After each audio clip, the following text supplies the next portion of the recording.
emotions. You've no foundation, nothing left for you to defend. You're craving the spotlight, obsessed with the limelight. Matter of fact, no one will remember you in the end. You take what you want, leaving others behind. Hiding to live on a second with your frame of mind.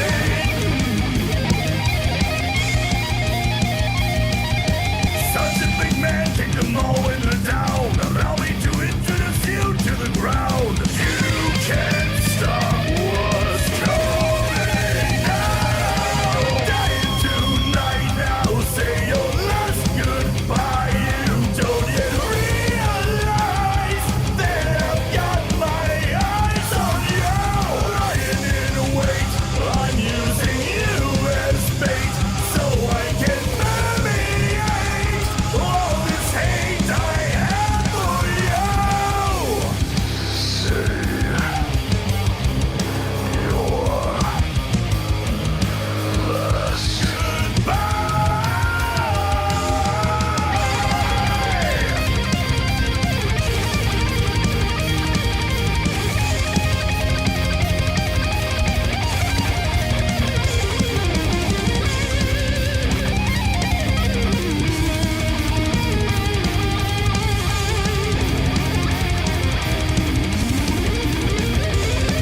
You're dying tonight now, say your last goodbye. You don't yet realize that I've got my eyes on you. Lying in wait, I'm using you as bait, so I can permeate all this hate I have for you.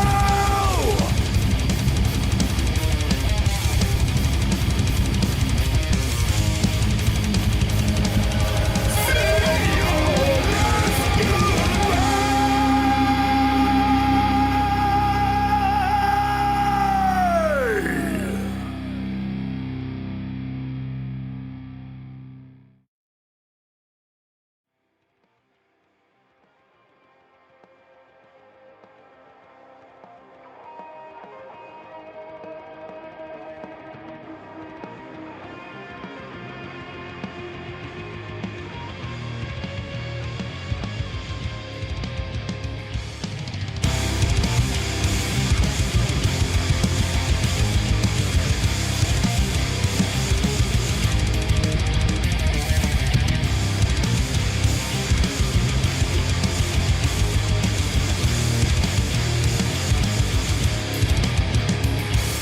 I choose a winning side, I've heard you say. Observing closely, I know more than you think I may. Gamble with human lives as you're playing chips. You think they don't realize only garbage leaves your lips. Lying through your teeth, I can't stand to bear it. You say eccentric, but I call it brain dead. Just to find true belief means that I know it's so. The evidence shows you've no sense of honor, you've no sense of pride. Filthy marauder, I question if you're dead inside. Sins of the Father reflected in your eyes. You put the blame on others, somehow you stay satisfied. Lying through your teeth, I can't stand to bear it. You say eccentric, but I call it brain dead. Just to find true belief means that I know it's so. The evidence shows you've got nowhere to go. I guess we've both got one less friend on earth. It seems we both worn out our worth. Door, you're nothing to me anymore. Now that I realize it, I have finally decided we should go our separate ways unless you wanna test me.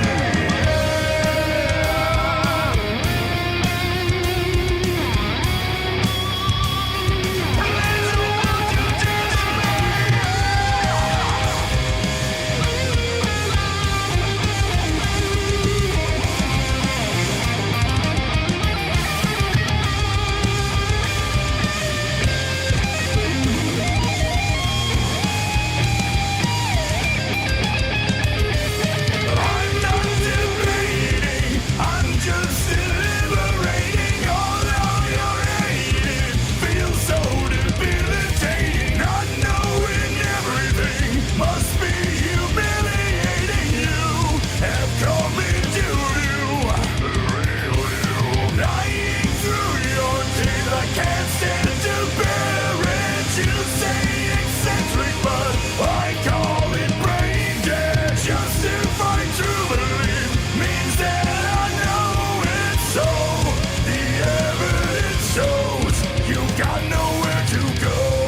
space invades my brain.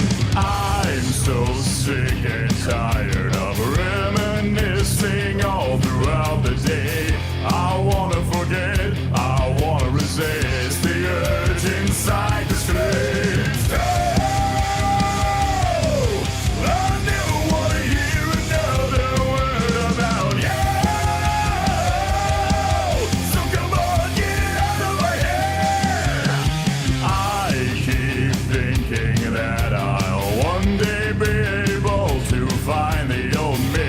And just as I think I found some peace, I remember your face. We will never be what we were before. You're free to be someone else's whore. I wanna forget if there was ever you and me. Just give me a lobotomy. Oh, I never wanna hear another word about you. So come on, get out of my head. It's true. I never wanna spend another day around you. Sometimes I wish you were dead. All the young bullshit I said, I meant every word of it.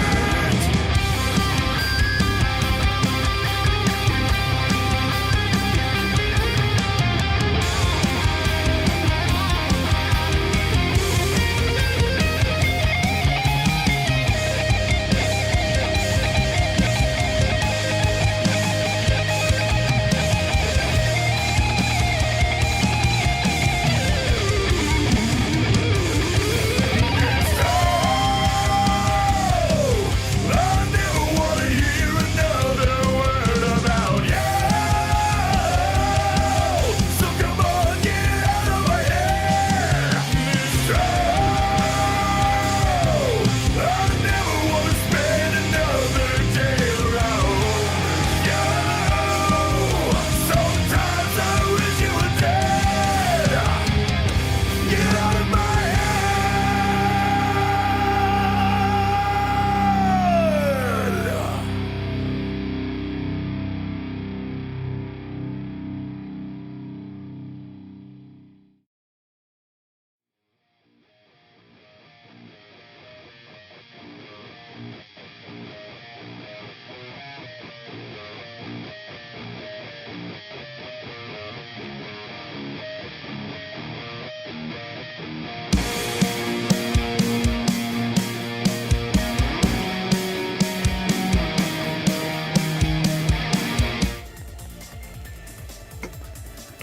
What's going on, everybody?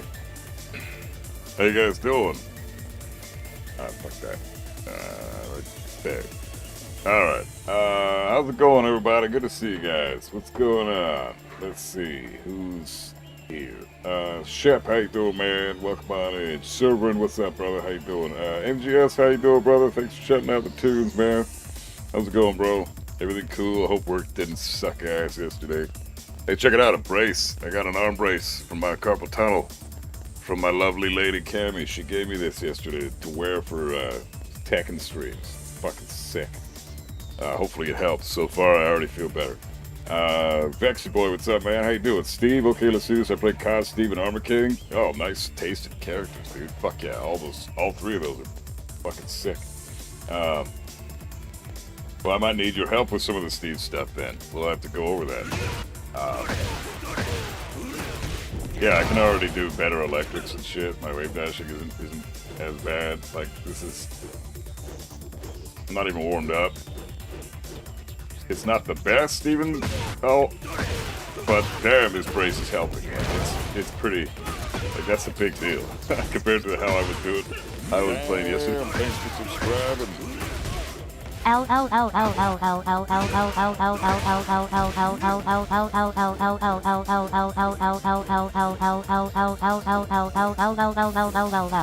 Also, if speech to text is... Jesus, Nico. Thanks, bro, but you're inspiring all the bitches in the chat. You know that, right? Now I'm gonna get all that stuff, and they're gonna be like, "Oh, lol, dicks and tits and ass and lol dicks, dick lols." Hey, thanks, bro. I appreciate it. Love you, dude. But you're inspiring the bitches now.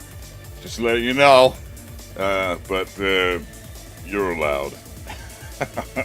Thanks, bro. I appreciate you, man. I wish text-to-speech was broken. Fuck. It's probably broken now. It did break in between. Yeah, it cut off at the end. That was pretty sick. June Peach, what's up, what's up, dude? How you doing? Bank Monkey, what's a gross name, but I like it. Hey, everyone. I hope your day's going well, man. Hell yeah. How's things with you? Elman, what's going on, man? Good to see you. Hot Chicken Sandwich, how you doing, bro? The Buff Konovich and the Love you. Hey, dude, how you doing? Good to see you, man. Hey, when we do the Zafina Lavi sesh, I would appreciate a lot of your input, since I know you're a top-tier Zafina player, so it would be great to get some insight from a Zafina pro. So, just letting you know for when we do that. I don't know when that's happening, but real soon we're going to do that. So if you're down, I'm not saying, yeah, you better be here for that, bitch, but, you know, your input would be appreciated. Just My Bite, how you doing, man? Welcome on in. Arcade Beast, what's going on, bro? How you doing? Maz, what's going on, brother? Good to see you. Darnell, how you doing, man? How do you remember all the stuff you laughed during an actual match? Well, it's tough. It really is. The thing I'm doing right now, how I'm gonna drill this into my brain personally, and this might apply for everybody, but is you lab everything. And then I have my videos available for everyone to watch, including my dumbass, so I just reference those videos from time to time. And when you're playing matches, eventually that stuff just starts to sink in. If you don't run into certain characters after a while, I always just reference the videos again, because I don't ever want to forget that shit, so I just... Yeah, I didn't fight a Leo today, so I'm going to go back and watch that Leo video, because now... Because I didn't fight the Leo, I fucking, I haven't fought a Leo in a while. I'm starting to forget all the shit and how to beat that character. So let's go watch that video again. Oh yeah, reinvigorate your memory banks, and then you're good to go. But it is tough. It's extremely hard to fucking remember all that shit at all times. But it's basically, it boils down to basic shit, right? Like yesterday, I fought an incredible Devil Jin player. Incredible on stream. Like, he was top fucking tier. Gimmicky as shit. But, like, still, like, besides the gimmicks, he was still a fantastic player. Like, that guy was obviously a tournament level player. And he wiped the floor with me, right? And, a lot of that was because when I was attempting to do certain things, like sidestep right duck, he would mix up his timing. So he was really good at calling out my timing, whether I wanted to attack or defend, and then beat my ass that way. He always sidewalked me left when I would try to do something. Like, he had fantastic concept of timing mix-ups. That's the sign of a true high-level player, because timing mix-ups is a very high-level thing. But his timing mix-ups were flawless. So, really fantastic Devil Jin player. And so, that's kind of something you can't really account for when you're learning these characters, right? You have to account for you can only account for the character. You can't account for the player that are playing these characters, right? So if you're struggling against certain players playing these characters, they're just really good players, you know, at the end of the day. So the best you can do is try to apply the defensive maneuvers that you've done and you've learned and you've labbed now, or you've watched in videos or whatever the fuck, and then you apply that in real time the best that you can. It's not always going to work, because sometimes you're going to run into players that know exactly what you're trying to do. Hey, he's sidestep right ducking me every fucking time I go for a Hell Sweep or a Demon Paw or some shit. Yeah, okay. I'm going to start mixing it up. So we're going to, instead of doing my Demon Paw on frame 50, I'm going to do my Demon Paw on frame 55. And now he's going to get clipped, because I'm mixing up my timing. So it's stuff like that you can never account for when you're dissecting these characters. So all we're doing is learning how to beat the characters, right?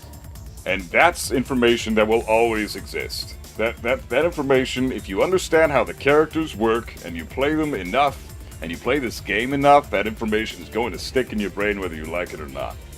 That's basically how it works. So you just have to play consistently. You got to stay up to date with the information. So if you start forgetting things, re-watch the video and remember those things. And you shouldn't have any problems until you run into a really good player, like yesterday with that Devil Jin. Other than him, I played pretty well yesterday, considering how rusty I am. I beat the shit out of a Chaoyu. I beat a Nina that was laggy as fuck on Wi-Fi pretty well. A Paul player, Wi-Fi player, was a disgustingly shit connection, so that was a wash. But then, you know, we also fought a Lily, kicked the shit out of her, kicked the shit out of a Lee. Like, it was pretty good yesterday, considering how rusty I am and how long it's been since I've actually played online. So I was happy with my performance. But that Devil Jin player, man, holy fuck, dude. There is something to be said about Mishimas, man. They do, like, even Devil Jin, who's a gimmicky bitch-ass Mishima, he's still a Mishima. They still teach you how to play good Tekken, and that guy had some damn good Tekken.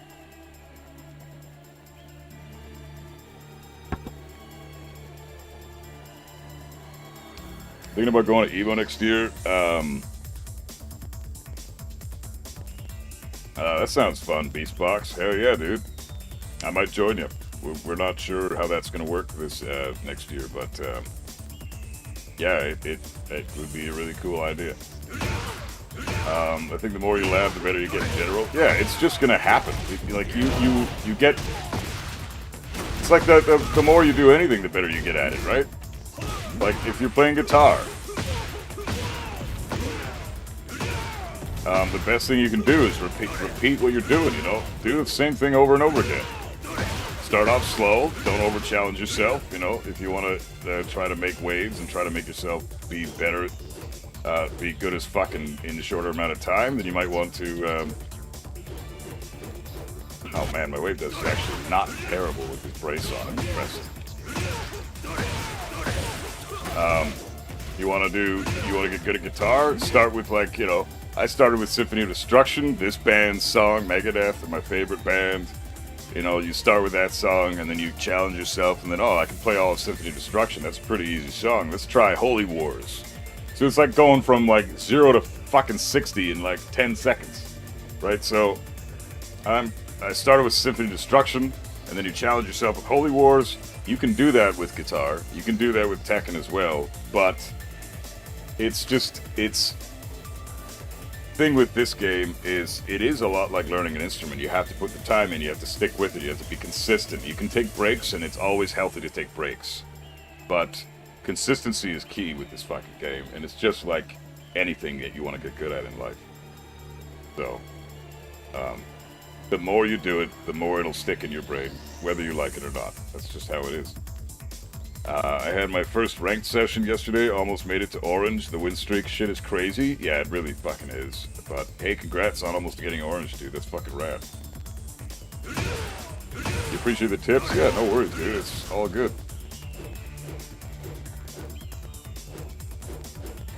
Dude, I'm actually able to wave dash with this fucking brace on. I can't believe it. The electrics are still pretty good. Like, I can't believe it. This really is a fucking big deal. I might have to just wear this every time I play Tekken. I can actually fucking use it. Oh, it's amazing. Wow, I can even fucking... Wow, I can do things! Like, I can wave dash it while standing too. This thing's amazing! Fuck yeah, dude. It's just spacing my thumb apart from my hand just enough with this little black part here. In the middle there. It's like pulling my thumb away from the rest of my hand naturally. I don't even have to think about it, and it's keeping my hand in a position where I can actually do things and don't feel pain. That's fucking cool, man. Oh man, I wish I wore this yesterday when I fought that Devil Jin. I was in so much pain fighting that guy. It was so brutal. I can actually fucking play Tekken now. God damn, I'm actually gonna be good at this game again. Which, you know, I've never actually been good at Tekken. I'm so bad at this game. I play Kazuya. That tells you everything you need to know. You play Kazuya, you're either god or you're trash. I'm trash.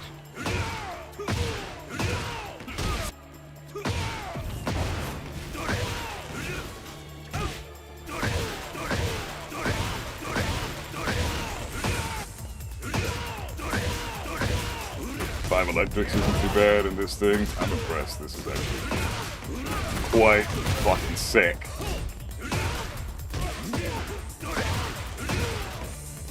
Okay, so we're gonna lab some Claudio sequences now because I want to figure out what he has from this stance here. Not this stance, but this scenario. When you do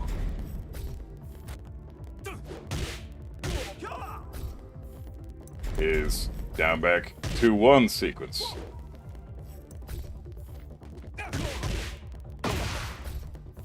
All the while standing moves.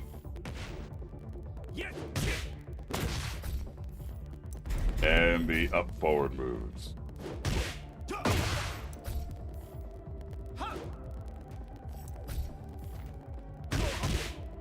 That fucking move is a bitch.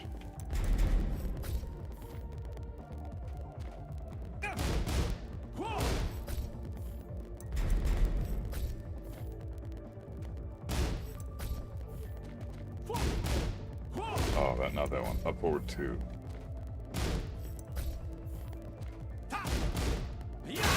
That one. Okay.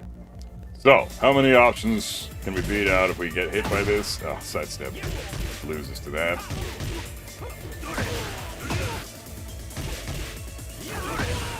Beats that.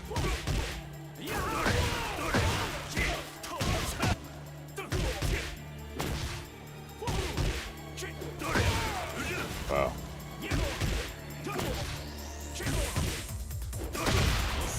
Okay.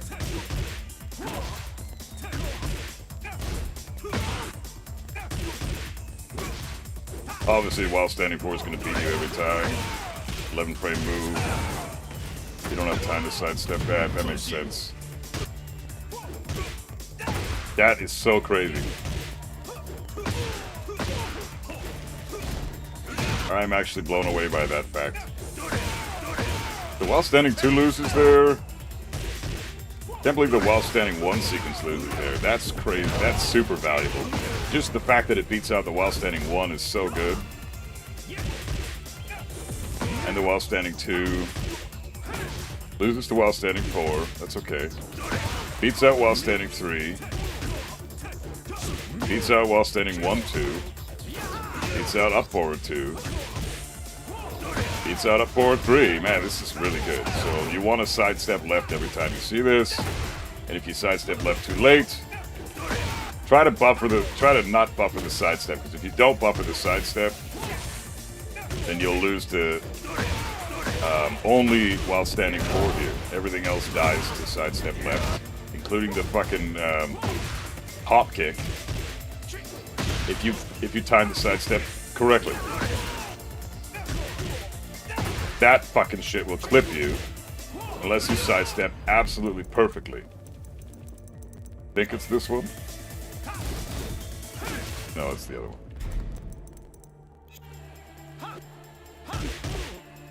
Yeah, you have to time it perfectly. Fuck. Fuck. Ugh.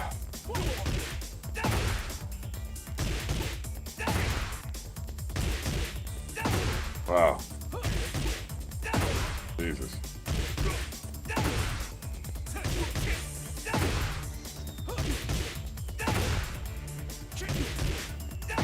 Damn it. I was getting this yesterday. Fuck. There we go.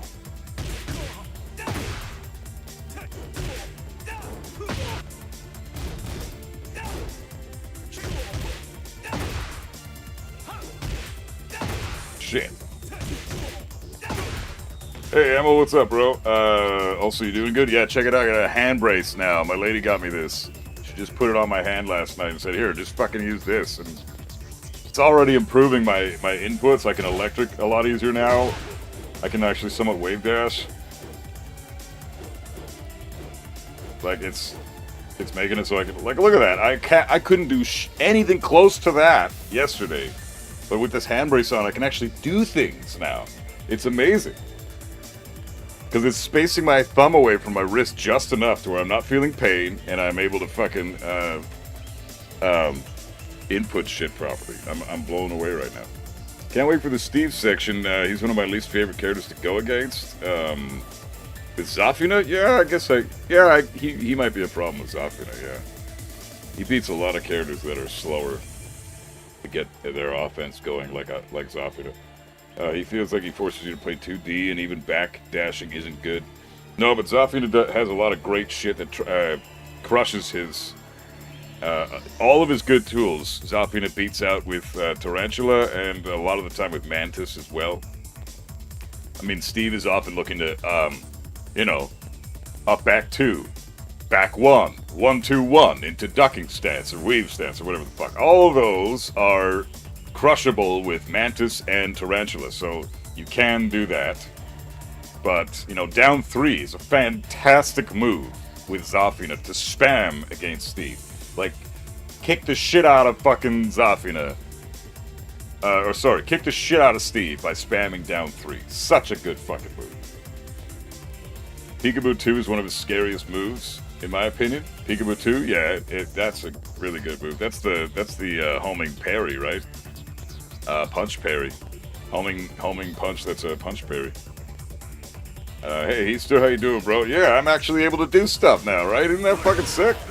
Like, I'm still not perfect. I gotta get used to this brace still, but it's, I'm able to, like, sort of, oh, come on. Force a little bit of wave dashing now. I couldn't do, he can even fucking while standing 2 cancel now with this shit. Like, it's forcing me to press the buttons, lighter than I normally do. Which is huge.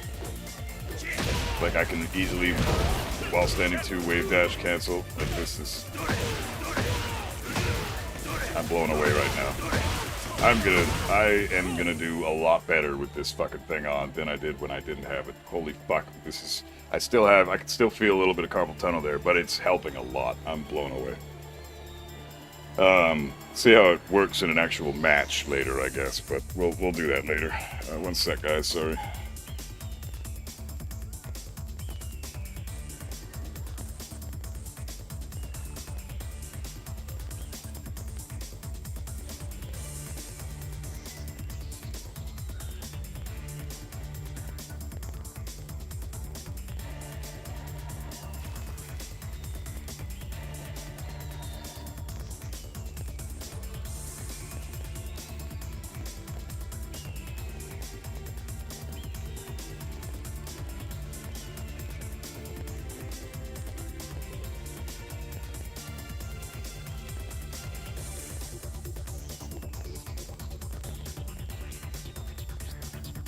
Sorry guys, one sec.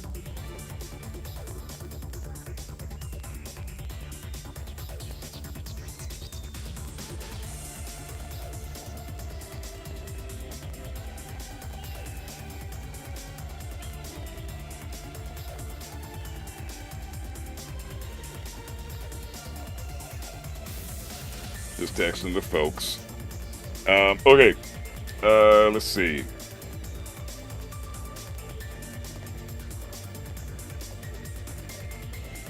Zafina eats Steve for breakfast if the Steve is careless. Yeah, I think, honestly, in that matchup, the Steve probably has to work to get in on the Zafina more. If you're unfamiliar with how to approach Steve, yeah, it's gonna be a fucking nightmare. But I think Zafina, in that matchup, she's... on paper is different than practice, so let's keep that in mind, right? Like, this is only my opinion from the on-paper matchup. On paper, I feel like Zafina kills Steve. Because one of her best moves is a high crush, counter hit launch, +5 on hit, only -13 on block. So it really, like, Steve can only punish it with while standing 1-2 or while standing 2-2. It's not even that scary for the Zafina. So, I don't know. I think, like, he doesn't even get a Sonic Fang heat engager for that. Like, that's a huge fucking deal, man. He doesn't even get a fucking heat engager for punishing her with her best move to beat out all of his shit. He has to low parry it if he wants to get any damage at all, right? And so he has to hard call that shit out. I think Zafina beats Steve regularly, but plus she has the parry, which has such an active hitbox. So many active frames in the hitbox. You know, Steve, I don't know, it's tough. I want to see a good Zafina versus a good Steve, but we never fucking see that because hardly anybody plays Zafina. But let's see. Hey, Andy, what's going on, bro? Good to see you. I watched Keisuke versus some Claudio yesterday, and he looked vivid. He looked, oh, you mean vivid? You mean livid, right? He looked pissed. Keisuke looked pissed. Well, Claudio is very difficult to fight. He's such a busted character. He's a bad matchup for everybody. So, the problem is good Steves are looking for down 3, and it no longer is a counter hit launcher. Yeah, you're right. It's not a counter hit launcher anymore? Really? When did they change that? Holy fuck. It shows you how long ago it's been since I've played Zafina. Fuck, I love this chick. She's the only other chick besides Reina that I give the time of day in this fucking game. But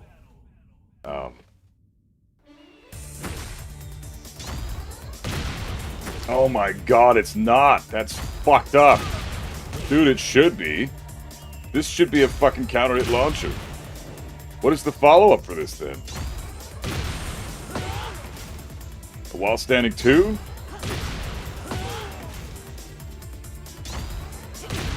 Oh no, obviously it's Mantis down forward 1. Yeah, Mantis down forward 1. Oh my god, that sucks. Unnecessary nerf to this chick.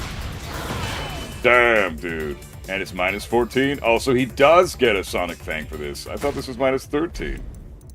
I always launch it with Twin Pistons regardless, so I never learned that. It got nerfed in Season 2.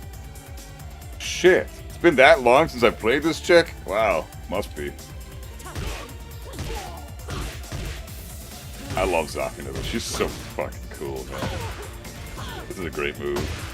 This is a great move. I wish this did a little more though. This is kind of shit. Plus 6 is good, but her fucking down forward 2 is only 16 frames, so she has to down forward 1 this trash. Her 10 frame punish is not that good.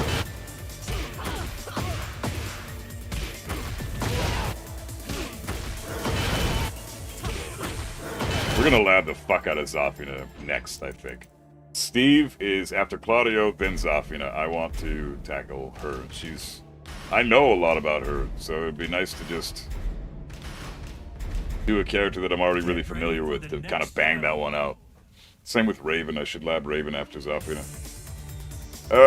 Steve Loki is one of the best finishers in my opinion. Down 2-1 is hard to parry and block. Yeah, it is. You gotta call it out and parry the low hit, otherwise you get fucked up by the mid. Ate some cake with the fam, nothing much. You need a friend who plays Steve to learn what he does. Same with Huarang. A lot of the time that is true, yeah, I agree. Follow-up is Mantis down forward 1, yeah, exactly, yeah. Can you check Zafina's heat smash tracking? Because for me it's always homing. Well, it's 12 frames fast, right? So it's gonna be hard to step this fucking thing. You want to duck it, because it's a high and then it goes into a mid, but the mid is super punishable. So if I go offense, stand approach, stand block, and then we'll do sidewalk left, and then we'll do, yeah. Yeah, he's not going to be able to, yeah, he didn't even start the sidewalk, so side step left even. One hit. Yeah, you can't step it left. What about side walk left? Yeah, you can't fucking step that. There's no way. This looks pretty fucking homing. Side walk right. Keep in mind that I am doing this with the Claudio at -1, so he's not in neutral, so he has fewer frames to step with if you land a jab first. But still, I mean, yeah, there's no fucking way you can step that. This looks like it's homing. So yeah, you can't step that. The way you deal with this is pretty simple. You see how the first hit is a high, and the mids.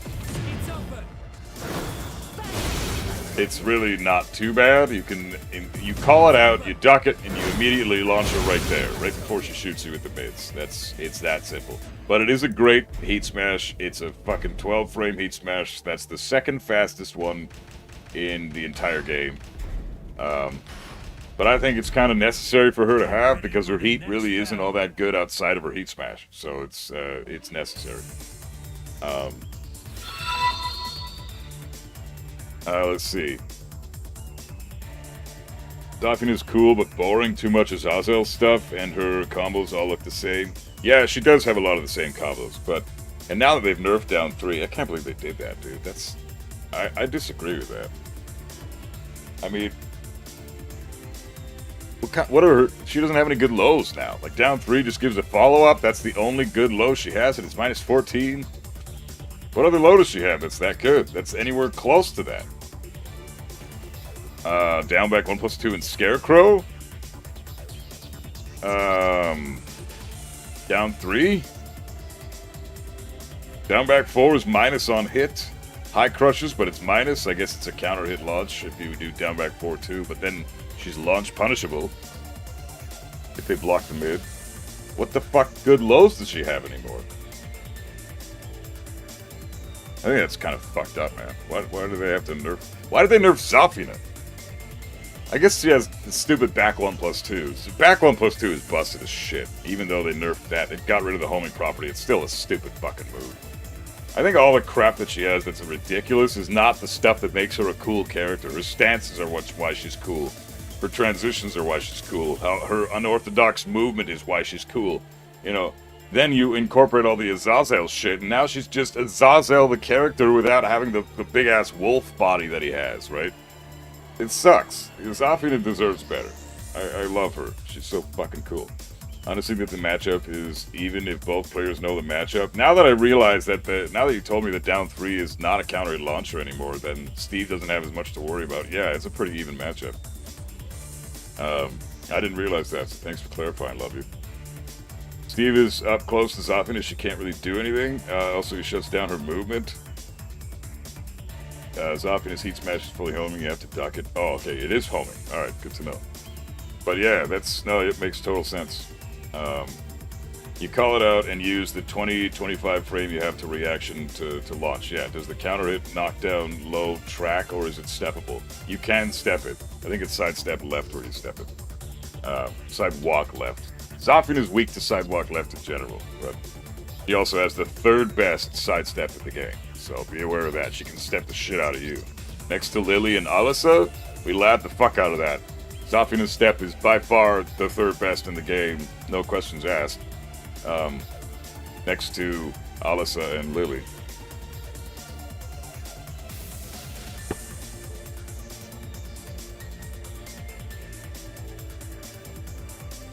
Okay, so we labbed we got this sequence out where Claudio is doing his hop kick after I get hit by down back 2-1.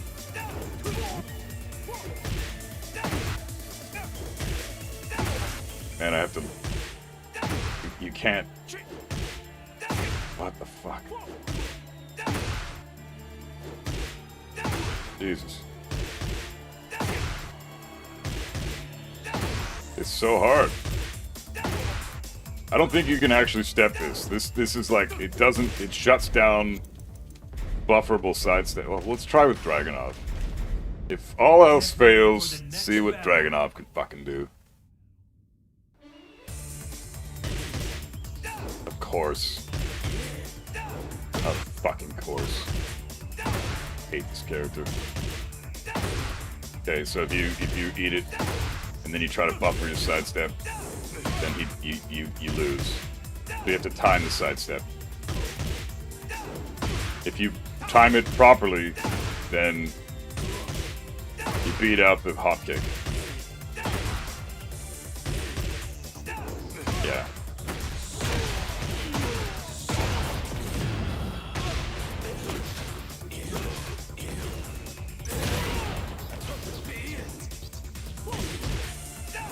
This is crazy, dude. Alright, what about Jin? Can Jin step this? Get ready for the next battle. That's crazy. Dragunov's step is so consistent here. Jin can.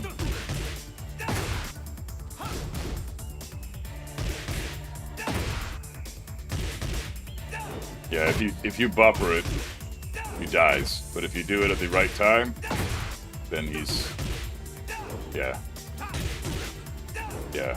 Right before he's about to throw out the hop kick, that's when you step.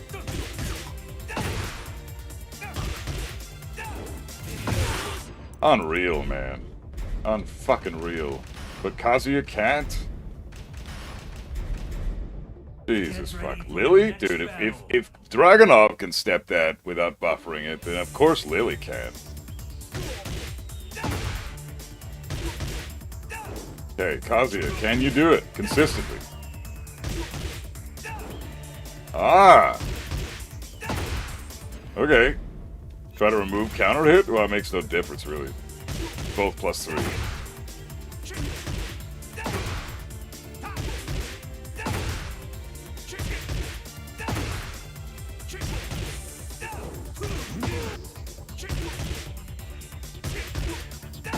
The only thing counter hit adds to this interaction is more damage. It does nothing to this move.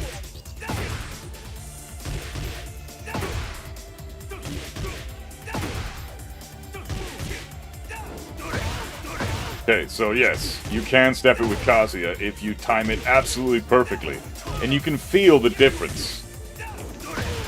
Like, if you switch between Jin, Kazuya, and Dragunov, you can feel the difference as the sidesteps get gradually and gradually shittier. So Dragunov's is effortless. If you get hit by the hop kick, you are hella fucking buffering that sidestep. And you don't want to do that in that scenario. If you fucking use Jin, you have to be a little more precise than with Dragunov. And if you use Kazuya, you have to be so perfect with your sidesteps. You cannot buffer it at all. So it really is a bullshit scenario. Dragunov can step that with no problem at all, and Kazuya, you risk your life every time you attempt to sidestep with that. It's so fucked up. This goddamn character sucks, man. Fuck, man. Hey, Lone Wolf, what's up, man? I heard that Coach Kazuma has pissed off many content creators for telling off Coach Kazuma that he's wrong and scamming people just to get his, yeah, I mean, sure. You time it right, you're fucking good shit. That's not a topic I really give two fucks about. I made a comment about it yesterday on stream. Not interested in really engaging in that at all. It's not my thing. It's drama-based. I'm not a drama content creator. I teach people this game. That's my content. I teach others and myself Tekken. I don't give a fuck about the drama.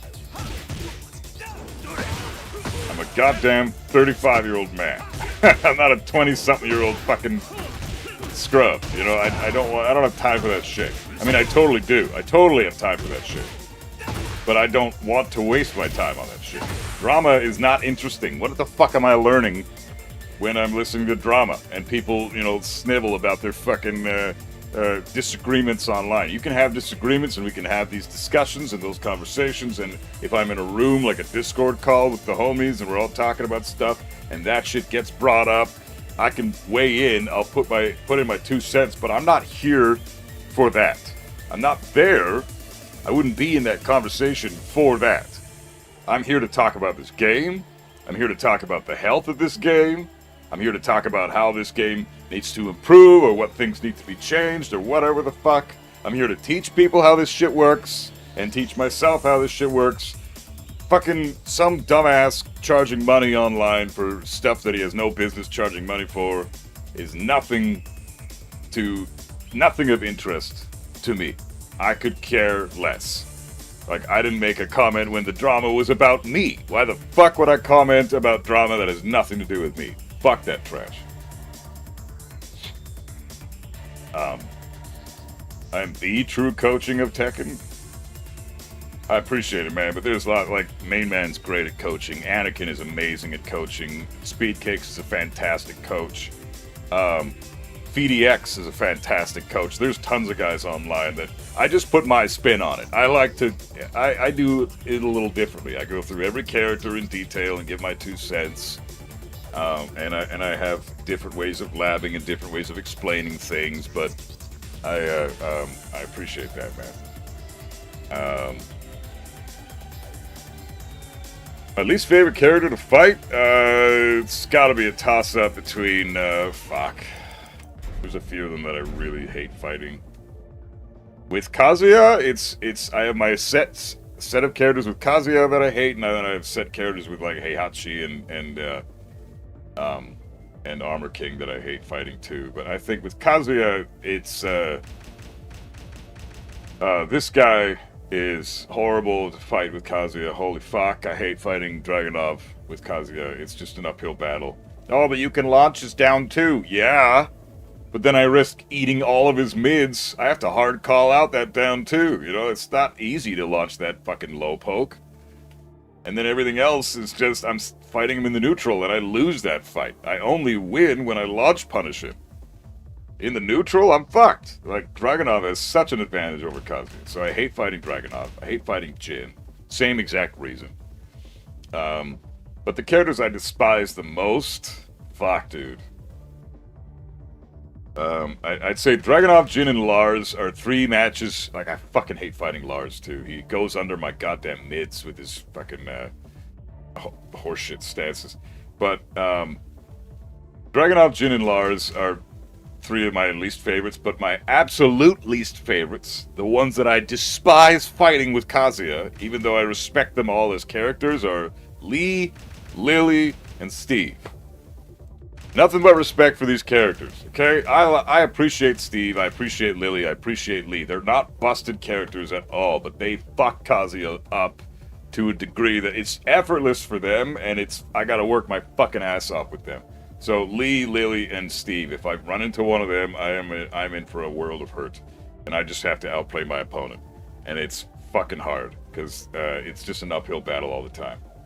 So, because they have all the tools necessary to kick the shit out of Kazuya with high crushing moves, high crushing launchers, great movement, counter hit utility out the fucking ass. Super fast poking in the neutral that I can't really do much against because I'm using my slow ass attacks. Like, damn, it's so hard to fight. And if you're playing a good Lee and a good Lily and a good Steve, like, good luck, man. Good fucking luck. With Kazuya, it's almost impossible. So, and then I'd probably throw in Yoshimitsu there as well, because he says no to everything. And it's not just a Kazuya thing. That's a Tekken 8 thing. Yoshimitsu shuts everybody down. He's like the anti-meta character. Busted in his own way. So, yeah, those 4. Yoshi, Lily, Steve, and Lee. I respect the Lees and the Lilies and the Steves of the world. I don't respect the Yoshis at all, but I fucking can't stand the fact that he just shuts Kazuya's shit down so effortlessly. Clive, Anna, Claudio, Lee, and like 80% of the cast. Yeah, yeah, totally. Speed Kicks is uncomfortably good at coaching. Yeah, he's amazing at coaching. He's fantastic. Just saying to be careful, Buff. Your channel is more important than the drama. Yeah, that's why I don't engage in it. I don't give 2 fucks, man. I don't care. I'm here to play Tekken and learn this game and teach people this game. I'm not here to fucking engage in some dumbass trash. That's for the Mike Hollows and the Finns of the world, you know? You guys are the best at that, so they should cover it. I have no business covering the drama shit. It doesn't interest me, so why the fuck would I talk about it? You know, if you want to divulge in the drama and not play the game that we're all talking about, that's your own thing. But I'd rather continue to try to get good at Tekken rather than fucking waste my time.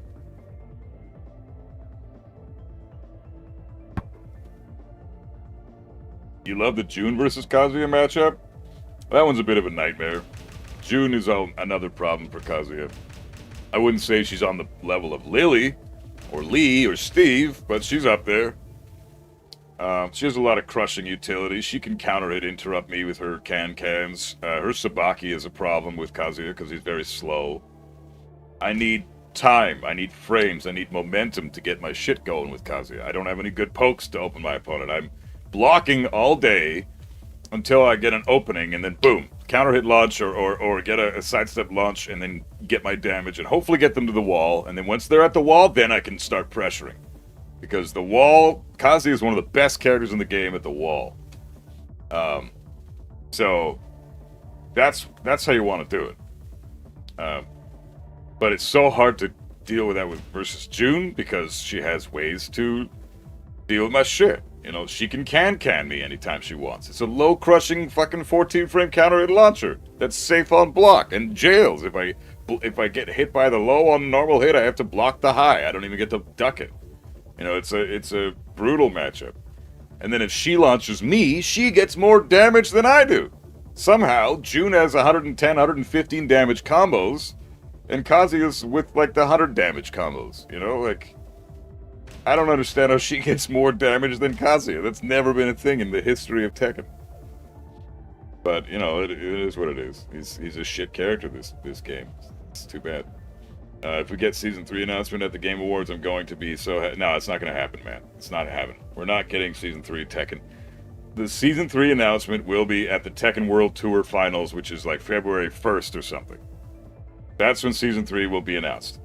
The Game Awards happening tonight, which I'm super stoked about, but not for anything Tekken related, because I guarantee you, the Game Awards will not say anything about Tekken.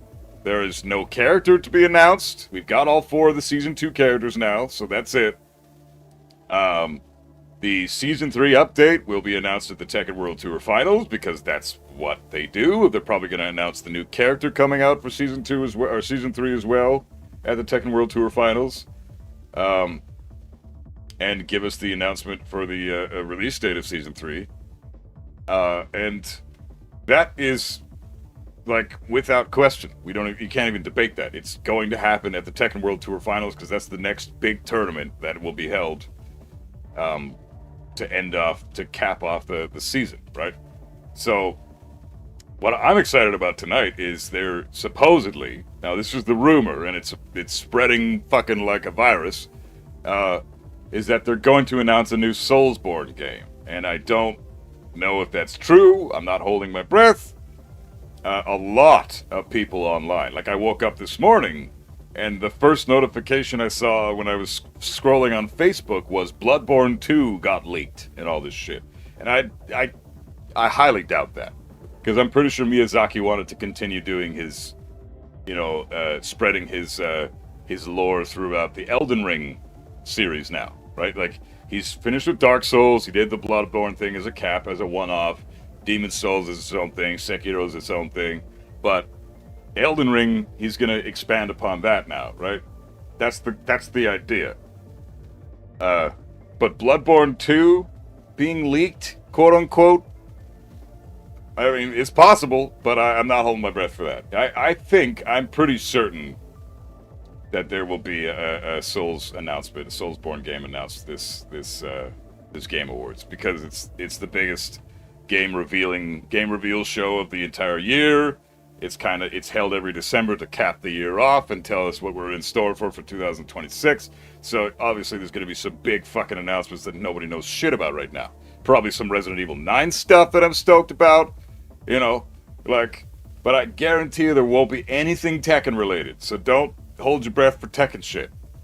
It's gonna be all the other games we love, not Tekken. Tekken stuff will be revealed at Tekken World Tour Finals in February.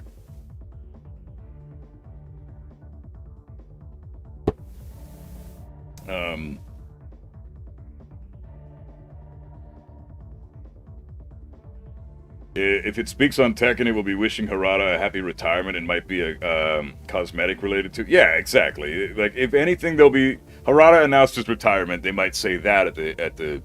You're right, at the Game Awards tonight. They might say that because it is a big deal. I mean, he's one of the biggest names in fighting games, and he's retiring. Like, that's a huge, huge deal. So obviously they're going to at least mention it. They might bring it up in passing or something. I don't like Alisa, Asuka, Brian, Claudio, Devilgen, Dragunov, Hwarong, Jin, Jun, King, Bears, Lars, So everybody? Yeah, fair enough, Emil, I get it.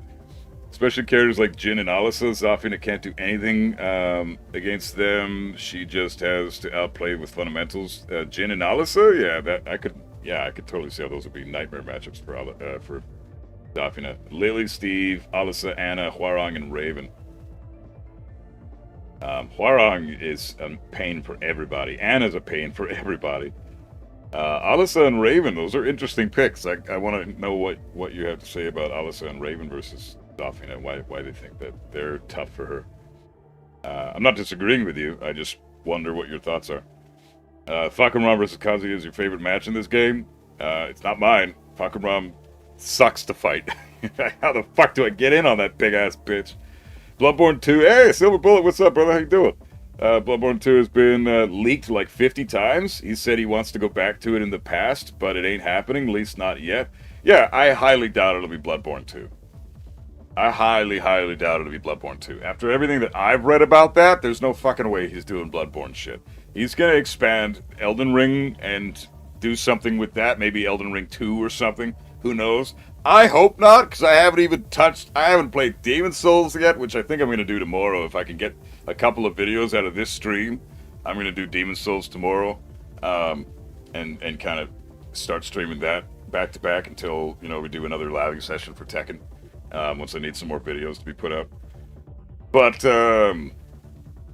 I'm also torn. Like, I kind of want to go through the whole cast, make videos for all of them, put them all out on my channel, and then just let them come out on a day-to-day basis, and then play through Demon Souls and Sekiro while having Tekken content come out on those days as well, so that I'm still keeping up with the Tekken shit. I don't know. Like, I'm torn. I want to start Demon Souls, but I might not continue it all of next week. I'll probably start it, play it Friday, play it Monday, and then do Tekken Tuesday to Friday, so I can get more content made, so that I'm not falling behind on that, because I really want to get these videos out on a daily basis, and so far I've been following that formula, but I don't want to fall behind on it. But Demon Souls I still got to beat Sekiro, still got to play Elden Ring. Elden Ring is this massive, huge, ridiculously massive experience of this open world Souls experience. How the fuck am I supposed to get through all those games in a timely manner while a new Soulsborne game is coming out? There's no way I'm gonna beat all those fucking games before that shit comes out. If they do announce it, I hope it doesn't get released until the end of next year or something, because I want a time to, I don't know, Elden Ring is gonna take me months, just that one game alone, because it's huge. So, and I want to beat all of it. I want to explore every inch of Elden Ring. And it sounds like an impossible task because of how massive that game is. But I explored every inch of Dark Souls 1. I explored every inch of Dark Souls 3. I explored every inch of Bloodborne. I still have a few things to discover in Dark Souls 2. But it's so hard to come back to that game because I just don't like it. I will donate all my bits to Buff Guy on stream if Bloodborne 2 is real. Oh, fuck. Well, then Bloodborne 2 better come out. Thanks, bro. That sounds awesome. It's not. Yeah. Yeah, probably not. I highly doubt it. I like fighting Hwarang. He's not the same level of bullshit Anna was. I mean, they're arguably the same. They have similar nonsense. Neither one of them have practical, reasonable counterplay, so... Anna is objectively more busted than Hwarang. I'm not arguing that. I just think that Hwarang is... Hwarang has a lot more problems than Anna does. Anna has bigger problems than Hwarang does. Does that make sense? Like, they're both broken in different ways. She's got a lot of problems and he's got a lot of problems, but hers are super problematic. Like, how the fuck did this get past testing? And Hwarang's are just, okay, this is bullshit, this is bullshit, this is bullshit. Oh, it's just all bullshit. She's got a list of bullshit that's like 10 things to 20 things long. And Anna's got like 5 to 10 things long. But hers are a much bigger problem than Hwarang's 20 problems. That's basically how I reconcile that issue with them both being busted, disgusting characters. For Raven, that damn parry. Oh, yeah. He has a 14 frame while standing launcher and extremely evasive. He can avoid a lot of Zafina's off. Yeah, he kills you down 3, I guess. Every time he calls you out, he launches your ass. I didn't realize it was minus 14. I thought it was minus 13. That got nerfed. Wasn't it minus 13 before in Season 1? I swear it was. Let's see. Elden Ring lore? Yeah, it's fucking... I'm so fucking stoked about that shit. Like, Anna can be fixed easier than 50 things. Like Hwoarang, I agree. Yeah, Anna is going to be easy to repair, in my opinion. Hwoarang is going to take a lot of adjustments. He has a lot more problems. She has a lot bigger problems. Alice is just a better version of Zafina, in my opinion. She has even better movement than Zafina, better pokes, better stance pressure, better heat. I can't even argue with any of that. You're right, she does. Just feels like playing an easier, stronger version. Yeah, okay, you're right. That's kind of how I feel about Jin versus Kazuya, actually, now that you mention it. Like, Alisa versus Zafina is a really cool mirror to Jin versus Kazuya. Jin does everything Kazuya can do way better and much easier, and then he's got a bunch of extra shit Kazuya doesn't have that complement all those things. So, it's like, it's a constant uphill battle fighting Jin when you're Kazuya, because you know that he has the same tools you do, but he can kick the fuck out of you with other shit that's also super strong and busted. Like a 15-frame heat smash that wall splats for a full combo. Like, Kazuya doesn't have that shit, but Jin does. And how the fuck is that reasonable? You know, like, best heat smash in the game, arguably. Maybe up there with Law. But, yeah, I think, that's a good comparison. Alisa and Zafina. It sounds like it. That's fair. I get it. I don't think that she hard counters Zafina that hard, though, right? Like, Alisa, I think the characters that hard counter Zafina are ones that can either outpoke her or severely punish her for down 3, because she has to use down 3. That's her go-to low. Otherwise, what the fuck does she have for lows? Nothing, really. So, I think if they can launch down 3, or if they can outpoke her in her face, then they're probably horrible matchups for Zafina. Those are the two things I think that factor in. So I can see Steve being an awful matchup, but I can also see Kazuya being an awful matchup for Zafina.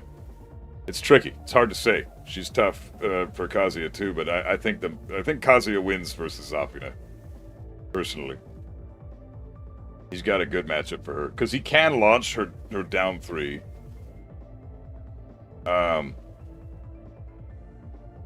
He's got scary ways to beat out her parry with Hell Sweep. I'm trying to think, like, what exactly does he have over Zafina? This is interesting. She's got better poking, but everybody does, so it's not even worth mentioning, because Kazuya's got the shittiest poking in the game, but that's kind of his design.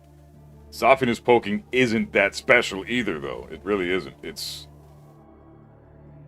better than Kazuya's, but that's like saying, you know, the shit I took this morning is smaller than the shit I took yesterday.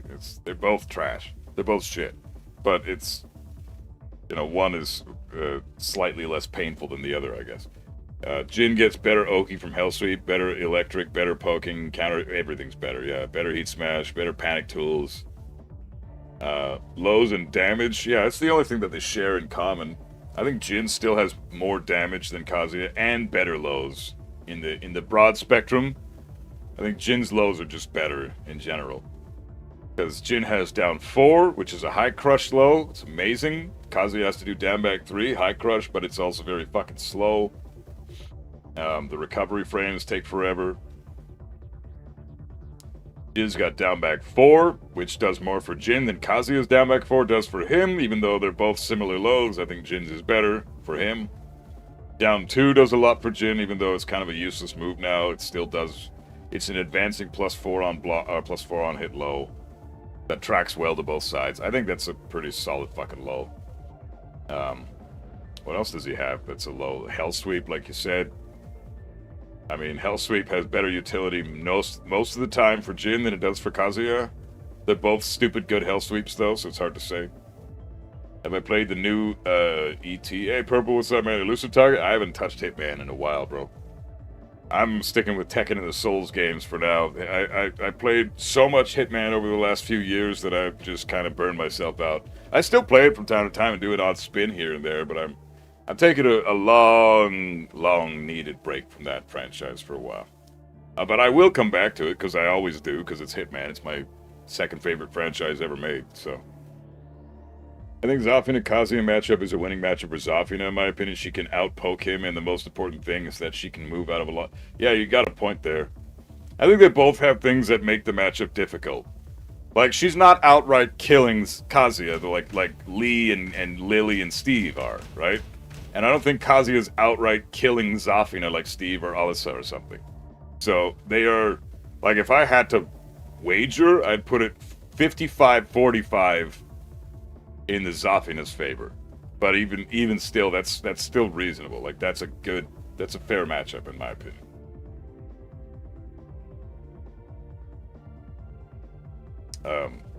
It's similar to like Paul versus Kazuya. Paul and Kazuya, again, I'd say Paul and Kazuya is like 60-40 in the favor of Paul. But it's similar, right?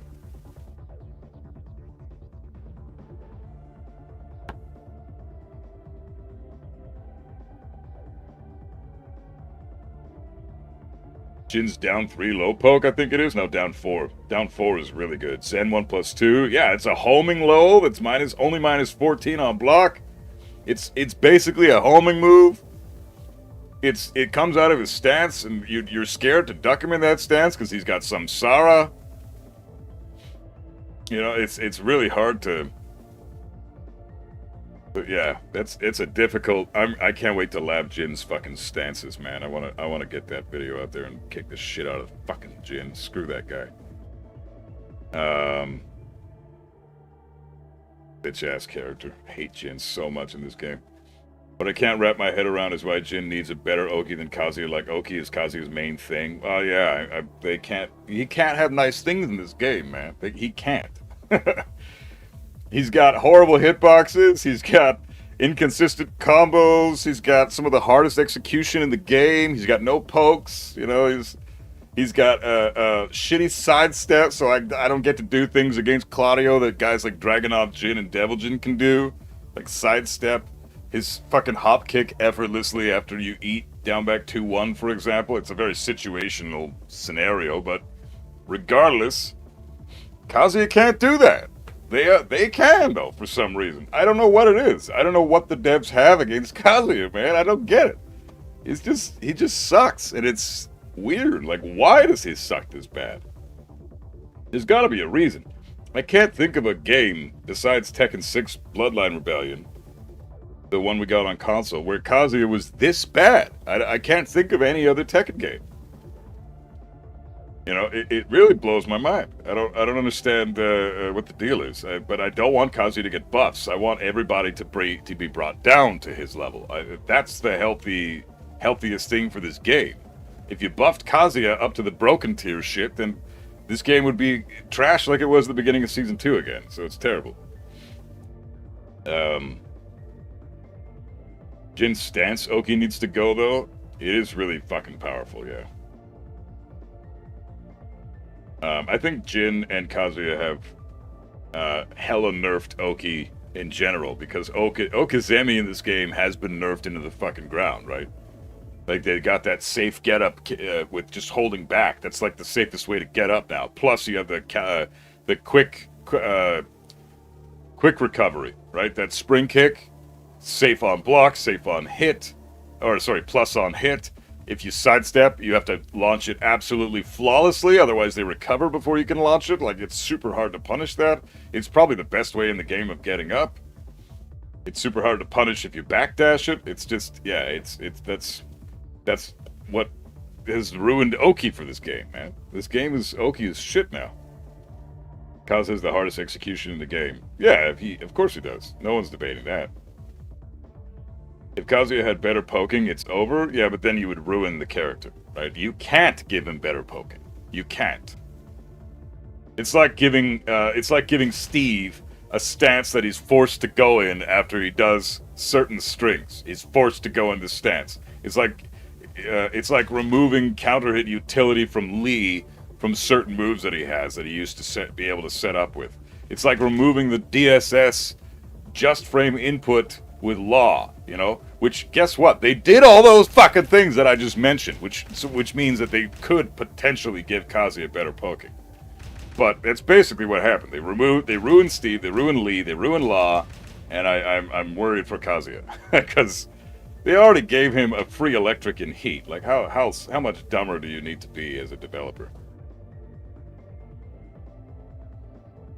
That get-up kick shit is actually so devious. It's insane, man. It's fucking insane. I can't believe how effective that is as a getting up option. It used to be since the dawn of time when you got knocked down in Tekken. Since Tekken 3 came out, when they incorporated 3D movement and sidesteps and fucking faster gameplay in general, even though the game was playing at 60 frames per second for the first time ever. Tekken 3 started all of that, right? Which is why it was so groundbreaking, which is why it's the most popular game probably still to this day in this franchise. Like, everybody knows Tekken 3. Everybody played that as a kid at some point. You know, Tekken 3 was the game. And since that game, tech rolling after a knockdown was the best way to get up. Since that game.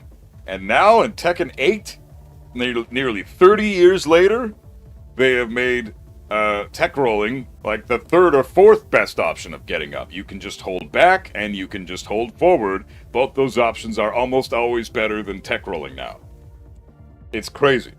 So we're so used to tech rolling being a thing and getting up that way, and now they've changed the formula, and it's so hard to adapt if you're a veteran.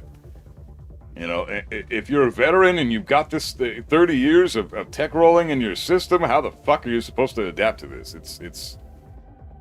They're demanding that we do, and it doesn't affect the newcomers because you weren't there for the days when tech rolling was the best way of getting up, you know?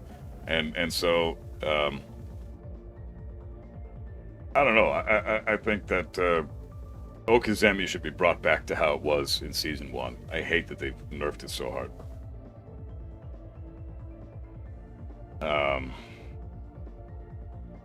Bro, this game is made to fuck Kazuya over so hard. Nerf movement so it's harder for it to space out with electrics. Nerf Oki, so again, mega nerf to Kazuya. Yeah, it's an inherent nerf to Kazuya, even though it wasn't a direct nerf. It's an indirect nerf to Kazuya. And characters that used Oki as part of their game plan. Right? There's lots of characters that use Oki as part of the game plan.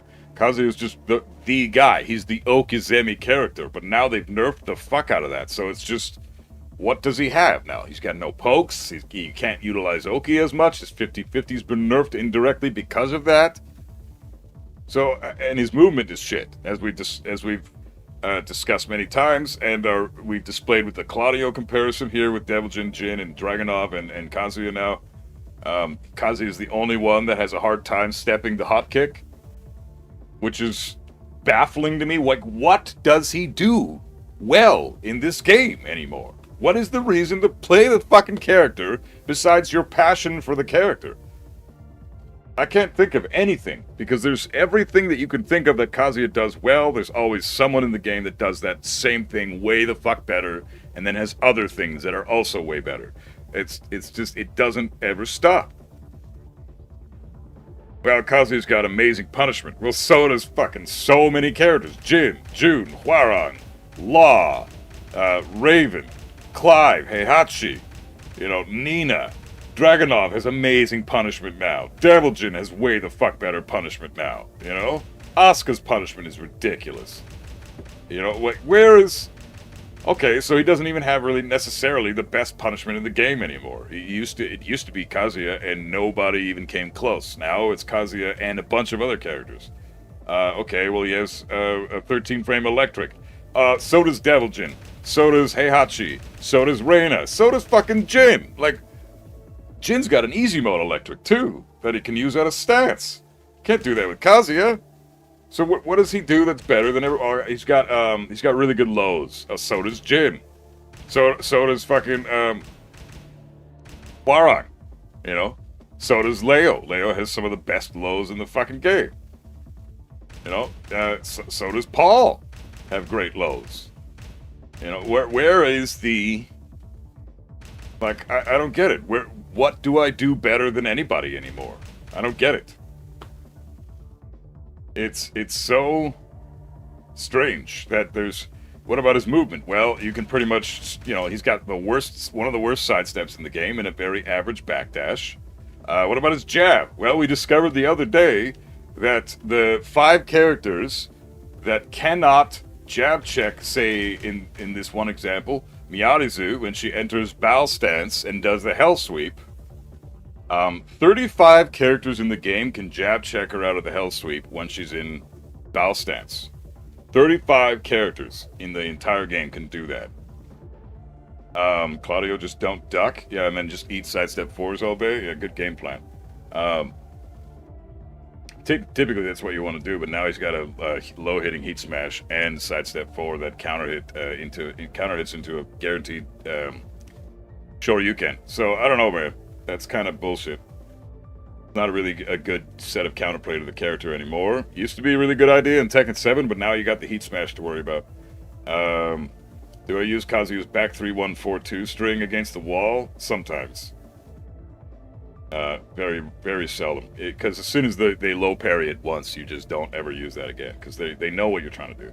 I usually do like a back 3-1, and then I stop it there. Because they're going to low parry to try to catch the low, and then they stand back up, and then I can try to continue my offense, because they've wasted their opportunity to use their turn to attack me, trying to low parry. So now I can just continue my shit, because their frame advantage is gone.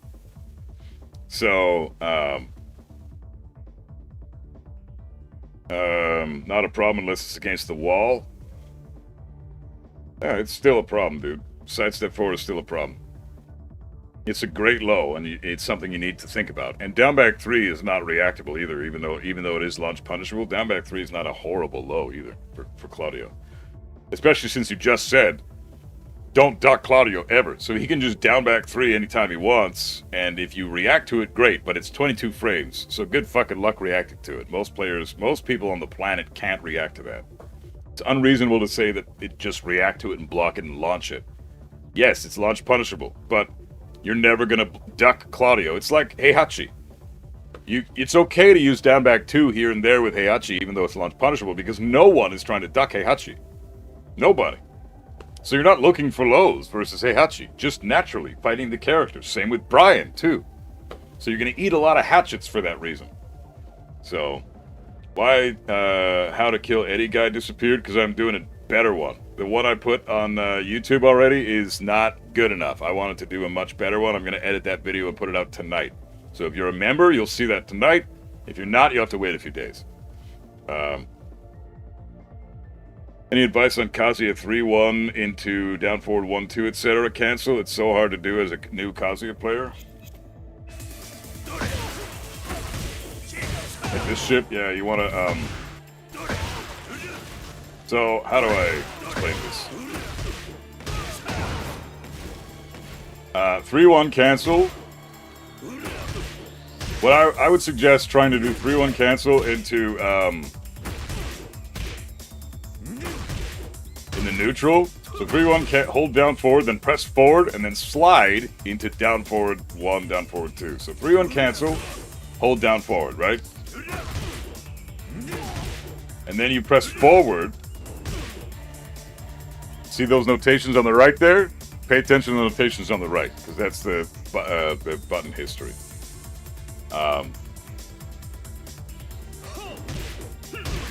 That's how you kind of want to notate it. So 3-1 cancel into hold down forward, and then you press forward, neutral forward, slide into down forward like you see there, and then down forward 1, down forward 2. So just explaining the notations. It's 3-1, down forward, forward, neutral, forward, slide into down forward 1, down forward 2. There you go. Very tricky if you don't understand the proper notations, but if Kazuya is doing something like this, you're holding down forward too long, you're not pressing forward to get out of it. See that?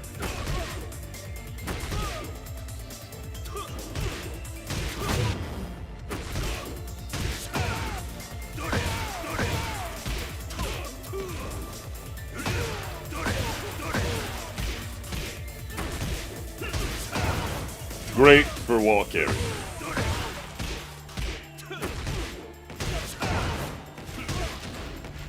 Very, very good wall carry. This is his best wall carry combo, I think.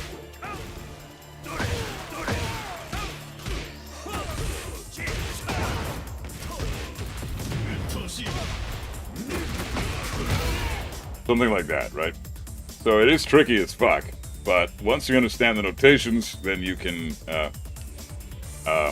get it more often. But the thing is, when you hold down forward and press forward, you're not going to exit the stance immediately. You saw that, right? So I did 3-1 into down forward, and then I pressed forward after that, right? So what happened there is I exited it. What the first forward does is it cancels your crouch dash. Then you need to press forward again to exit that animation entirely to get Kazuya to stand back up. And then after you press that second forward, you do not let go of that input. You hold the forward and you slide into down forward. You do not let go of the D-pad. As soon as you let go of the D-pad, then you'll get like a CD1. So like you'll get something like this. You'll get something like that. You get that every time. But if you hold the forward and then slide into your input, you will get that.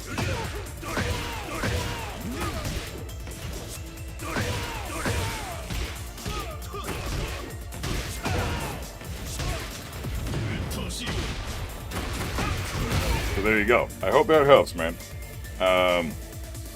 Got sick of being called a brain-dead law player, so I master Kazuya as a challenge. Hey, good shit, man. Congrats. You know, you're moving up in the world. That's awesome, dude. No one is ever going to talk shit about you if you're a Kazuya player. It's funny because I get a lot of comments about me downplaying Kazuya, but never in the history of my Tekken career has anybody called me a scrub user or a tier whore or whatever the fuck. I can at least say that. Because I play Kazuya. And at the very bare minimum, people are at least aware of the fact that this guy's a hard as fuck bitch to play. So even if they think you suck, even if they think you downplay the character, even if they don't like Kazuya as a character, they at least will never tell you that you're a fucking carried bitch. They will never tell you you're a carried bitch. I've never been called carried in my life. So, if that's what you're worried about, people saying that to you because you play Law, yeah, Law it's a very common thing. People will call you carried as fuck for playing Law. You'll never hear that playing Kazuya. So, it's just kind of how that works. This community is self-aware to some extent. I heard you were playing on some quick matches on stream yesterday and you got wrecked by a Devilgen. What happened? Oh, he was an amazing player. He was like tournament level player. You heard I got wrecked? Who told you that? I mean, I was having fun. I didn't think I was playing all that badly, but I also wasn't playing all that well. I didn't have a very good day with my hand yesterday. My carpal tunnel was kicking my ass during that match, so it was very difficult for me to really do much against that guy, but he was also an amazing player, and he was spacing me out amazingly. He had an amazing read on my timing. And I just wasn't playing up to my usual standard. I was playing like shit. I'm rusty as fuck. You know, he called out my timing. He spaced out his shackle really well. That shackle is a busted fucking move with Devilgen, but he was using it properly. I can't really say anything about it.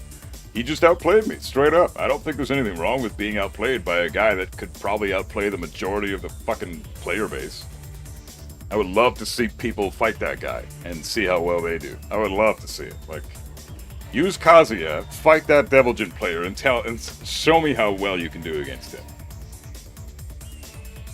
Feel like Fakurama's carried? Yeah, he can be. He's got a lot of range. Danger Zone, what's up, man? How's the head, bro? I hope you got some good rest in today. Thanks, bro. Yeah, I got this brace that my lady gave me. So it's helping my carpal tunnel out today a fuck ton. I'm actually really happy with how this feels. It's amazing. I can somewhat wave dash again. Like, I couldn't even do that yesterday. All that shit you just saw me do, terrible wave dashing, right? Obviously garbage, but I couldn't even do that yesterday. Now at least I can do something. Like this is, I can actually move I can do some wave dashing. My electrics are far more crispy today than they were yesterday too.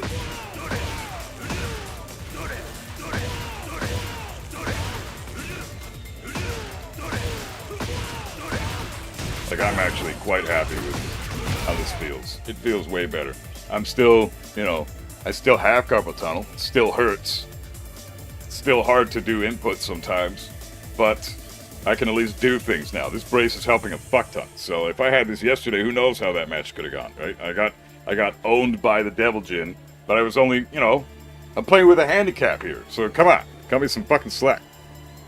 What the fuck is carpal tunnel? It's an issue with your hand where your tendons start to fade, and you start to get a severe pain, and certain actions don't click with your brain.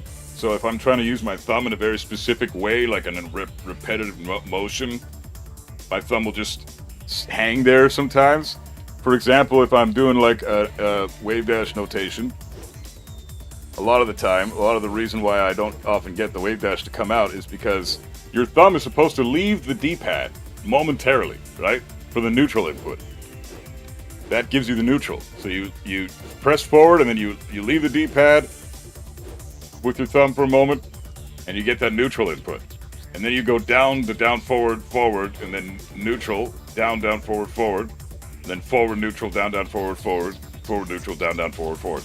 Every neutral I do, a lot of the time, my thumb will just not even leave the D-pad. I will be ordering my thumb in my brain to leave the fucking D-pad and go down to the down button, but it just will not do it.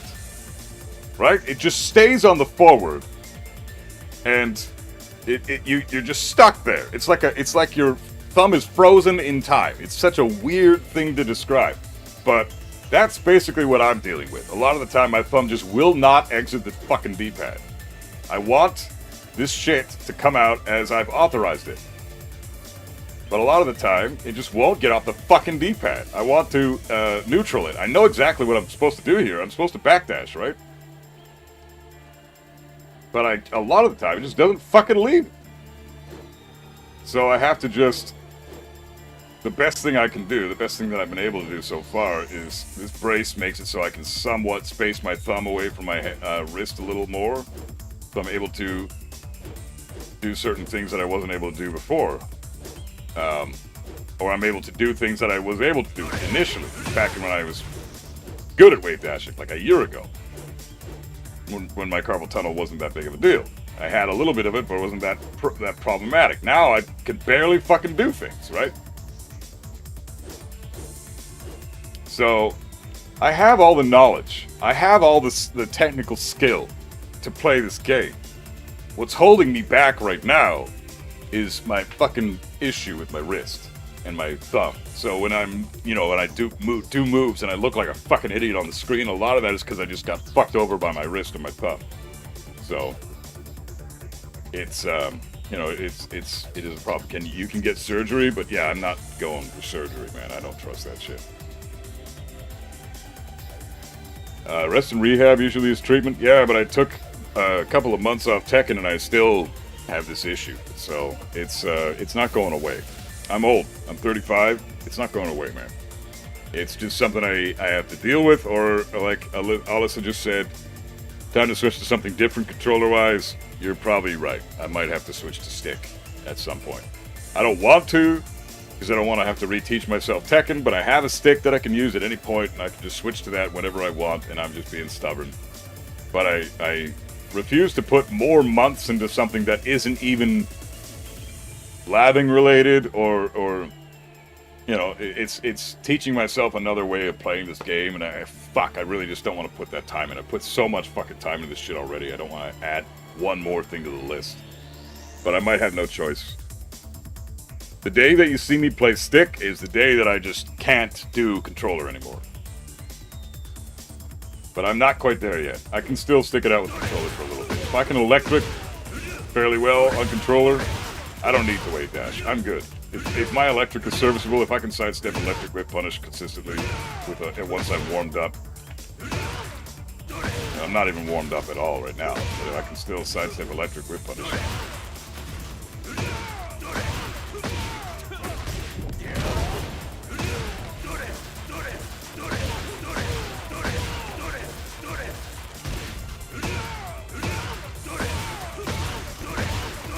Yeah, so I don't have a bad electric. Wouldn't stick destroy you even more? JDCR complains about his wrists and he's a stick player. But he's been playing stick for decades. I've never tried stick. So my wrist isn't damaged in that way like his is. My thumb tendon right here is fucked right up from all the electric inputs over the years. It's a totally different part of my hand. So I can now destroy the rest of my hand by trying to do stick. That's a great idea. Yeah, let's do that.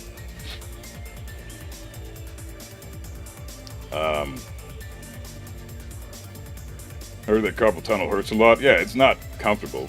It felt like shit yesterday on stream when I was playing against that Devil Jin. It was fucking brutal. Describes like your tendons are on fire by some people I know who have it. Yeah, it's a searing pain, like someone's holding a hot poker to your fucking thumb right here. And it makes it so your thumb just can't move a lot of the time. I'm trying to do things with my thumb, and a lot of the time it just will not fucking move. So it's like the connection to my brain to my thumb has been severed somehow. It's a really weird thing. It's so hard to describe it, but that's what I'm dealing with.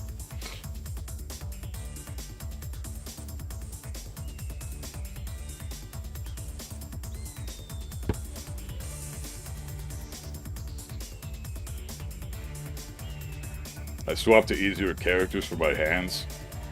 Yeah, I can't do that, man. I refuse to play Tekken unless I'm playing Mishima's, specifically Kazuya. So, fuck that.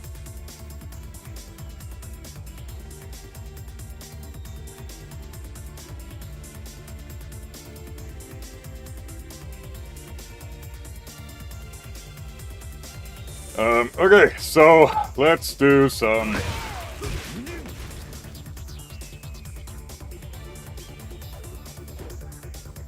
Do some Claudio labbing.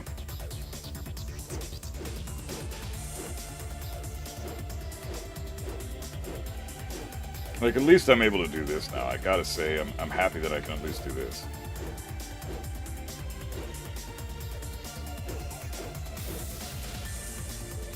It's better than nothing. Like, I won't be wave dash pressuring anytime soon, but at least I can still do some type of mix-ups with wave dash, even if it's nothing special. Unless I do something on this side.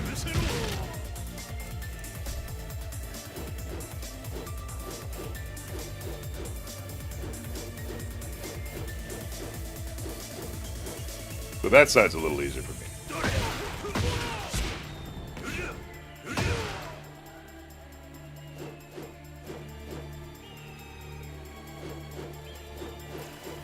Even that kind of hurt just now. Like, that kind of hurt a lot. So, you know, like, it sucks. It's a shame, but that's what it is. Okay. Oh, one sec. Got a text here.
Okay. Okay. Let's see. Use the leverless? Yeah, I might do that one day. I don't know. We'll see. I'm not ready to take that leap yet. Because that's, again, it's going to take months off my life. Months off my life learning that shit.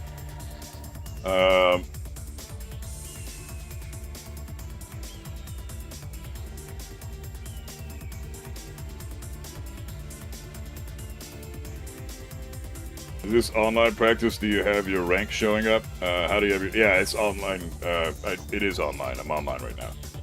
Not a just...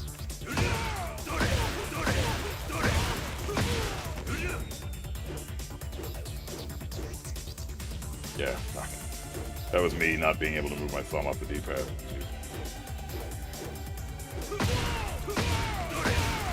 So yeah, I still have an issue, even with this brace on, but I can tell you it helps a lot, and it's not, it doesn't, I don't feel nearly as much pain. So this is kind of nice.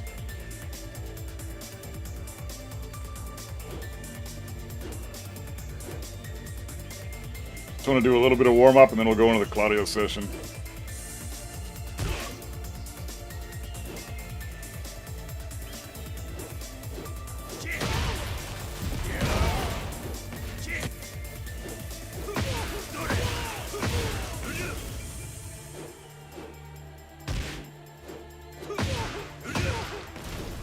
Jesus fuck.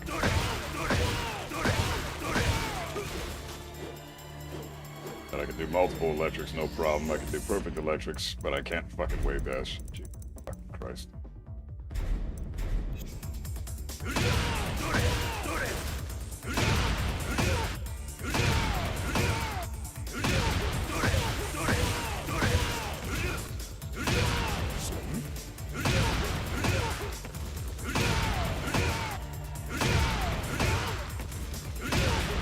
He's pretty downplayed. I agree. Lee's been downplayed since the beginning of season 2.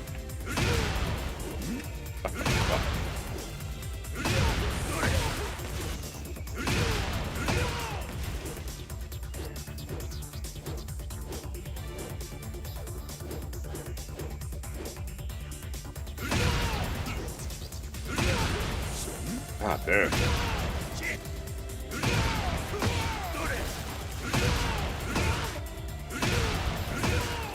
You guys think they're going to announce anything Tekken related at the Game Awards or not? Yeah, I already talked about that a minute ago.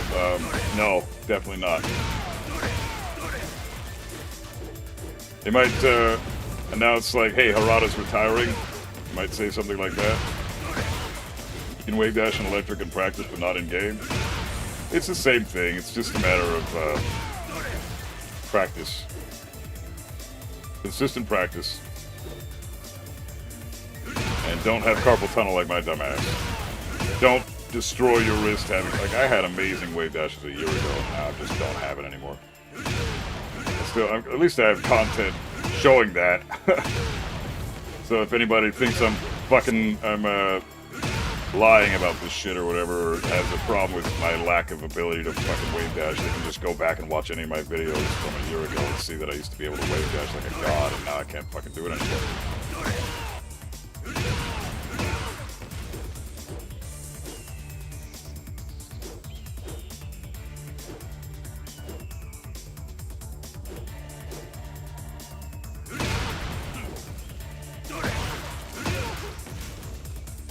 Flex fam, you doing every character? Oh, hell yeah, man. Barong is the weakest and most overhated character in the game. He literally has no strengths. At least I know you're fucking around.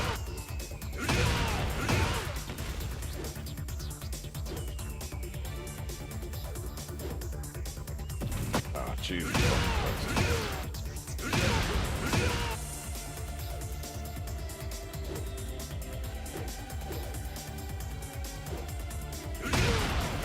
Blown away right now. Come on.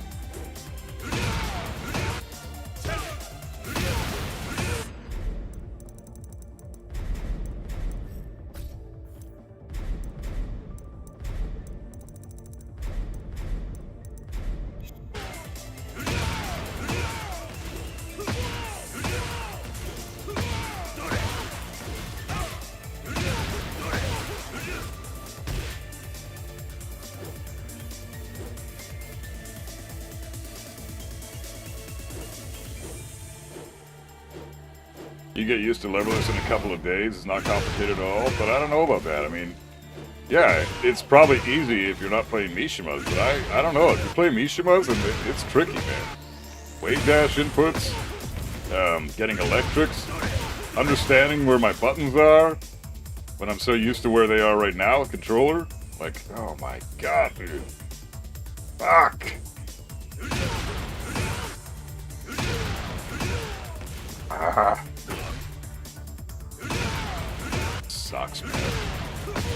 It's a huge disadvantage. I'm at such a major fucking disadvantage in this fucking game. Like, it's such a handicap. Literally, fucking handicap.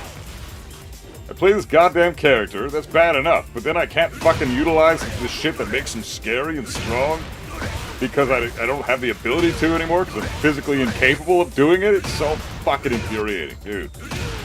How fucking irritating is this shit? God damn it, man.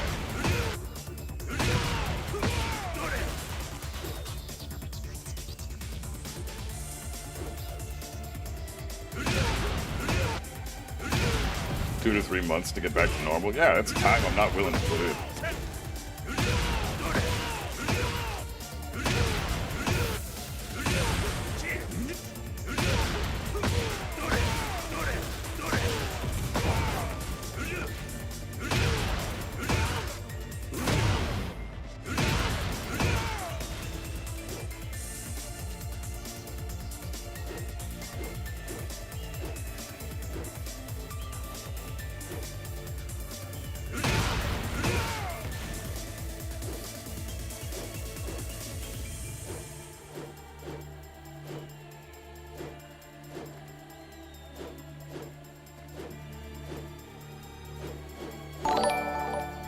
Thanks for the follow. Jesus fuck.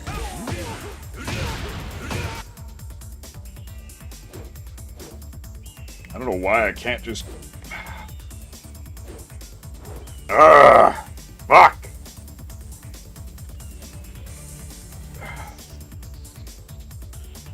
Fucking hell, man. This is so fucking infuriating.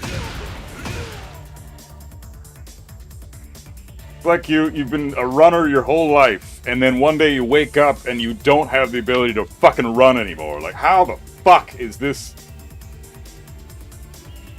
God damn it, dude. I don't get it, man. I don't fucking understand this shit. I've been doing these notations my entire fucking life with no problem at all. Wave dash like a god, electric like a god. I've always been good at this shit. One day you wake up and you just can't fucking do it anymore. What the fuck happened, man? I just don't get it. Like, you guys don't even understand how fucking upset this makes me. I fucking hate this.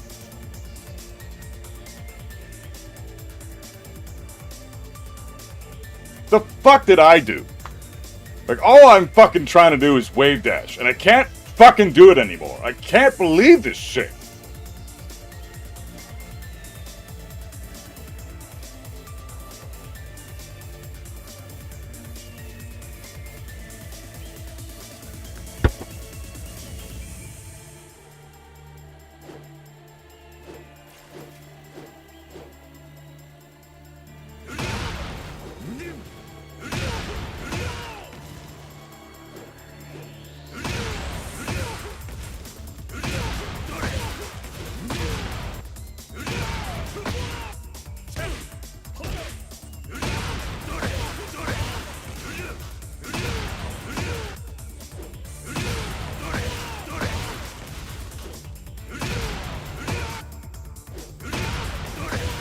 I usually have an is what it is mentality.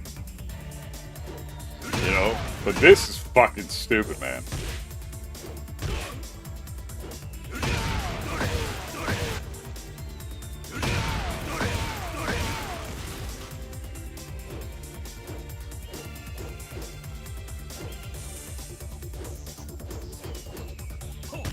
And then when I finally do get a good wave dash going, like I'd had that just now, I just get this searing pain in my thumb. It's fucking brutal, man. What the fuck is this? Like, if I want to be comfortable, then I have to sacrifice a good wave dash. If I want to burn my fucking thumb with this fucking carpal tunnel shit, I finally get a decent wave dash. But then I just kill my fucking thumb. It's so horseshit, man. All because I want to play my own, like, my favorite character. I just get inherently punished for it. Just makes me even more angry at players out there that get appreciation and enjoyment out of playing bitches like Claudio, man.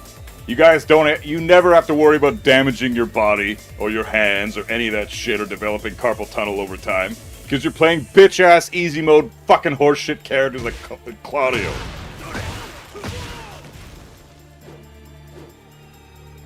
You have no idea the amount of fucking work that goes into playing a Mishima. You have no fucking clue. And the wear and tear it does on your body. You have no fucking idea. You guys are having so fucking good just because you're lucky enough to somehow get enjoyment out of using these boring-ass characters. I wouldn't even be interested in Tekken if Kazuya wasn't in the game. Like, I would not have any interest in any of these dumbass characters at all if Kazuya wasn't in the fucking game. Because these guys are so fucking boring to play. Nobody but Kazuya is fun in this fucking game. Maybe Heihachi. And that's it. I don't get it. How can you possibly enjoy yourself playing Claudio or Clive or Anna or Law or fucking Paul even? Or Lee? Or fucking anybody? Azucena, Alisa, Asuka. How the fuck do you have fun with those characters? How? It's so fucking trash. Those characters are so awful to play. They're so boring. All of them are so fucking boring. No mechanical skill required at all. It's just press the right button at the right time. Paul is sick? What do you mean? Not nearly as sick as Kazuya, dude. Paul is not sick. Paul's boring as fuck. I don't get any enjoyment out of playing Paul. Paul sucks. He's easy mode garbage.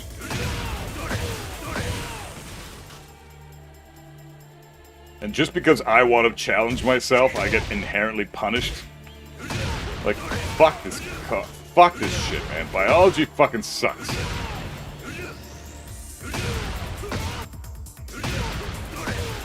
Drives me fucking crazy, man. I hate this shit. I'm so fucking mad about this. God fucking damn it, man. My fucking health is the reason that I can't fucking play this game in tournaments or something. Like, my fucking health. Are you serious? Of all the fucking reasons that I could possibly think of that makes this game impossible to play, my health shouldn't even be a fucking factor. This is fucking ridiculous. I shouldn't have to wear this fucking thing. And it's not even helping at the end of the day. Like, it helps a little bit, but it doesn't fix the issue. Fuck, man.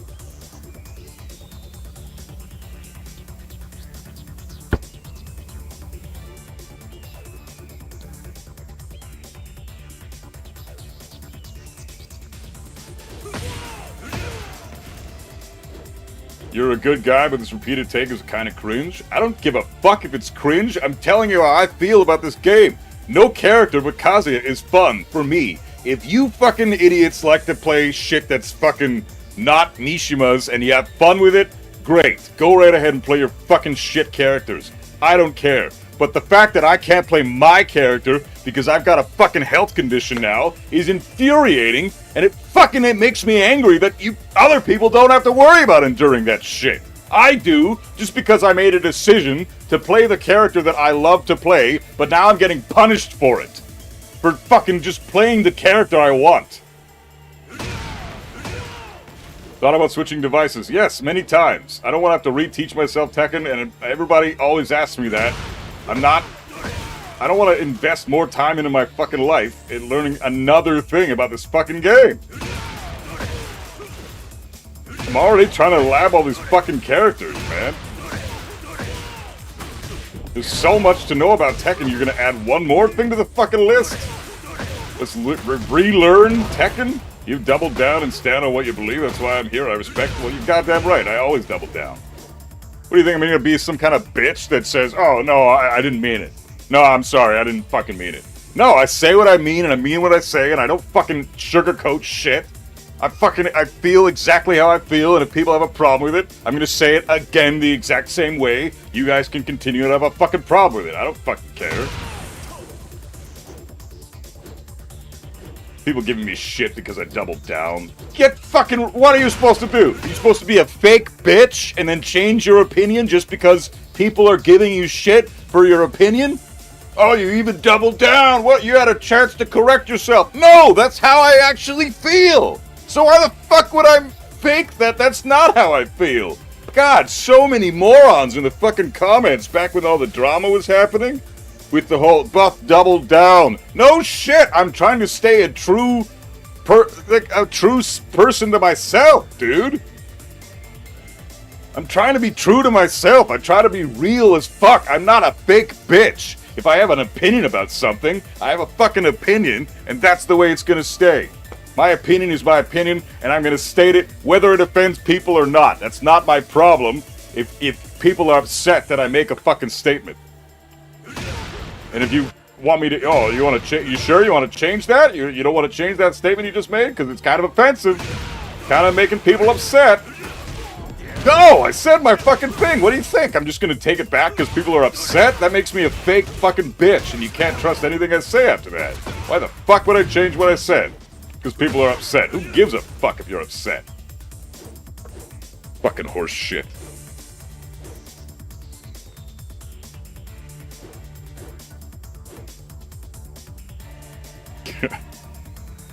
My lady's giving me shit because I'm up here raging about my health. Not giving me shit. Sending me funny memes. Not giving me shit. I just think it's unfair. It's just not a fair concept. At all. That I as a Mishima player, have to suffer from shit that other players don't just because I play Mishimas. That is fucking stupid. If it's game-related, fine. I don't care that Kazuya is useless and weak and trash in this game right now. That's not a problem. I'm still gonna play him. I'm still gonna kick people's asses. But if I have a health problem because of it, and that's the reason I can't fucking play my character, that is some fucking horse shit. That's some fucking horse shit. You players that play any other character that's not a Mishima, you guys don't have to deal with this shit. But I do. Just because I picked my favorite character? Fuck that shit. I fucking hate biology. I'm venting right now. That's all I'm fucking doing. I don't care. I just think it's ridiculous that other characters don't put you through this fucking shit that the Mishimas do.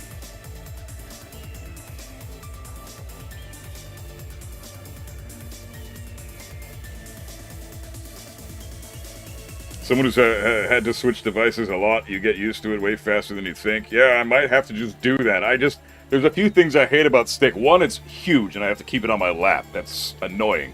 The other thing, it's noisy as shit. You're gonna hear the inputs all the fucking time. I hate that. That's annoying. I can't even play it when my lady's gonna be in the room with me if she's watching a show or something and hanging out. We do that a lot. I'll play a game, she'll be playing a game, or she'll be watching a show or whatever the fuck, and we're hanging out in the same room, it's great, but if I'm mashing buttons and moving the stick around, it's so fucking noisy, it's gonna irritate the shit out of her, as it rightfully should, because it's noisy as fuck. You can get silent buttons.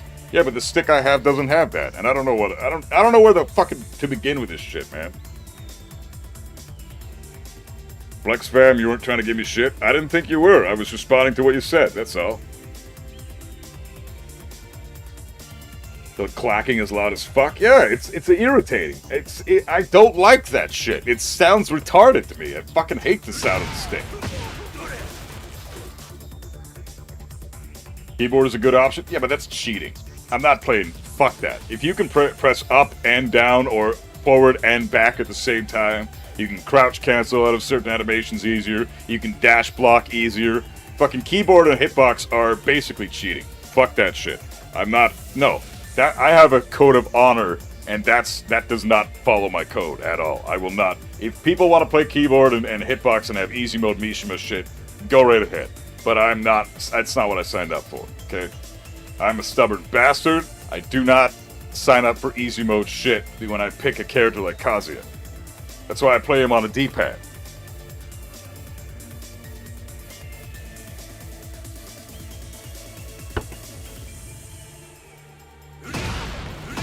Hitbox and keyboard is the closest thing to cheating without actually cheating.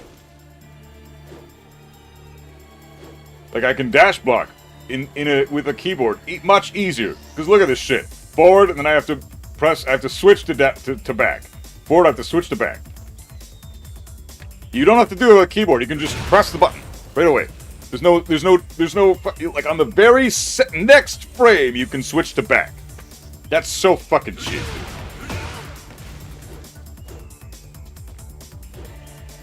Keyboard and hitbox that's just absurd. Fuck that trash. That is so fucking stupid. You might as well not be playing a Mishima. Just play Law if you're fucking using keyboard. If you had to pick a non-Mishima character to play that is hard, would you pick Steve or Brian? I'd pick Steve, yeah. Steve is, like, I fuck around with,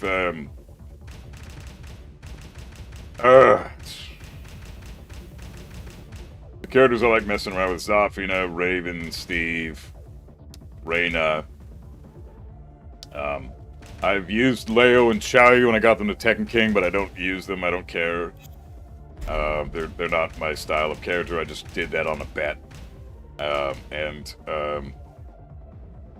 Obviously Heihachi is my secondary, and I also have Armor King and Devil Jin as my other picks for secondaries, but I don't typically use them. Regardless, all four of those guys, Heihachi, Kazuya, Devil Jin, Armor King, they're all like either Mishimas or pseudo Mishimas, and they're fucking hard to play, and they require precise movements, and movement and input is easier on stick. Oh, that's the whole point. Yeah, stick is much easier than D-pad.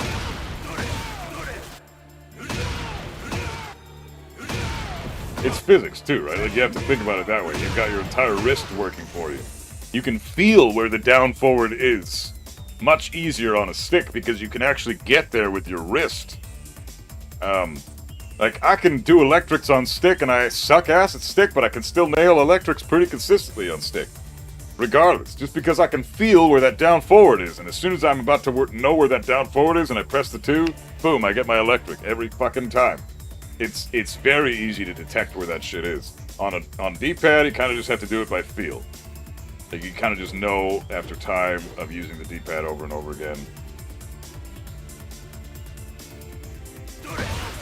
So why not the same hatred for stick? Because at least stick requires mechanical precision to some degree.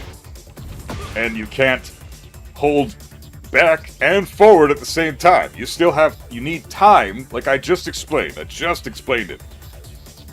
With keyboard, you can press forward and back at the same time. With hitbox, you can press forward and back at the same time, which means you don't require any extra frames to dash block. Dash blocking is one of the most important things in this fucking game. Also with crouch canceling. You can crouch cancel by pressing crouch and up at the same time. It's fucked up.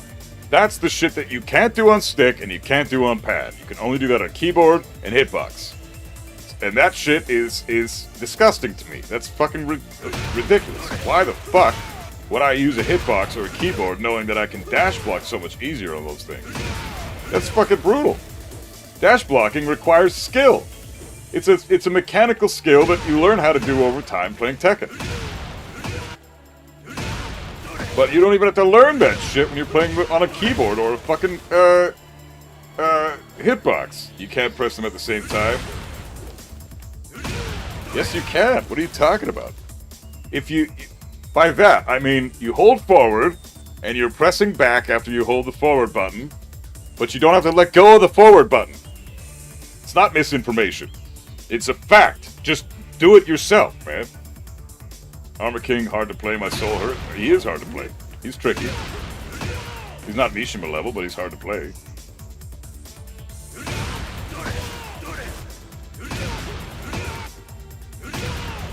You don't have to let go of one button to press the other, is what I'm saying.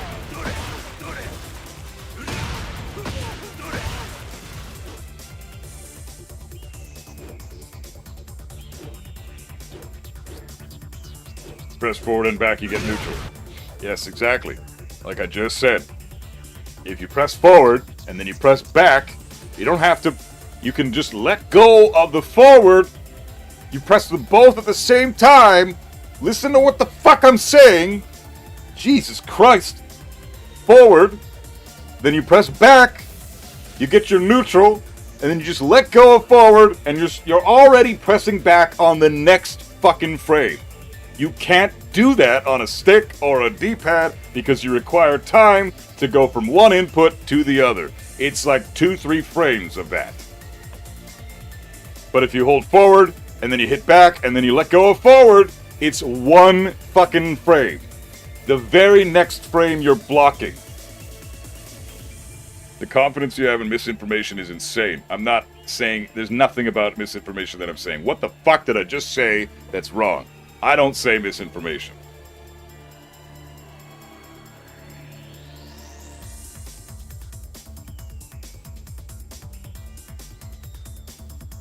You can't dash by pressing back and forward at the same time, though. I never said that you could! What the fuck? The misinformation is the shit that you guys are putting in my mouth, not the shit that I'm saying.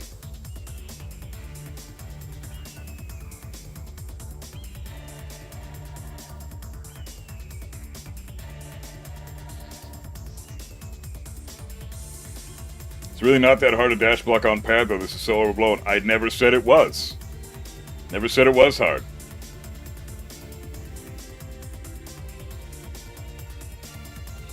The soonest you can do it is 2 frames. Well, if you listen to what I said, you hold forward, and then you press back on that next frame, then the frame right after that, you let go of forward, and the very next frame you're blocking, which means if you put it all the fuck together, 2 frames, like you just fucking said. God damn, it's like I'm fucking speaking Japanese or some shit. Jesus fuck, man. People think I say misinformation or that I'm wrong, but you just don't understand the words coming out of my fucking mouth. Maybe take some fucking English classes. Jesus fuck, man.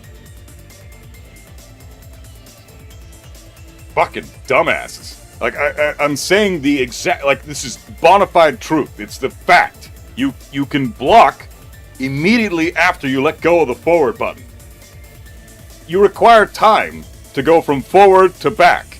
And in that amount of time, even if it's 3 frames, which a lot of the time for me, I do it in like 4 or 5 frames because I'm slower to fucking, I'm slower to move backwards than some people, I guess.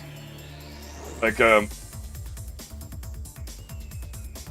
so if I press it on the, say I press it up forward on the 5th frame, and then I block on the, what is that, 6, I can't even read that, so 5.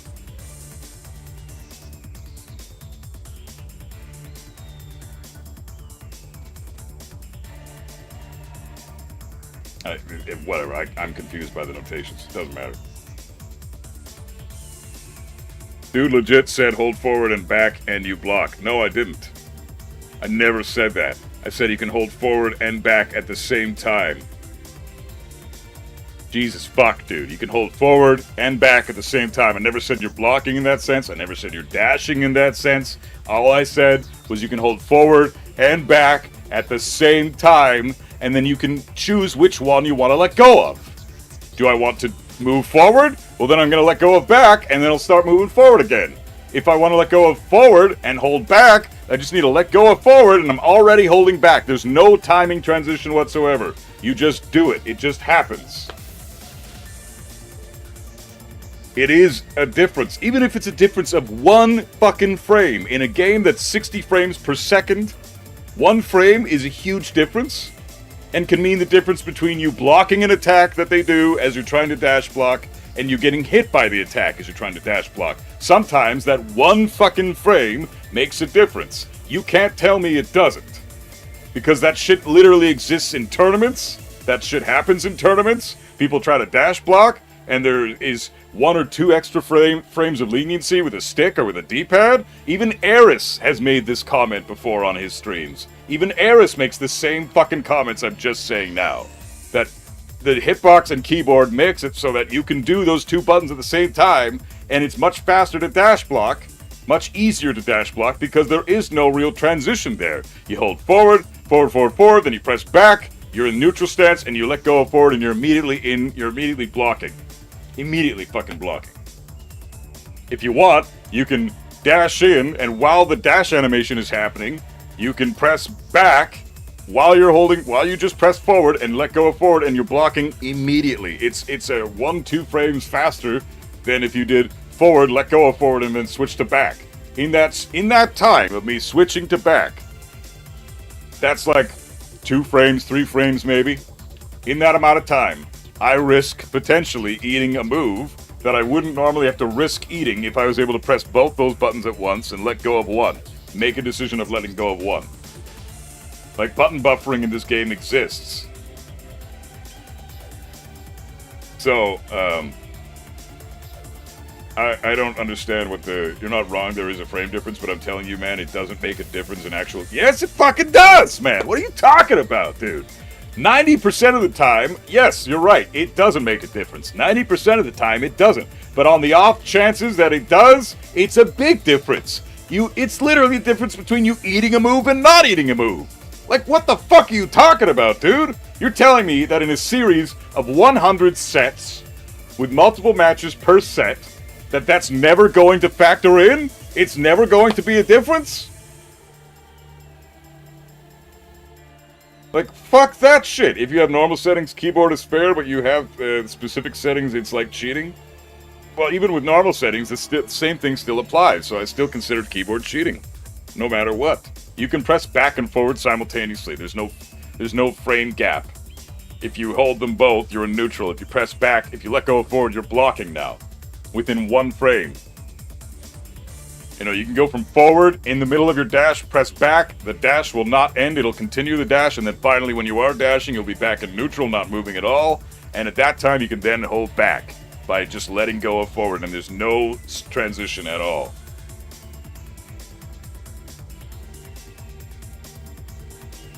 If we take that advantage, if we take the off chance that movement is better with stick, would you call that an advantage? Movement is better with stick. I think that's an advantage, yeah. Sure. But I don't think it's... Like, all movement is... I mean, it depends. Like, movement is better on stick if you play Mishimas. Movement is the same on stick as it is on pad, as it is on keyboard, as it is on hitbox, if you play any other character in the game. And we're not seeing Mishimas in tournaments, so I don't think that's relevant. There is a difference. I've had games where I got hit while trying to dash block on pad. Thank you. And that's all I'm saying. Even if it's a difference of 1 frame. I don't care. It's still a fucking difference, man. It's still a difference. It's just a little overblown. Why am I not hating on stick to the same degree? Because for the most part, they suffer from the same weaknesses. I'm not hating on stick because... Stick is the most... First of all, it's universally accepted as like the controller that you use in tournaments. So if you're not using stick and you choose to use pad, that's kind of a player preference thing. That's kind of on you. That's like, I'm not saying that... I made the decision to use D-pad because that's what I fucking started with in 1994, right? So stick is never something I gravitated to, ever. I've never played with stick. It's not my thing. I don't like it. It doesn't feel right to me. D-pad feels right because that's how I play all my games, right? So it feels right to me. That's why I stick with it. But if I were to switch to stick, it would be the same weaknesses. I would just have crisper movement on stick because now I'm using my entire wrist and I play Mishimas. But if I played Claudio, you wouldn't even be able to tell the difference. There's no difference between stick and pad if I play literally any other character in the game. So if I was to get mad at stick, I'd have to get mad at stick for what? One tiny little scenario? One tiny little situation? They're playing Mishimas, so they have better movement because they play stick? Fine. That's their... You know, if I wanted to, I could pick up my stick and learn how to do that too. I'm just being stubborn. I can't get mad at my own stubbornness. Or I can't get mad because of my own stubbornness. Whereas with hitbox and keyboard, you genuinely have advantages over stick and pad. And it's not even a matter of debate because it's literally physics. We're talking about fucking physics here. It's the difference between you being able to press 2 buttons at the same time and then just have to let go of one while you're already pressing that other button. That other button's already being maintained. It's being pressed, so just let go of this one. Immediately, the properties of that button will kick in. But with stick and pad, you have to switch from one button to the other. And that's a good 2-3 frames of movement at that point that you're sacrificing just to be able to dash block. So your dash blocking, which is one of the most important aspects in this fucking game, is slightly weaker with stick and pad as it is with hitbox and keyboard. And that's the issue. That's my entire argument. The fact that you could dash block more effectively with a hitbox and a keyboard makes that somewhat cheating, because dash blocking is so important with every character in the game. And it's a skill that requires practice. I've learned how to dash block pretty well, but I still get fucked up a lot of the time when I'm just trying to switch to back, because in that one frame gap, I get smoked by a mid or something, or a launcher or something, in that one gap. Like, it's one fucking frame, but I still get smoked. I wouldn't have to worry or account for that frame if I used hitbox or keyboard, right? That's all I'm saying. It's not overblown. I'm saying that it has an advantage. Whether or not it's overblown or whether or not it's situational is irrelevant. And it's not even that situational, because dash blocking is kind of something you have to do in tournaments. So, I don't fucking know.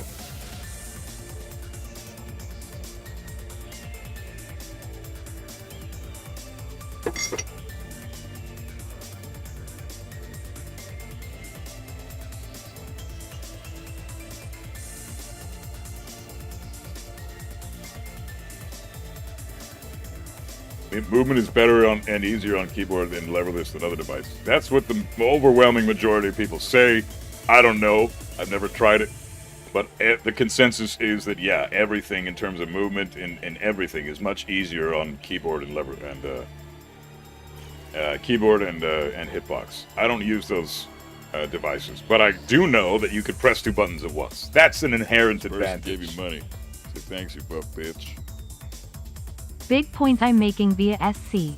100%. You can KBD on hitbox at a speed that is humanly impossible using a pad. I've seen it verified. It looks broken. Spicy, thanks so much for that, bro. Yeah, you're goddamn right. Exactly. We're discussing, if we're talking about controller differences here, this is a matter of physics. Thanks for the super chat, bro, but you're 100% right. We're talking about physics here. This is not something that's up for debate, right? If I'm overblowing it, or if my argument is about something that's super situational, it doesn't diminish the overall validity of my argument, because we're discussing a matter of physics. That's not up for fucking debate. It's a fact of reality. Like, if you're holding 2 buttons at once, it takes far less time to take one finger off the button than it does to switch from one finger on one end of the controller to the other button on the other end of the controller. It's just like, come on! How fucking hard is that to discern? Even if it's a 1 frame difference, it's still often gonna play a part in a match, especially in a global tournament with tons and tons of matches being played that day. Several people most likely, are going to experience a point in one of their matches where that actually plays a part, and it actually makes a difference. You go through 1,000 matches in a day, and you're going to see several times where it happens, where that makes a fucking difference. And if that's all it is, if that's all that my argument is based off, it's still valid and sound. Because at the end of the day, I'm just arguing that it has an inherent advantage, which it does, which is demonstrable, which people have all verified for themselves that have used these fucking controllers. So it's not about my opinion at the end of the day, it's a fucking fact. There's no opinion about this. So people disagreeing with me, I'm sorry if you disagree with physics, but that's just, those are the laws of the universe, right? So what the fuck are you arguing with right now? It's not like I made this shit up, it's just a fact. Jesus Christ.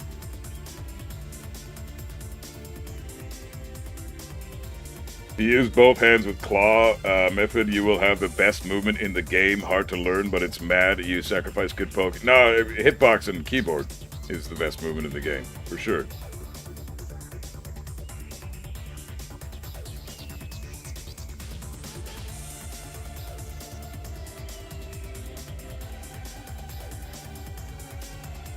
No, claw is great, but at the end of the day, you're still using fucking your thumb to move, right?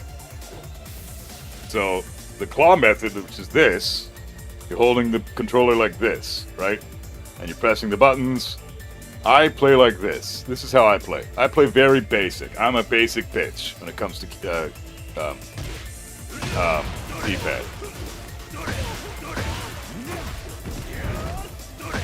This is how I play. Okay? And it works for me.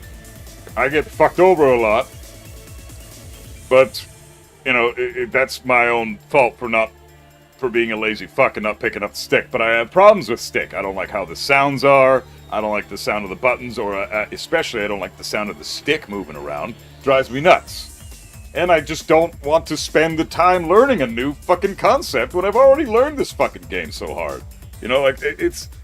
So, there's a lot holding me back from playing stick, but that's mostly due to my own stubbornness. I have an issue with keyboard and hitbox for a completely different reason.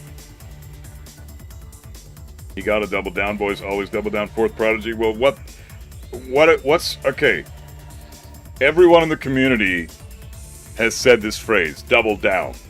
Can you tell me a justified response to why it's a bad idea or why it's silly to double down on a statement you've made? Even if you're wrong, right?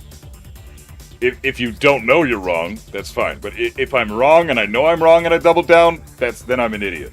Sure, I will grant that. Because if you're just saying wrong shit and people call you out and then you double down on that, then you're an idiot. 100% agree with that. But tell me a justified circumstance where doubling down is stupid or the wrong thing to do. Where is the justification in that?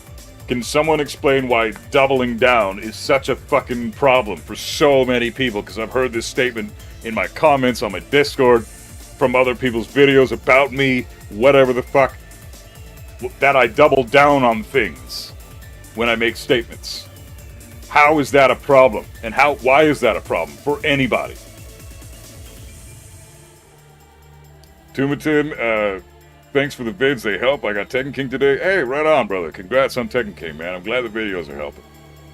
But seriously, why is it a problem to double down on anything? If I make a statement and it's backed up by evidence, and people seem to disagree with the evidence, but that's their own opinion. I'm making a statement that's true and valid in reality. Other people can disagree with reality if they want, but it doesn't change the fact that it's a fucking valid and sound opinion that's backed by evidence. Why the fuck wouldn't I double down on that? Exactly.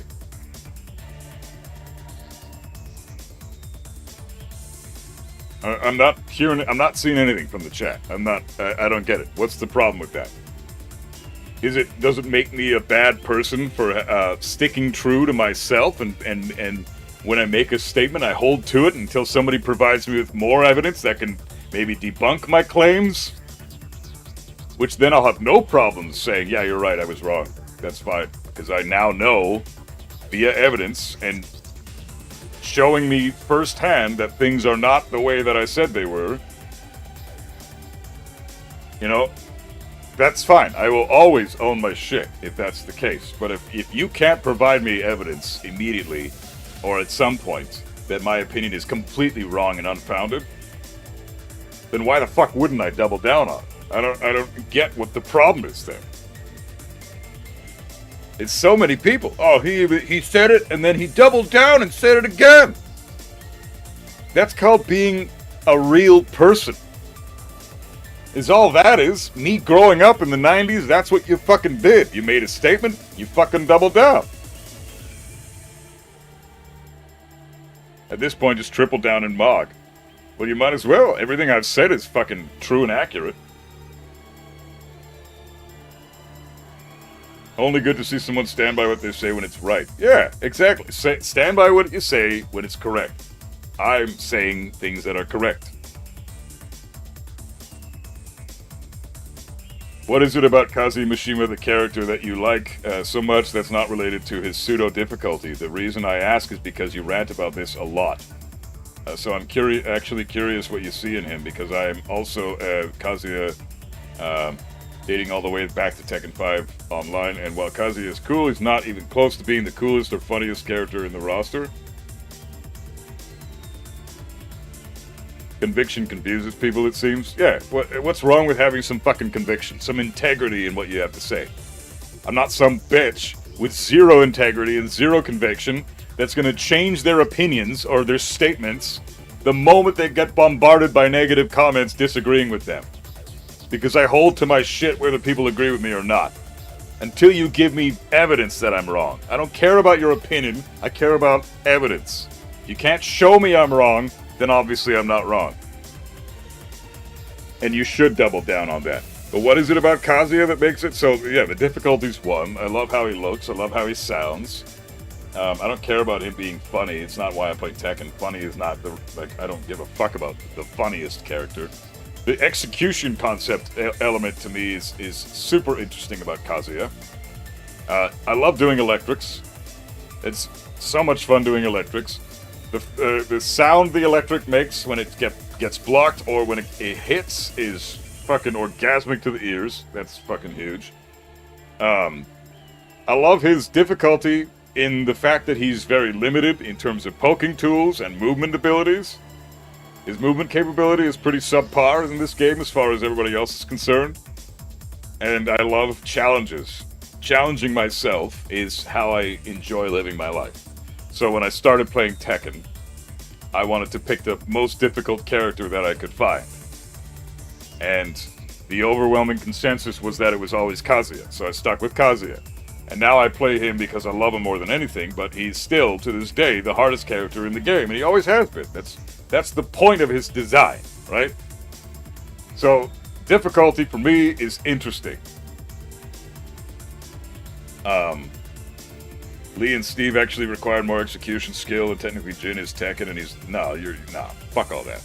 That's your opinion, man. It's not true. So, hey, Cinegang, what's up, man? How you doing? I miss Tekken 6 when you block an electric, the screen flashes white. Yeah, so like flashy gimmicks like that. Maybe I'm sold on the flashy gimmicks a lot of the time, sure. But the point that I love about Kazuya is that he really... The number one thing that I love about Kazuya, it's a combination of two things. The mechanical skill required to pilot the character effectively is super, super high level. And the hardest thing in the game to do when it comes to playing footsies. Right? That's Kazuya. The next thing is that in tandem with that, he teaches you better Tekken than the majority of the cast. Because he really doesn't have a lot of bullshit to fall back on, so you are forced to learn the cast in order to play the character. At its highest level. If you want to get past God of Destruction rank, for example, you better learn the matchups in the entire fucking game. And typically, players that are able to get Kazuya past God of Destruction are some of the best players in the world with Kazuya. And you can't really say that about a lot of other characters in this game. Because a lot of characters have gimmicks that allow them to... Well, not even gimmicks, but just things that they can fall back on that make them exceptionally strong in specific scenarios that require little to no effort, that just kind of climb the ranks for you a lot of the time. So, Kazuya is Tekken. He's one of the only characters in the game right now. In fact, in my opinion, this is my opinion now, not speaking about facts, this is my opinion, Kazuya is the only character in the game that plays Tekken anymore. Everybody else is playing Tekken 8. Kazuya is Tekken. I'm not saying he's Tekken 7. I'm not saying that. I'm not saying he's not playing Tekken 8.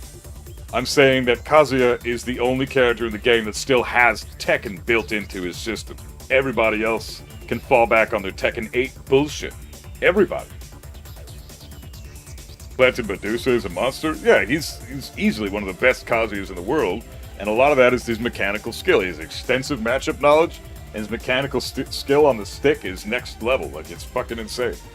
So if you can put those two things together, you're gonna be a god with the character, because you know so much about the other characters, and you have the mechanical skill to take advantage of that knowledge anytime you need.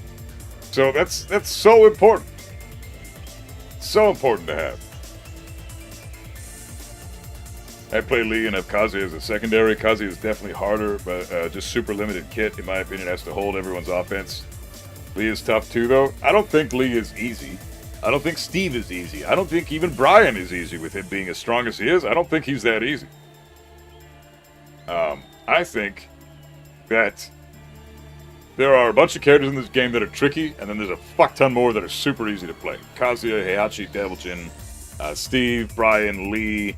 You could even argue Zafina and Raven to a certain extent, you know, once you're in the higher levels. You could throw in Reina as well, pretty tricky to play sometimes. And you could even add Armor King up there. He's tricky too. Anybody else, all the other characters are easy mode. They are. They're all super easy to play.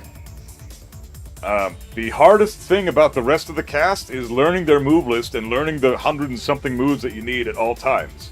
But if you main that character, that shit's just gonna build up over time. And once you have extensive knowledge of their move list and their situations that where you need to throw in certain moves at certain times, what is the correct move to do in this scenario? I've got about 80 to choose from. Let's just pick the best one for this scenario. You're gonna get better and better at that over time, playing that character. And then once you're at that point, there's really nothing hard about that character anymore. There's nothing difficult about that character. Once you have that knowledge, you're good to go. Kazuya, you can have all the knowledge in the world, and he's still going to always be difficult to play. Always. Whether you're insanely knowledgeable of the game or not, he's going to be hard to play no matter what. He's the hardest character in the game. That's why I love him so much. He's so fucking fantastic to really forces you to learn good Tekken. And so, I just think that that's the reason I play him. So that's to answer your question, Fourth Prodigy, but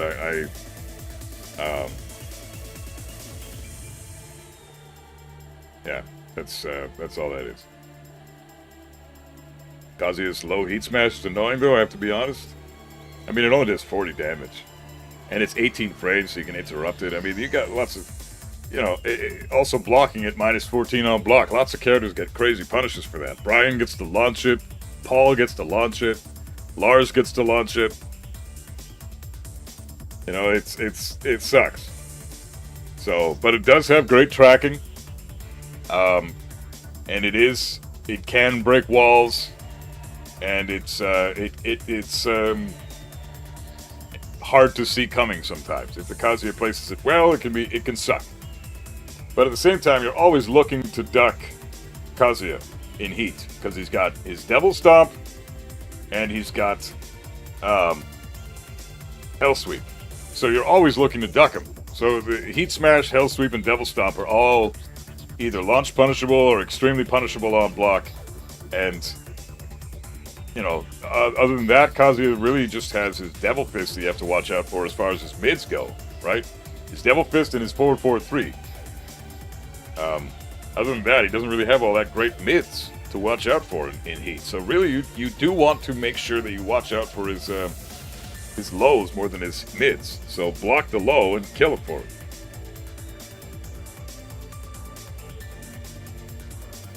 That shit is not very Kazuya. Down 1+2 needs to go.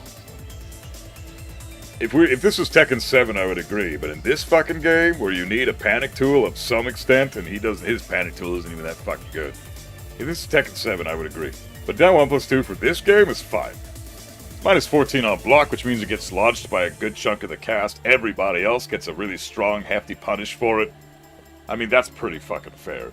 And if you're not launching a counter hit, it's only +3 on block. This is a great move for Kazuya. He needs it. And it's kind of overrated, I think.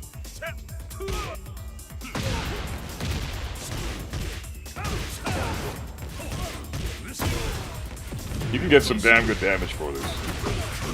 94 damage for a counter hit down 1+2, right? That's pretty fucking good. But it's not that great, because it has pretty poor tracking.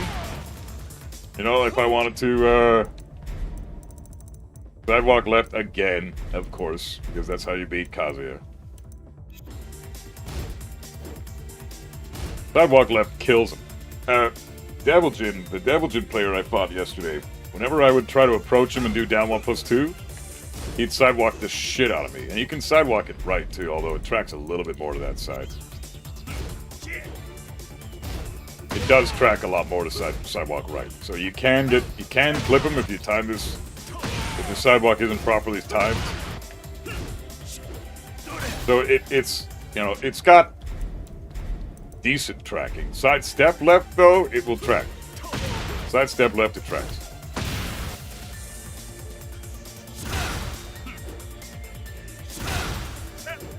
It depends on the frame rate, obviously. Side step left can still beat this. Like, this is usually a good setup. This into down 1+2 is solid because if they just stand there or they try to press buttons, I'm -5 here. -5, and then this crushes on the 6th frame. So if they try to jab check me after this is blocked, I shouldn't be able to crush that. I shouldn't, I can do...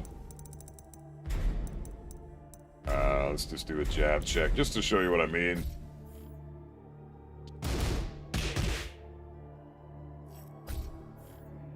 So now we're gonna do, this to this.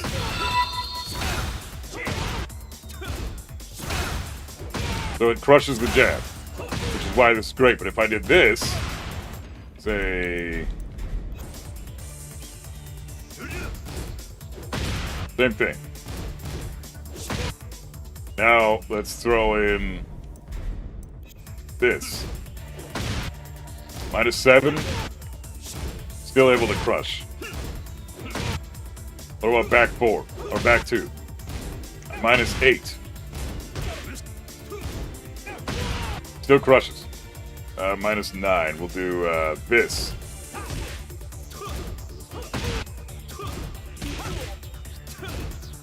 So I can't crush it at -9. I need more frames to crush at -9. But this is a great setup here because I love going into this move, or even this. Same thing. -5 into down 1+2. Because people are going to often try to jab check you when you're that minus, right?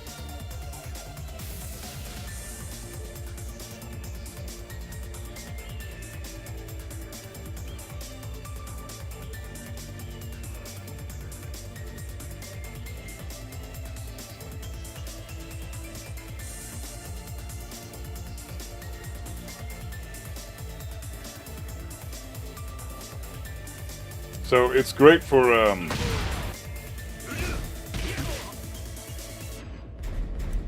being able to crush certain things. Even fighting GM will tell you what. Something about Kazuya. Why are you listening to him about Kazuya? What does he have to do with Kazuya?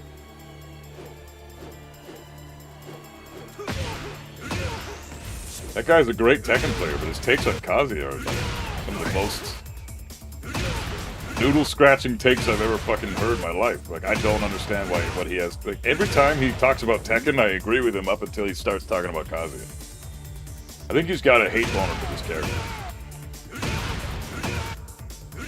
He's never played him a day in his life.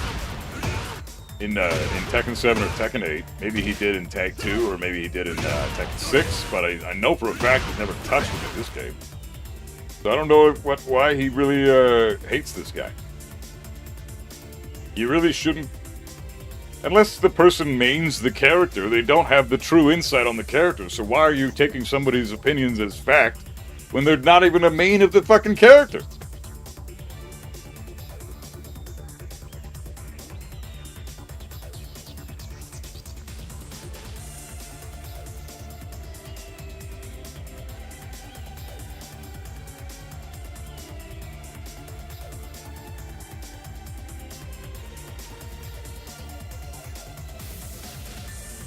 Yeah, I agree, Emil. I think GM's a fantastic Tekken player, one of the best there is. I respect the shit out of him as a player.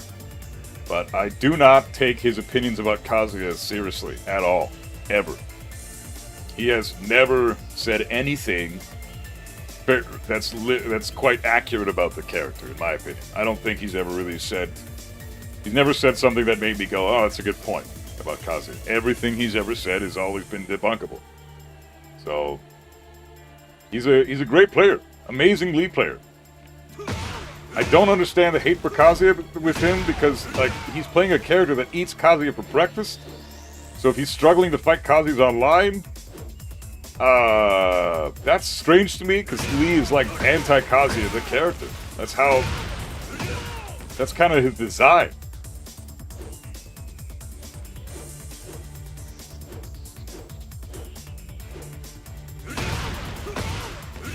So, you know, nothing but respect for the guy, but I don't think his takes on Kazuya are accurate at all. He's got a lot of information about the game, but not enough about Kazuya to really say anything. It'd be like me giving my harsh criticisms to somebody like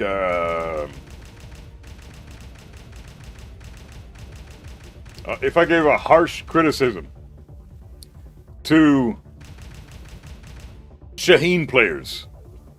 Like, I don't know nearly enough about the character, in my opinion, to say really anything positive or negative.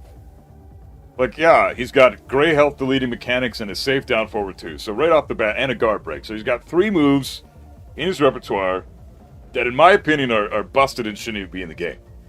But as a character, as a package, I don't fucking know nearly enough about the guy to trash players playing him or to bolster them playing him. I don't know. I have to figure shit out. Maybe Raven too. Yeah, I know a little bit about Raven. I know a lot more about Raven than I do about Shaheen. That's why I chose Shaheen. Out of all the characters I looked at on this list, I'm quite educated on a reasonable number of them, except for maybe Shaheen. I don't know a lot about this guy.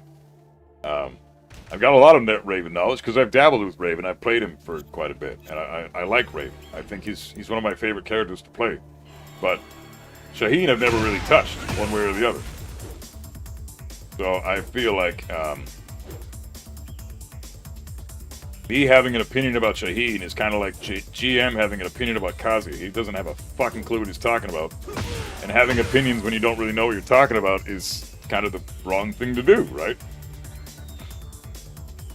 Egg Music, EG Music, how you doing, man? Welcome on in. Glad you're liking the videos.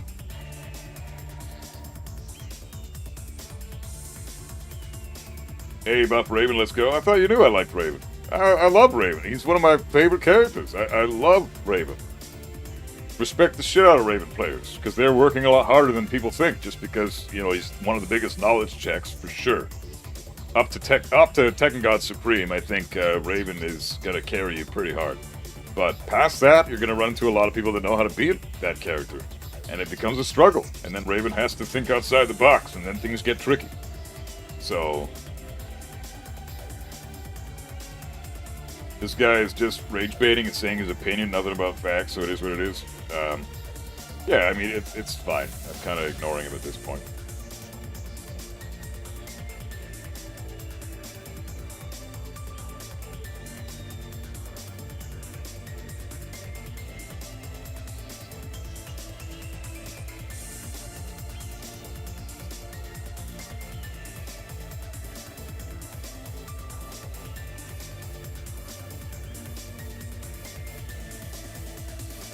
And that crying face emoji in the chat is annoying, dude. You want to stop using that shit? It's just constantly see that shit in the fucking chat. Stop spamming the chat with that fucking emoji.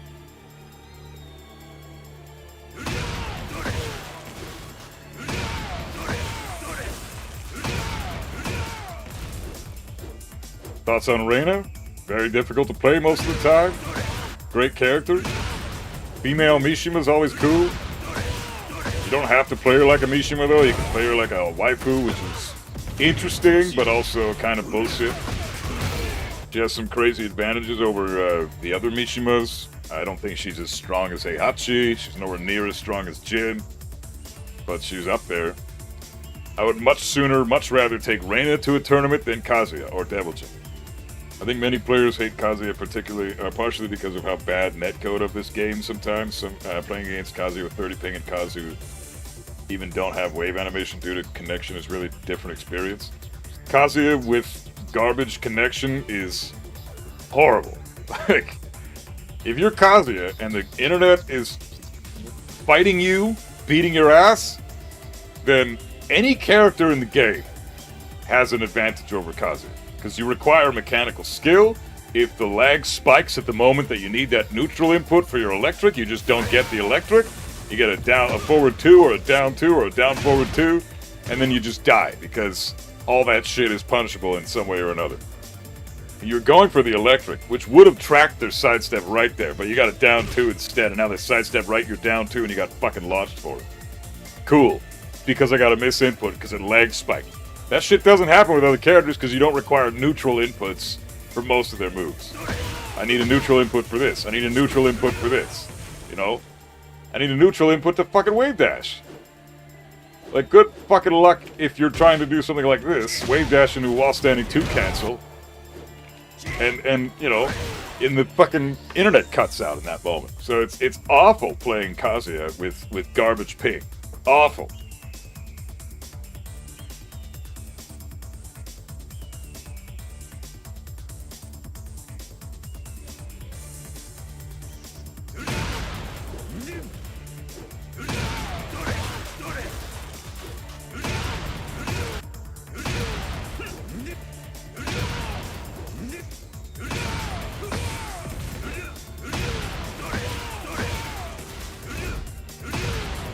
Anyways, let's fucking let's do some labbing now. Enough of this banter and debating and bullshit and all this crap. I want to fucking educate myself and others with some Claudio shit. So let's go over a few scenarios here. I'm a little warmed up now, so that's good to know. Okay, so if we do, say, these first 4 interactions, and I get hit by down back 1-2. And then I try to sidestep left. Or sidewalk left.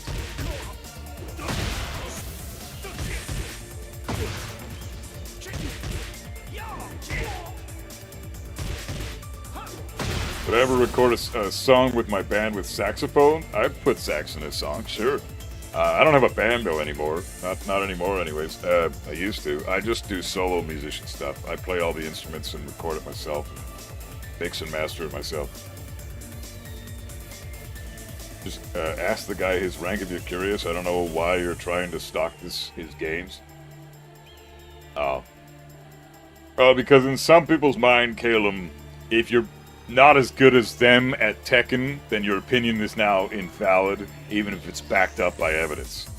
Like, I can tell you, my opinion about some things in this game might be different from a lot of the pros, but if I'm saying something backed by practice mode evidence or something, and they just weren't aware of that fact, then obviously my opinion is it's not an opinion. It becomes backed by evidence. It's now rooted in reality, right? So just because a pro might disagree with something I might say, it doesn't automatically invalidate it, because you got to check that shit. So I think the dumbest thing you can do, knowing that, is judge a person's knowledge of this game based on how successful their last 20-something matches were. You know, that's a lowbrow way of looking at this. If you're going to investigate their person's account, and you look at their last few matches, and you're not impressed by their gameplay, fine. Maybe you're a better player than them. Maybe you're also using a character that just does better in this game than their character does. It could very well be that too, right? So, not, like, people look at things through a very small, narrow fucking lens. I try not to do that. I do it sometimes, but I try not to. And I think the best thing you can do is judge a person's statements based on the merits of first of all, their history of being correct, and if they have none of that, then verify what they have to say by just labbing the game. Figure out what oh, this character does this and it's minus this. The other day in chat, we had somebody come in and say that Dragunov's down forward 1 isn't even that good because it's -4 on block, right? That was the argument. They came in chat, were saying that Dragunov's trash, he got nerfed into the ground, his down forward 1 isn't even very good because it's -4 and doesn't track at all. That's what they said. Okay, so we went into practice mode, and we saw that, first of all, Dragunov has incredible movement, so, like, he's obviously not trash, because he's got one of the best things in the game, which is movement. His movement is flawless. Second, his down forward 1 is -2, not -4, and it tracks to both sides. Like, if you want to sidestep it right, if you want to sidestep it left, you can, but it tracks to sidestep right, and it does track a little bit to sidestep left. So, right off the bat, we debunked their bullshit immediately by just going into practice mode and figuring out what they were saying is completely unfounded and bullshit. They are basing their arguments off of emotional shit and nothing else. No data to support anything, right? And this person is like a Tekken God Supreme or some shit, or the God of Destruction with Dragunov, right? So, just because they have a high rank, just because they may be doing better online than you are with your character, it doesn't invalidate their opinions. They might know less about the game than you do. It's just maybe they're in a different region and they're able to have more success in that region. Maybe they're playing an easier character than you are and they're able to have more success in that with that character. Maybe the net code is better for them where they are between player matches, and it's not as good for you, so you suffer in that department. Who knows? There's tons of fucking factors at play when observing somebody's gameplay. Maybe they're having an off day that day and you checked out all their matches that day and it was all bad gameplay because they were having an off fucking day. Go further back and you see how they actually play when they're doing really well, and they're actually damn good players. You never fucking know, right? So, hey, Son Jr., what's up, man? Welcome on in. So, that's the thing I think is that's the flaw in that type of thinking. Oh, you're making these opinions, these statements that I fully disagree with. What's your @ What's your username? I want to check your games and see how fucking good you are. Because if I think you're trash, then I'm gonna just know right away that you're wrong about everything you just said. And that's a false dichotomy. If you're bad at the game, then you're wrong. That's not even a fucking true dichotomy. What are you fucking talking about? If you're not doing that well in those matches, there could be tons of factors at play.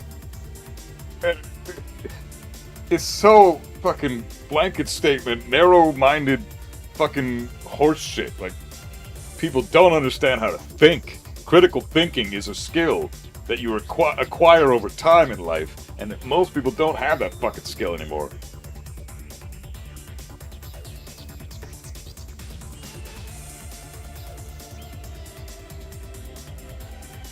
GM banned me for telling him he doesn't know anything about Kazuya. I mean, first of all, welcome on in, Defense Patch. I kind of agree. I don't think he knows a lot about the character. Maybe he knows how to fight him, but he does not know enough to give critiques and say things like, this guy carries you because he's got this fucking move right here. This shit is amazing. Don't get me wrong, the Hell Sweep is fucking great. Like, the Hell Sweep is an amazing move, but if they block it one time, he's dead. So it's pretty fucking balanced. And the other thing you can do is you can beat it up multiple different ways. Just fucking sidewalk it. I'm gonna just leave him on hit. So I'm gonna jab him and then I'm gonna Hell Sweep. Jab him. He's at -8 right now. He's minus fucking 8. I'm gonna input the Hell Sweep as fast as I can. Yeah. Crazy. He's eating my jab, and then I'm immediately going into Hell Sweep. If I delay it... Oh, fuck. Trying to prove a point here. If I delay it, it can hit him. God damn it, dude. Hit him with the fucking Hell Sweep. But you gotta realign with Wave Dash. Then you can hit him. But even then...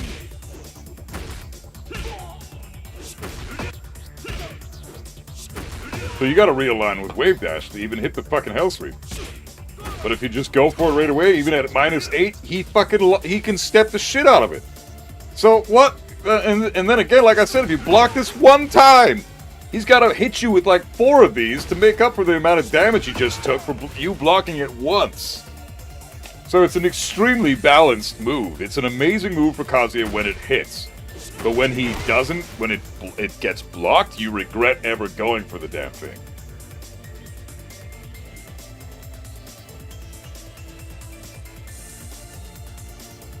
GM says that Lee and Kazuya is an equal matchup, which is wrong. I think it favors Lee quite a lot. Lee is, like, definitive anti-Kazuya. What the fuck does Kazuya have that's good against Lee? He can launch all his lows. Cool. That's it. That's all he's got. Lee can crush everything Kazuya does. He's built around counter hits. That's the character of Lee. He does high crushing move into counter hit launch. Kazuya hates that. Because I got 19 frames. 443, 21 frames. 442, 17 frames. Down back 4, 20 frames. Patricide Fist, 27 frames. You know, electric can be upwards of 15, 16, 17 frames a lot of the time. Hell Sweep, it's like 18, 19 frames. Everything is slow as fuck with this guy. Right? Those are all my best moves, and they all take a lot of time to get going. What the hell are you supposed to do when Lee does his 12 frame low counter hit? Or his 11 frame Magic 4 launcher, counter hit launcher? Or forward, forward, forward that goes under all of my offense, including my electrics, and oftentimes even my down forward fucking 2 gets clipped by forward, forward, 4 with Lee. What the hell am I supposed to do when I go for an electric and he launches me with counter hit down 3? Lee beats Kazuya. Lee just kills Kazuya. Lee can do a down forward 2 into a down 3. Down forward 2 can get blocked. Lee immediately goes into down 3. I try to electric to take my turn back when he's -7, and I get my electric fucking crushed by down 3. Like, I can even show that. Right now, I'll just fucking show that. Just so I'm not just talking shit. I'm gonna go for an electric after he does a down forward 2. And I'm gonna block it, and he's gonna crush my, my electric.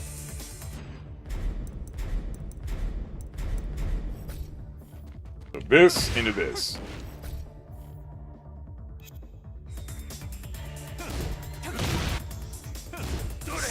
Look at that shit.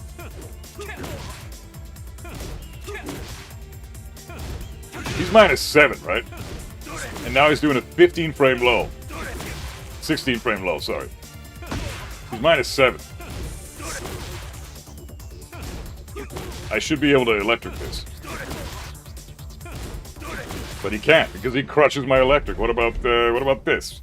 Again, down forward 2, forward, forward, 4. Okay.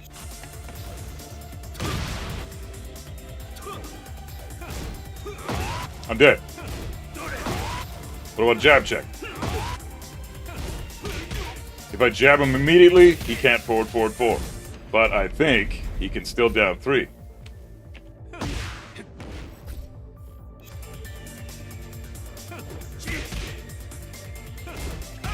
Oh, he can't. Well, if I'm a little further away, he can, yeah. So if he hits me at tip range and I block his down forward 2, then I get crushed and I get counter hit launched by his down 3. And he's -7 after I block the down forward 2. Look at that, he's -7. Which means he should not be able to crush a whole lot, right? He shouldn't be able to crush much at that fucking frame disadvantage at all, but he can. I need time to get my shit going. What if I go for a big mid? I want to go for my big mid here. Forward 4 to take back my turn.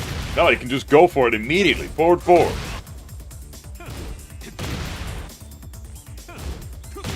I can catch him with it if I'm immediately going for my forward 4, but I can't go for anything else.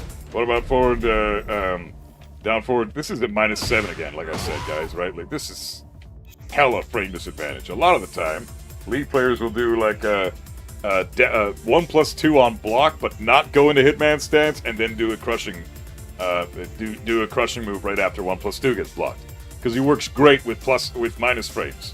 Lee loves being minus. So if I do forward 4 gets fucked up, my homing move gets fucked up. Forward 4-3, trying to get forward 4-3 in there, doesn't work. He can actually beat out my down forward 2 with this fucking move at the very last frame. If I were to, it is possible. I've seen him do it. Goes under my forward 4-2. It's fucking crazy. Might need to be a little off axis or something.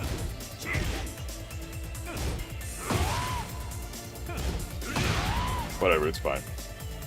I have seen that happen, but I can't replicate it in practice mode. It's a lot like Lars's silent entry 2 will go under down forward 2 a lot of the time, but it doesn't.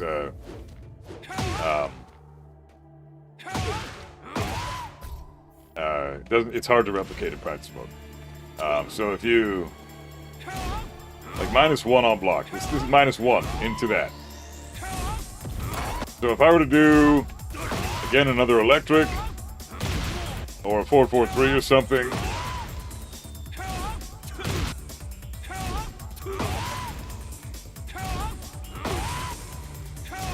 Jab check. I'm just jab checking here. That's all I'm doing. The fastest option I can do. Jab check. He launches me for that. So if again, Lee loves being minus. It's his whole fucking thing. He just destroys Kazuya's offense.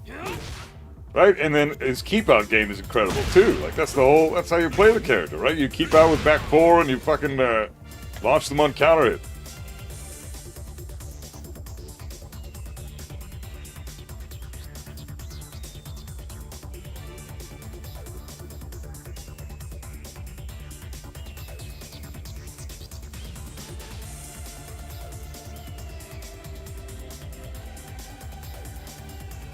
Hey Arbo, what's up, man? How you doing? So in that sense, I don't think GM is like. I would love to hear his arguments as to why Kazuya is an even match for Lee. I mean, yes, they suffer from the same weakness in terms of sidewalk left. You got to sidewalk both characters left. Forward crushes while standing too. Only on good timing though. Yeah, it's got to be very specific. My trash for spamming Power Crush when the opponent won't stop mashing? I wouldn't spam Power Crush. No. Most Power Crushes are unsafe.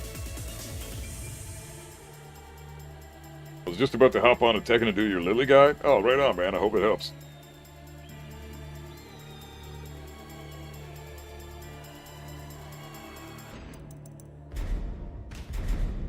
So if GM wants to respond and give me a reason why he thinks Kazuya and Lee is an even matchup, I would love to hear his thoughts. And I mean that in all honesty. I'm not trying.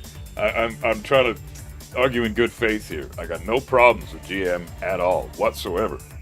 Zero. I think he's a great guy. I think he's a great content creator. I even respect his character. But his thoughts on Kazuya just baffle me. I don't understand where he's getting this information about Kazuya. I don't get it. I personally believe it's from a lack of experience with the character.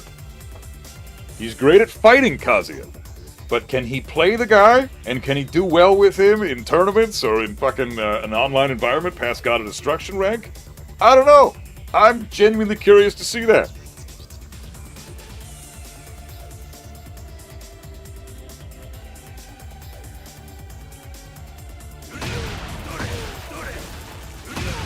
Of course, he probably won't give me the time of day because I'm only a Tekken god. And a lot of people think rank has a lot to do with your knowledge of this game, even though I don't play ranked. So ranked is kind of irrelevant on my end because I don't play ranked. I haven't played ranked for 4 or 5 months. I don't plan on playing ranked for 4 or 5 months, and the fact that I have a Tekken god rank doesn't mean anything.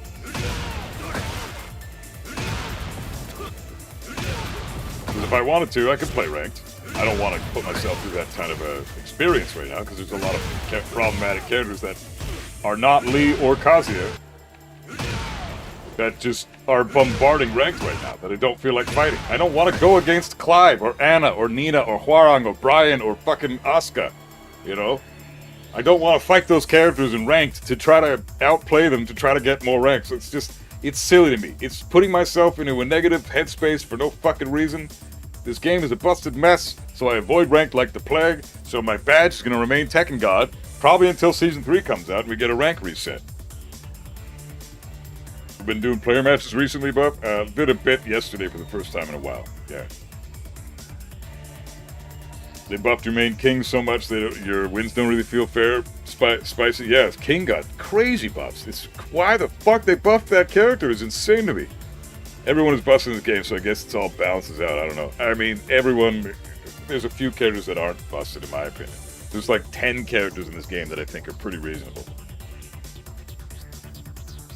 Like, the reasonable characters are Azucena, that's 1. Deviljin is 2. Jack is 3. Kazuya is 4. Lee is 5. Leroy is 6. Lily is 7. Paul is 8.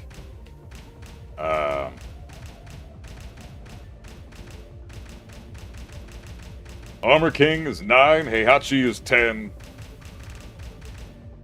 And you could even throw in, you know, I'll throw in, maybe not Heihachi. Heihachi's he's a little overtuned, I think. So take away Heihachi. Maybe,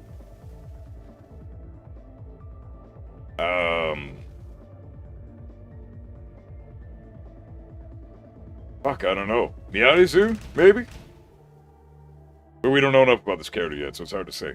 But that's like 10 characters that are fairly reasonable. Everybody else has something going for them that's a little overtuned, if not their entire fucking design is overtuned. You know, Alisa, pretty overtuned. Asuka's bullshit. Brian's bullshit. Claudio's bullshit. Dragonov's bullshit. Fang is a little overtuned. Hwarang is bullshit. Jin is bullshit. June is bullshit. King is bullshit. Kuma, Lars, Law, all bullshit. Leo's bullshit. Nina, Panda, bullshit. Raven's a little overtuned. Reyna's, you know, she's in that middle ground. I think she's probably up there with the 10 reasonable characters, I'd say. Shaheen, you could argue either way. I think he's still a little overtuned. Steve's a little overtuned. Victor's a little overtuned. Xiaoyu's bullshit. I mean, Xiaoyu's reasonable. I should include her in the list. She's reasonable. She's fine. Yoshimitsu's bullshit. Zafin is, you know, in between. She's a little overtuned. Eddie's a little overtuned. Lydia's bullshit. Heihachi's a little overtuned. Clive is bullshit. Anna's bullshit. Fakaram's a little overtuned. You know, so there you go. Those are my thoughts on, like, most of the characters in this fucking game are bullshit.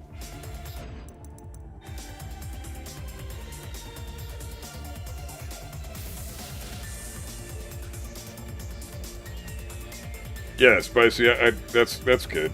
No one and doneing unless you have a good reason. I agree, that's the same thing with me. If they're cheating or the connection's terrible, I one and done. But besides that, I go I don't care if I lose 20 fucking times. Because in all that, you walk away, like yesterday I got wrecked by a Devil Jin and I walked away having learned something. My timing is very predictable, so I need to mix that up more.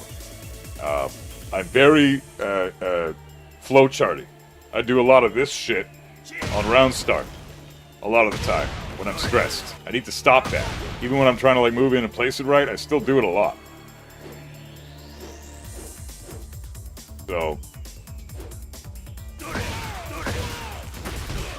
anyway, let's lab some Claudio.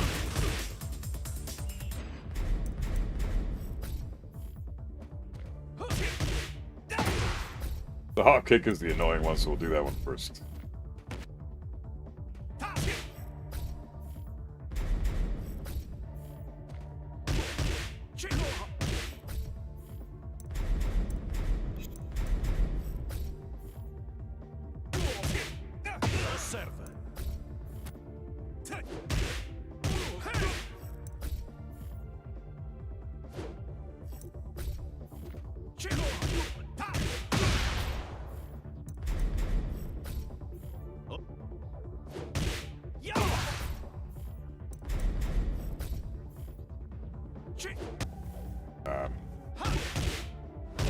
That's nothing. Up forward 3. Up forward 2. There was one more thing you had from that, right?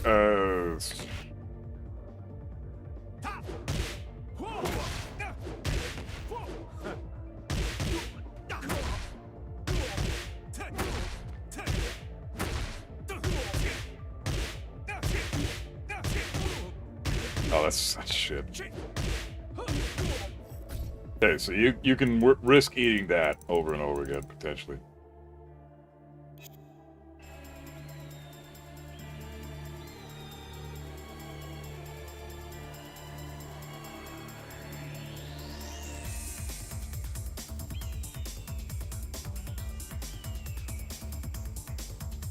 You start autopiloting and you don't know how to break that habit. Well, the fact that the point where you notice you autopilot is where you can say, all right, I now at least know that I'm autopiloting, so let's try to catch that. And eventually, slowly over time, you'll stop. You just have to catch yourself. So the fact that you've already identified that you autopilot, a lot of the time you just have to reflect on the matches and go, why did I lose that? Well, I was autopiloting too hard. I shouldn't have done that move there, but why did I do that move? Well, what was the reason in your head for doing that? Well, did you have a good reason, or was it just something that your body did on its own? If it did it on its own, then you know, okay, I gotta stop doing that. I gotta stop doing moves because I feel like that's what I should do, and start doing moves that are correct in that scenario. So, once you catch yourself, you'll stop autopiloting sooner than you think. Wait, has Tekken historically done rank resets each season, FlexFam? Season 2 did, but not historically, no. I hope they reset everybody to beginner in Season 3, personally. I really hope that everybody goes back down to beginner. That would be awesome. I think nobody would really have a problem with that, because it's not like it's going to be hard to get your ranks back. It's just now we can reset the rank, maybe with a different ranking system, and then we'll genuinely get to see where the players land. Like, let's see, let's get everybody up to, start a beginner, get back your rank. If you're worried about getting your rank back, you shouldn't be, because if you're good enough to hit the rank, you'll get that rank. So who gives a fuck how long it takes you? You got the rank once, you can get it again. So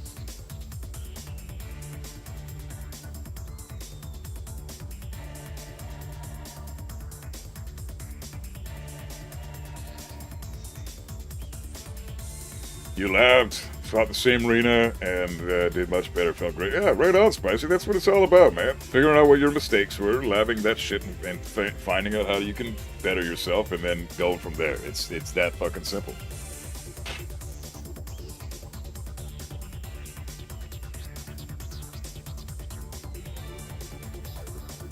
To say your rage baiting is wild and disingenuous, I simply disagree with the point being made. Fourth Prodigy.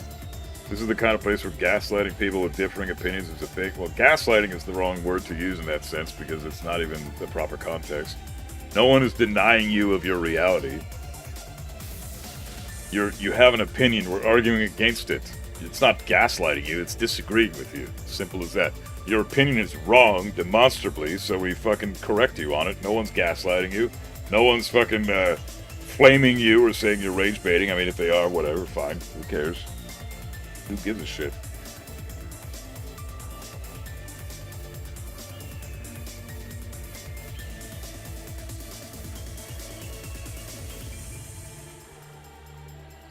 Do I have experience in other fighting games, Dust My Bite? Nah, I'm a Tekken guy only. I don't play other fighting games. I'm not a fan of fighting games. I like Tekken and I like other games, but I don't like fighting games typically. I'll be right back, guys. I'm going to take a bathroom break. Yeah, I think you need to drop it, Fourth Prodigy. Just chill the fuck out, man. You're the only one in here that's kind of stressed with this shit.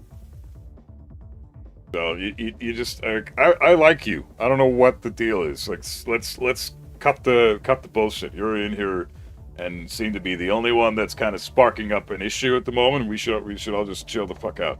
So give me a sec, guys.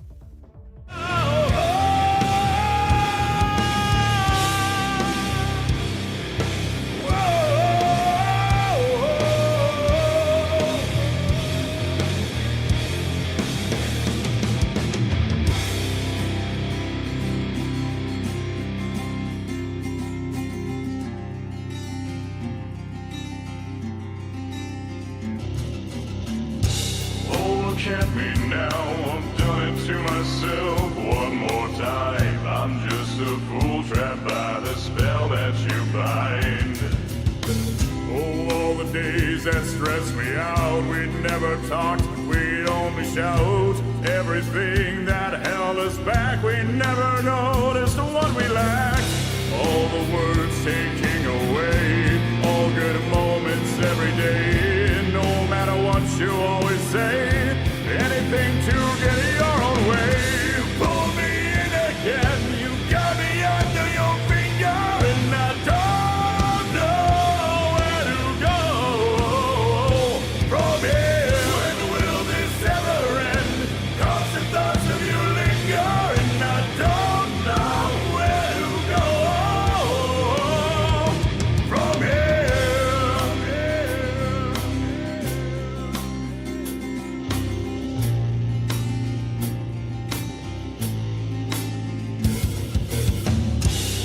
Look at you now, you've done that crazy thing that you do.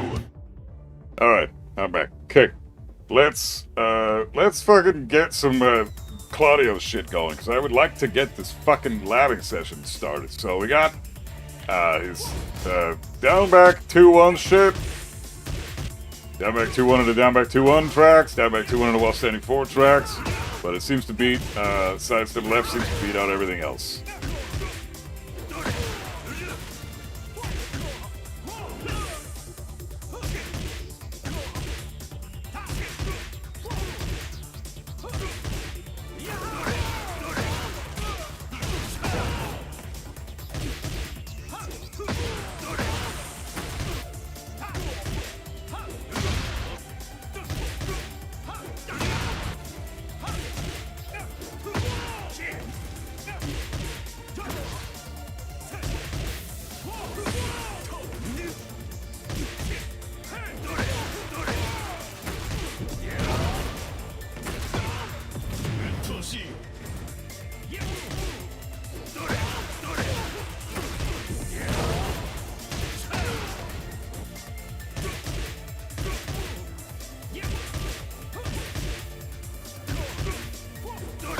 Yeah, this seems to be pretty decent.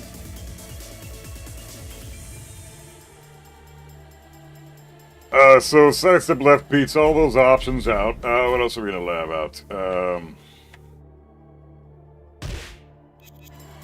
Go to the wall, record this shit so I don't have to redo this every fucking time. Record,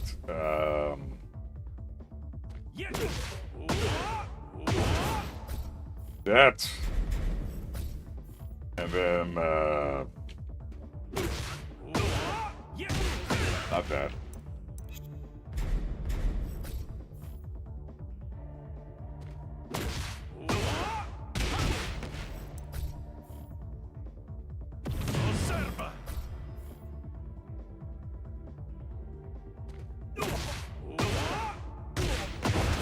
That shit. Okay.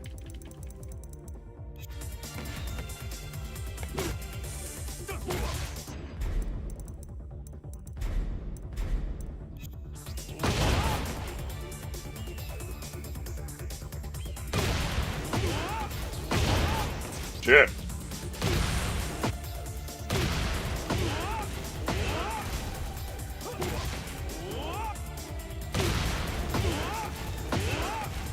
Wow.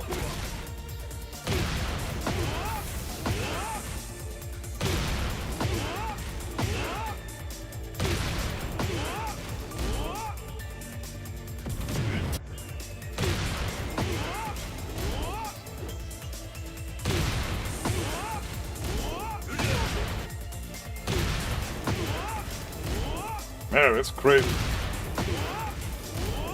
Why does that still track to that? Fuck, that's insane. Turn off that one.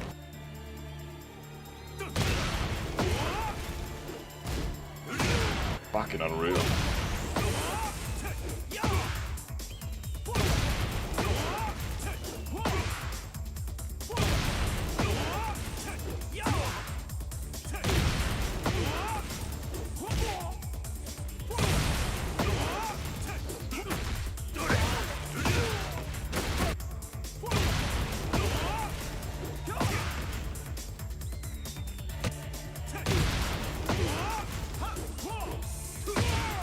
Man, this character.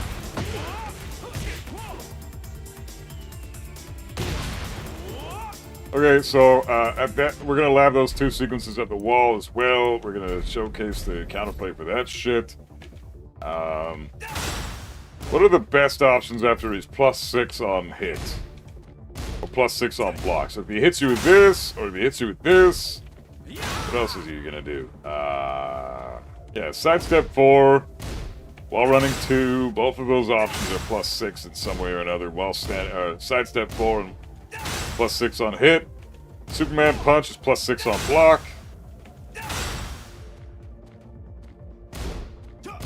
This I think is +6 on hit as well. Well, not on counter hit. Let's turn that off.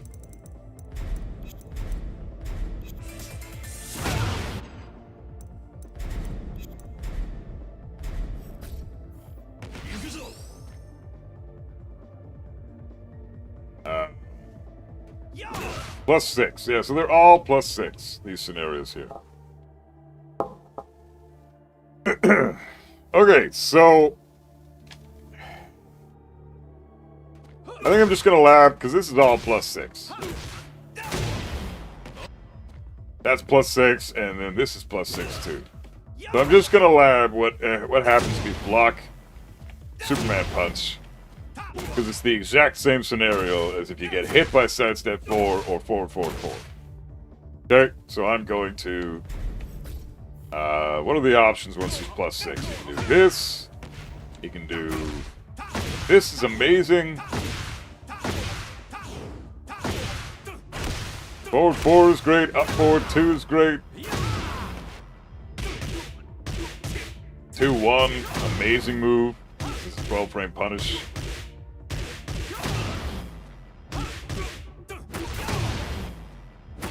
Frame punish. It's amazing too. Back 4-1, back 4-2. Okay, let's just go through all of them. Back 4-1, back 4-2. Do you guys know any other crazy shit that he could do at +6 that's like scary to watch out for? Do that into hop kick.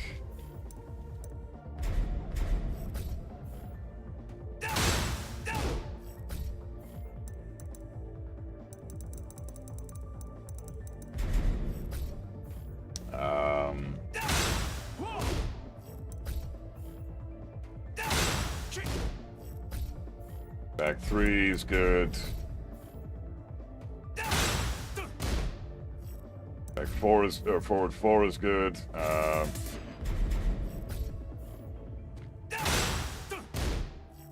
lot of Claudios will do that. Let's do sidestep 4.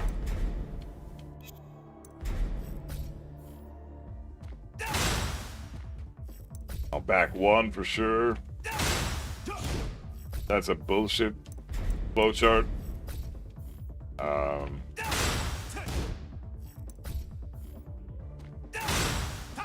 Forward 3. Oh god, got a lot of good options here. The back 4 sequences.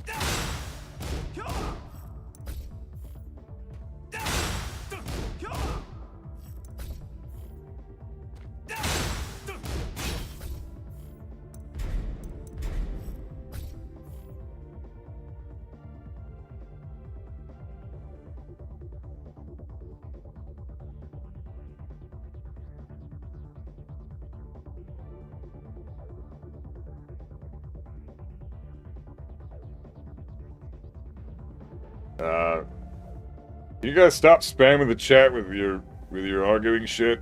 It's frustrating because if somebody puts in something that's actually like pertaining to what we're doing now, I might miss it because you guys are too busy bitching to each other. Just have the fucking matches, the whatever it's called. Have the fucking beef set, or shut the fuck up.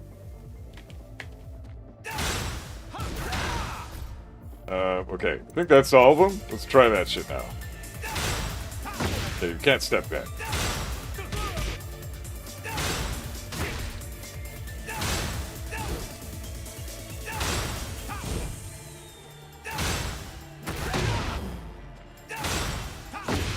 Fuck. Sidestep left block.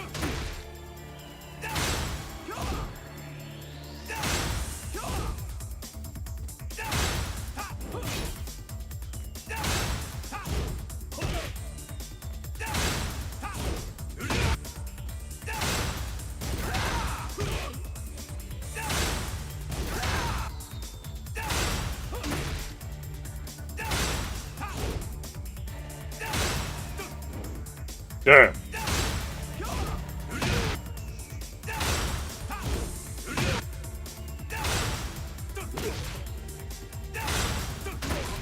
Back 3 and sidestep 4, really the only issues here.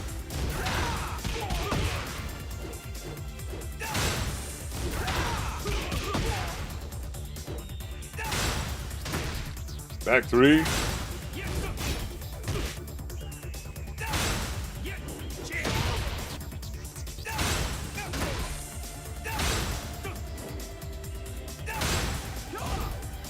Yeah, honestly, at -6, sidestep left block is not a bad option here. Get a punish there. Get, or even sidestep left duck. Maybe? 4-4 beats that.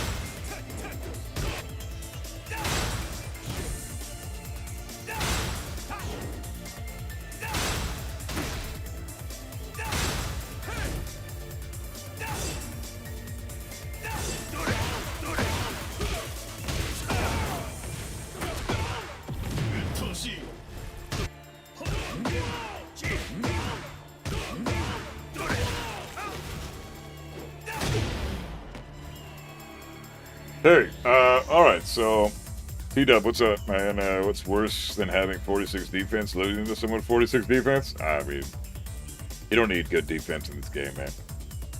Who's got defense in this fucking game, dude?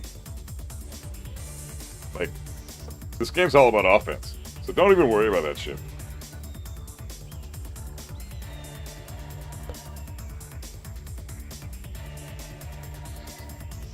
Fighting a GOD player with 40-something defense or under 50 defense, fuck, under 60 defense, really. Fighting a GOD player with under 60 defense is just a testament to how good the character is that they're playing. It's not a testament to anything but that.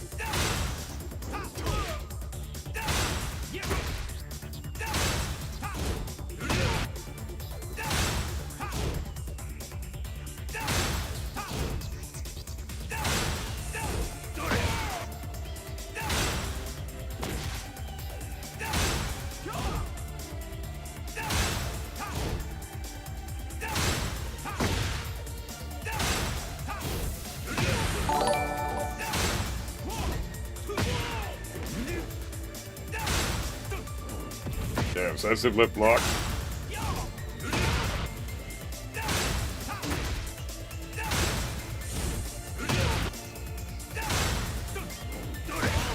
Damn, it's so hard to punish.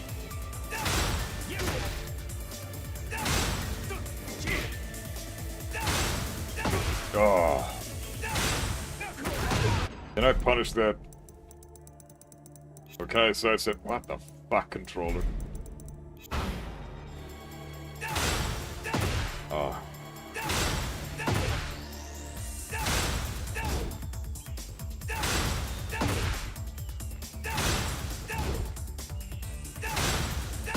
To be honest, fuck the defense set. It says nothing really. It really doesn't say much.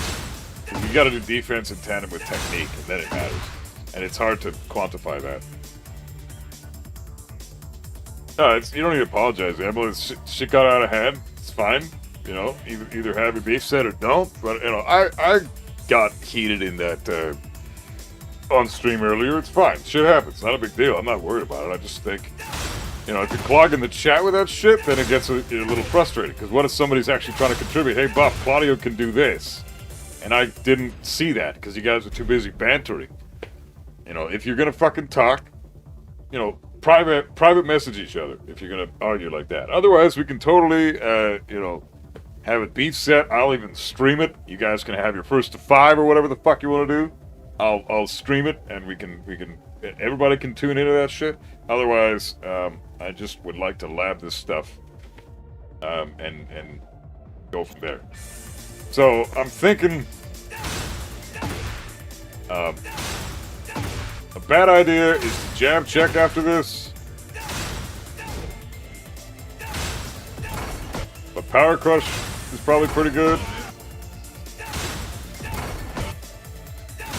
See what Power Crush loses to here. Of all these options.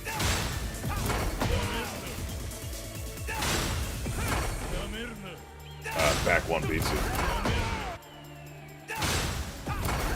Jesus.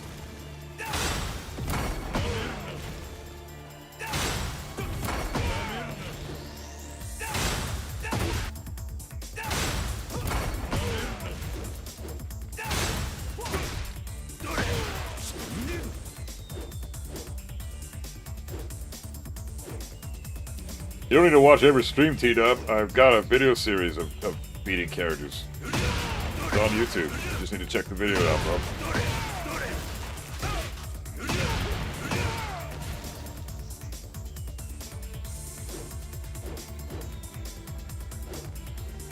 It's on the Let's Lab playlist, Let's Lab Tekken playlist. Check that out.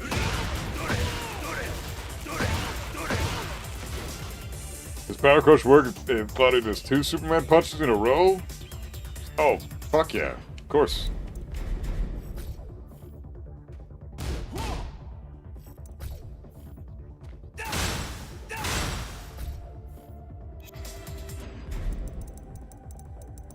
Power Crush is 7 frames to armor, and he's doing a slow move. He's only +6. So yeah, it beats it. But look at your health bar. I would not suggest this. This is garbage counterplay. I would never say that Power Crush is reasonable counterplay. Not counterplay. It's a get off me button, if anything. It's not counterplay. Counterplay after blocking +6 is, or getting hit by sidestep 4, which is also +6 on hit, is not really all that viable. You don't really have a lot of options to counter with when you're -6 against Claudio. Should I be primarily waiting for whiffs to start my offense, or is it okay to throw out the first moves? Not sure which is more optimal. Both. Create whiff punish scenarios using movement, and like sidesteps are very important. Knowing what an awful trade, yeah, it's fucking terrible. You don't want to trade like that. That's garbage. You're dead, basically. Is install Superman punches even more damage? Yeah, it's fucked up. It is fucked right up. Basically, what you're wanting to do is, at the start of a round, backdash out of there. Right? Backdash, sidestep at the start of a round. Don't mash buttons. Unless you've seen that your opponent likes to mash at the beginning of a round, and they like to use a specific move at the beginning of every round, then find a move that's going to beat them out. Like with Kazuya, down forward 2 is a common move that a lot of Kazuya players do at the beginning of a round because they get a fuck ton of damage from doing it. Right? If they interrupt their opponent, then they get a fuck ton of damage. This is round start. Round 1 fight. Down forward 2. You know? Pandora, hey, thanks for the raid, man. Much appreciated. Just doing a laughing session, just explaining some shit here. So, I hope everybody's doing alright. Welcome on in. I'm Buff Guy. I do fucking laughing stuff, and I play Tekken with Kazuya, and etc. and so forth.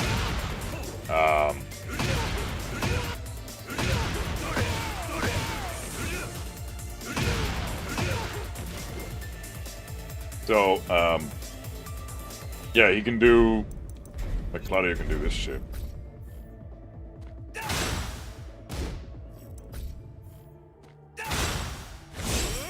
This is nuts. So if you try to power crush through this sequence, you're dying, first of all. Look at that fucking damage, dude. Look at this shit. Look at my health bar versus his health bar. That's for trading on a power crush. This is insane. Hey, Pandora, what's going on, man? Thanks for the raid, bro. You're Pandora and you're carried? Everybody's carried in this game, except for Kazuya players.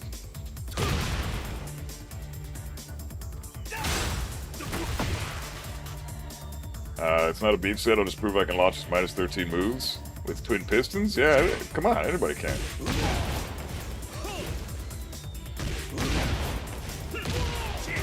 -13. Yeah, that's why I don't like Power Crush for any type of counterplay at all. This is not counterplay. Power crushing is not fucking counterplay. Okay? It's just fucking not. It's a get off me button at best. So what I do when I'm -6 in Claudio's face is I sidestep left, immediate block. Hey Pandora, what's up, bro? Oh, it's going pretty well. I'm just trying to laugh Claudio's shit. So what I would do here, you block the Superman punch. Well, you can't mash there because he's +1. He's -8 there, so take your turn back. But you can sidestep left, block, and punish some things. Can't punish that. You can punish that if you can sidestep left, block it, but good luck. You launch them with Prohibited Electric? Well, I guess you do play on keyboard, right? So it's probably possible for you. Like, this is nuts.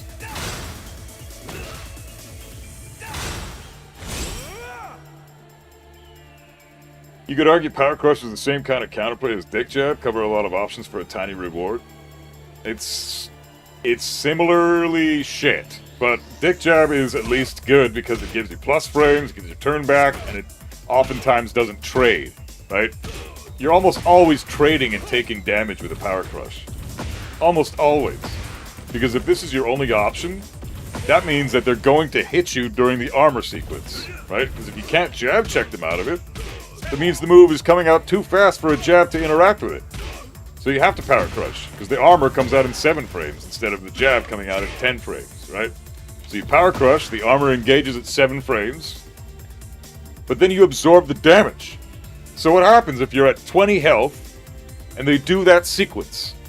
Which is going to happen regularly, every fucking round probably, right? So, if you're doing that, as your only form of counterplay, then there's a good chance that that's not a defeater to that move. You die if you have no health and you absorb a hit with Power Crush. So it's not a good form of counterplay. It's terrible counterplay. Whereas Dick Jab, I'd say, is better because A, you get your plus frames, they're in your face, you get to do stuff. B, you don't Dick Jab unless it outright beats out the options, right? Power Crush, you're always taking damage. Dick Jab, you'll never take damage. So I'd say this is still a much, much better form of counterplay. Even though it's similar, it's a get off me button, it's 5 damage, but you get plus 6 for this. Plus 6 is awesome. I can do things with plus 6. You know, I can do things. I have the ability to do a follow-up with plus 6. They don't get a turn. I get to take my turn. So this into whatever the fuck I want to do, you know? If they try to jab or do something at plus 6, and I get to fucking launch them with whatever the fuck. You know, electric or something. Down forward 2, whatever.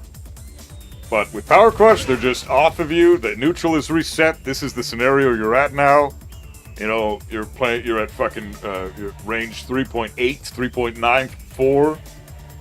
What the hell are you going to do with that? You got to then engage again and guess what your opponent's going to do. They have to guess what you're going to do. The interactions just kind of restart. It's reset. It's a neutral reset. And it's trash for 2 reasons, whereas Dick Jab is really just trash for 1 reason. The damage is not good. So this doesn't deter people from trying their offense, but eventually they eat enough Dick Jabs, they're going to get frustrated. You know, they eat enough of these, they're going to get fucking frustrated. And then eventually they're going to start trying to do something that beats out Dick Jab. And that's when you can block and get a proper punish. Right? I gotta learn to sidestep that. I can't sidestep worth shit. Well, you have to time the sidesteps, right? If you're just doing this, because this covers no room. You can't do shit. Because if they delay their timing, if they just don't press the button, and now they press, oh, you're going to get hit. Guaranteed. You're going to fucking get hit. See, I'll show you an example of that. So why sidestepping at the right time is appropriate and why it needs to be, why you need to do it. So if I were to do a move into another move right away, and he times his sidestep with me doing that move at that exact time, he's going to dodge me every fucking time, right? Unless the move tracks to that side. But if I try to do a hell sweep, then he walks me the whole way. I'm trying to do it immediately. I'm at +1, so it's my turn. And it's still, even if I hit him with it, even if I hit him with my jab, and I try to hell sweep, he's at -8. I'm at +8, and he can still sidestep my shit, because hell sweep takes a bunch of frames to come out, and I'm not delaying my timing. So what happens if I realign and then delay my timing on the hell sweep while he's sidewalking me? What happens then? Let's see that. So I hit him with the down forward 4 because I delayed the timing.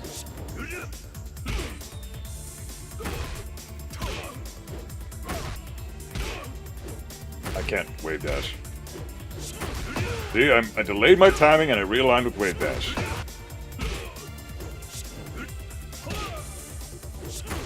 If I delay it and I try to realign with a step, then there's a good chance I will connect more often, right? Even more if you do a faster move, like a poke or something.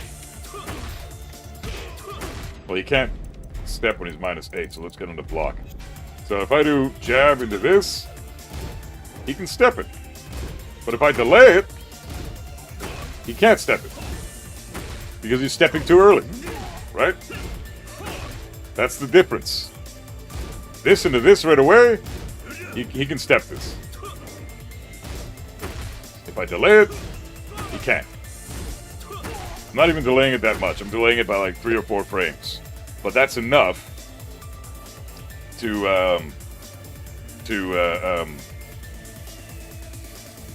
make up for the fact that he's timed his sidestep with the idea that I was going to press right away. He didn't time a sidestep with the idea that I was going to delay my press. So you have to time the step with what you think your opponent is going to do. If you're wrong, they just called you out. Oh, he's going to step me now. I'm going to delay it a bit. Is his sidewalk better than normal? What, Claudio's? No, Claudio's sidestep is terrible. It's one of the worst in the whole game. I think only Yoshimitsu has a worse sidestep than Claudio does. Claudio, Raven, Kazuya, Lee, worst sidesteps in the game. Yoshimitsu, even worse than them. Bears, even worse than Yoshimitsu, and Jack has no sidestep. Jack is the worst sidestep in the game.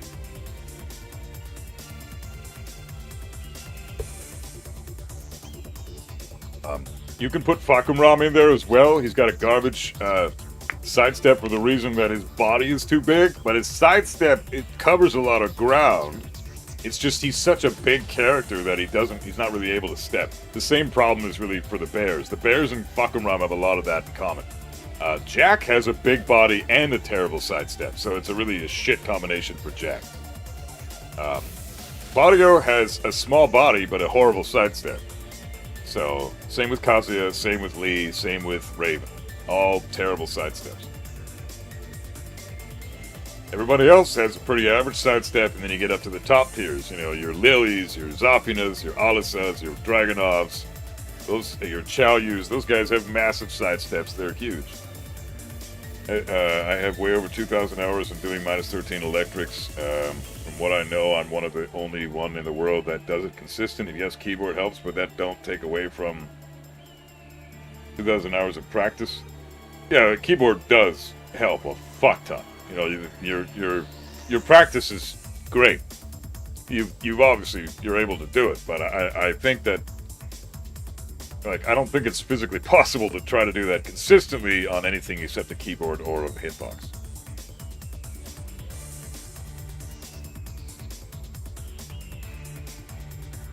Let's Goku, what's up, man? Kazuya's Power Crush is especially bad, but other ones give you a more advantageous situation. Yeah, but I laugh in accordance to Kazuya. That's why I think he's such a bad character, because it's like, oh yeah, Kazuya sucks, but yeah, other characters don't.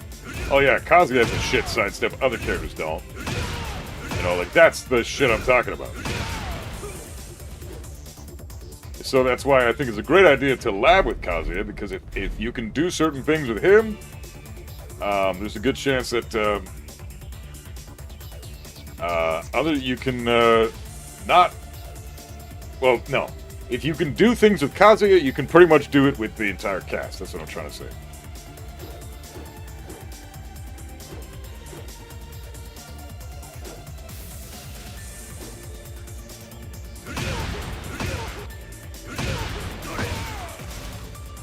Okay, Kazuya can also twin pistons, that's a big plus. Yeah, if the range was better, then it would be a really good punish, but most of the time it's an amazing punish, but it has a lot of shit range, so properly spaced moves will fuck you up for trying to twin pistons. Damn shame. Like, the range of this thing is terrible.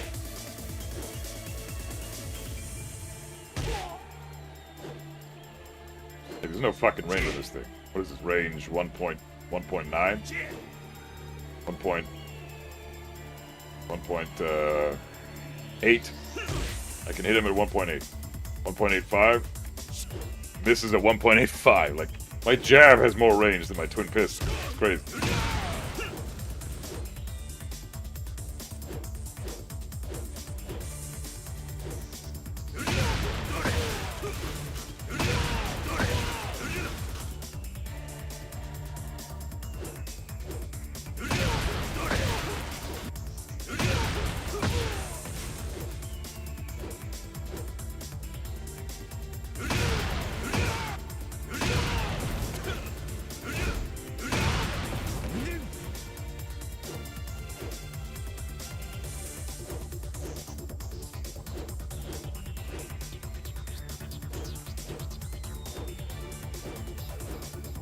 Damn it. Ah, God.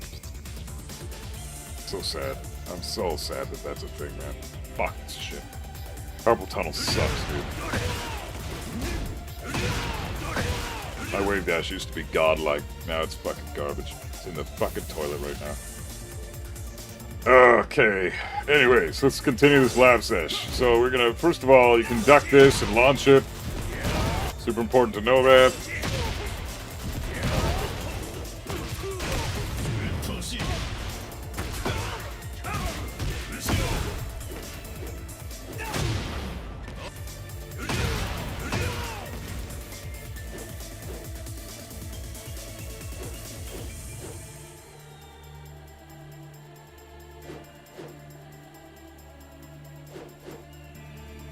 Jesus. I can't do it. I cannot do it anymore. Fuck, that sucks. Ugh.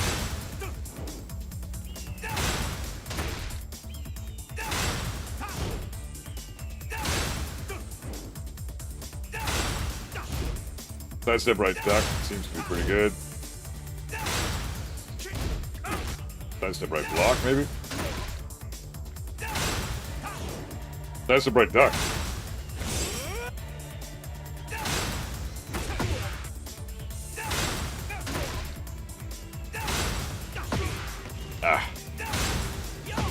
You really don't have a lot of options here. You can try to jab check, but then you get beat up by a lot of fucking moves.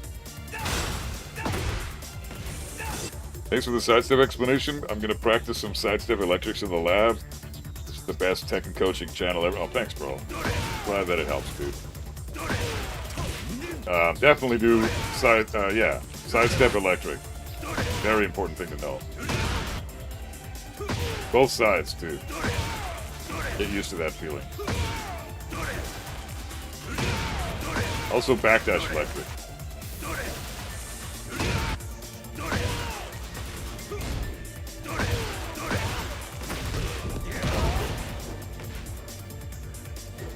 You need to reacquire your wave dash again. It's sad. Do it very slowly first and consistent. Make the speeds come naturally. I don't have carpal tunnel. I don't know what it is. Daniel, you're misunderstanding. It's not that I can't wave dash. It's that I'm physically incapable of doing it now. I have carpal tunnel.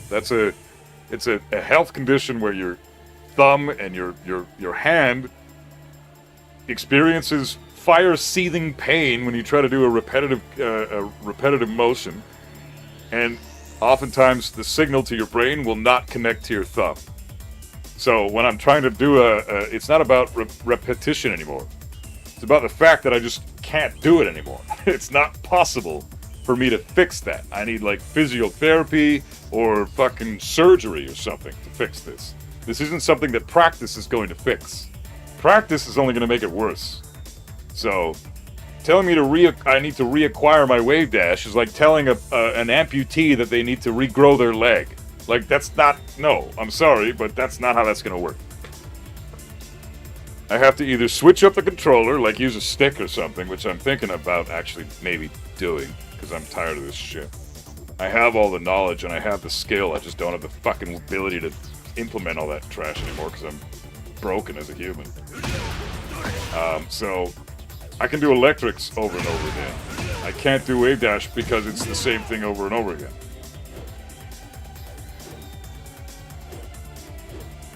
So, yeah. Carpal tunnel is a bitch. It's a fucking bitch. And it makes it so your thumb just will not fucking respond with what you want with what your brain is telling it to do. This is like what my wave dash has been reduced to.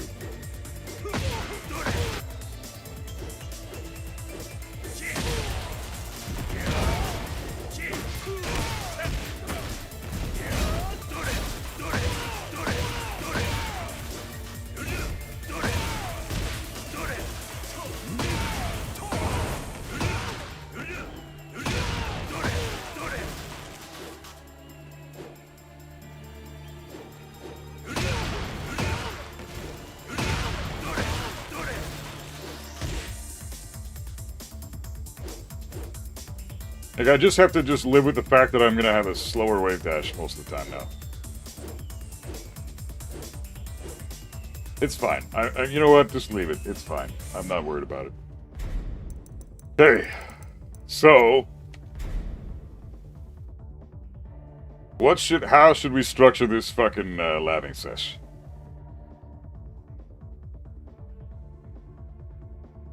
I'm just gonna start the fucking video. I'm just gonna re-record this shit.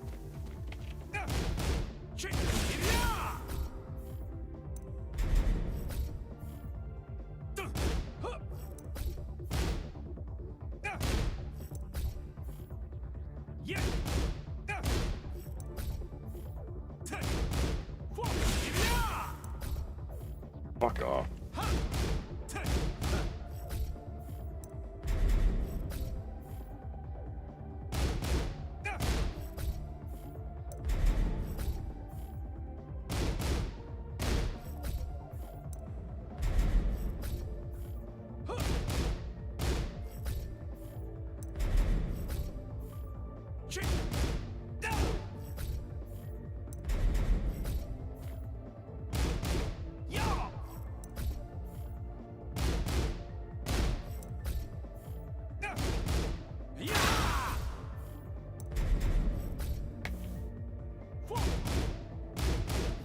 Okay, so we got 8 selected. Obviously the sidestep doesn't work if you don't buffer it right.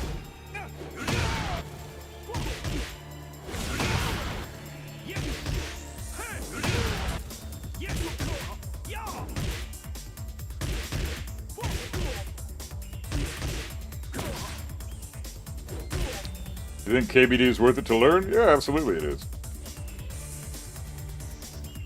Absolutely.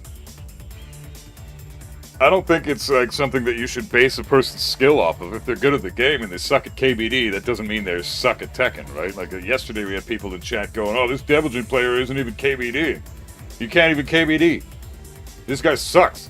Dude, that guy was like a tournament level player and his KBD wasn't very good. Who gives a fuck? He was an amazing player, right? So it's not something that you judge skill based on, but will it help you in matches? Is it worth learning? Abso-fucking-lutely. No question about it.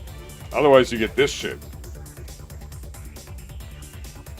This is just pressing back over and over again. Now, this is actually a lot better than it used to be. In Tekken 7, you'd get the backdash looked like this. If you were mashing backdash, you'd get something like this. Like that pace. Now in Tekken 8, if you mash backdash, you get this. This is fucking awesome. There's nothing wrong with just pressing back over and over again.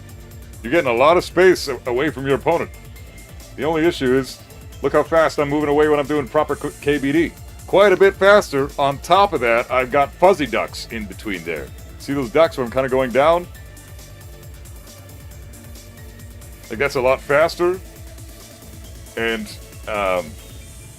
if you see me dipping downwards and going into a ducking position, that's basically blocking potential lows that are going to come out. Now, if I get hit by a long-range mid, and I'm mid-duck in that sequence, that sucks. But it's absolutely worth learning, because backdashing away that fast is far more important than doing this shit. Either one is fine, though. Because honestly, backdash in this game just sucks anyways. So you really just need like 2 or 3. That's all you need. That's it. Just stop right there. No sense in backdashing all day across the screen and then you're at this fucking distance. Like why? Like this is ridiculous. Don't be doing that. A couple of big backdashes like this. Get away, to this position. Reset the neutral a little bit. Get out of dodge. But that's a lot better than trying to do this to get into safety.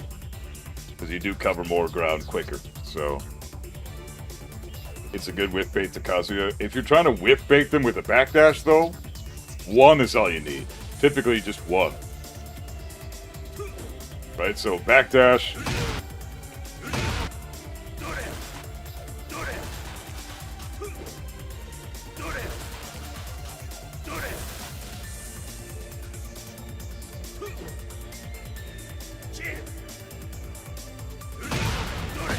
Like practice this. This is all you need to practice with backdash.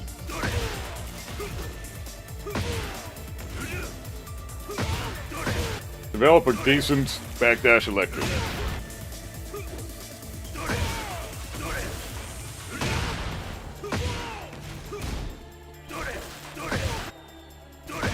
They're doing something, they're pressing strings. I'm gonna backdash, okay. Now electric. Backdash electric. Just practice that. Now sidestep electric. In both directions.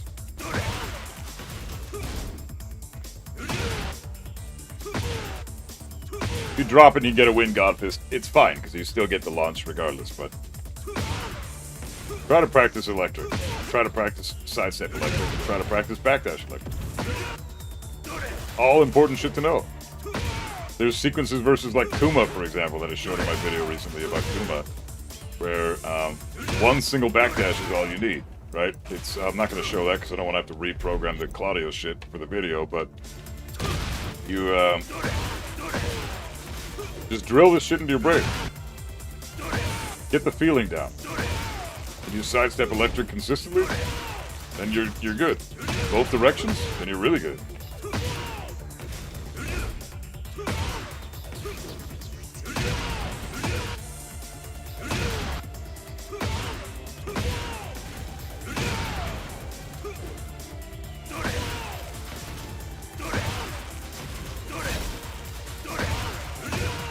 So practice deep dash electric, practice mini dash electric, practice sidestep right electric, sidestep left electric, back dash electric. That's all shit that you need to practice if you're a Kazuya player. Any drill that might be good to practice single KBDs for Kazuya mainly.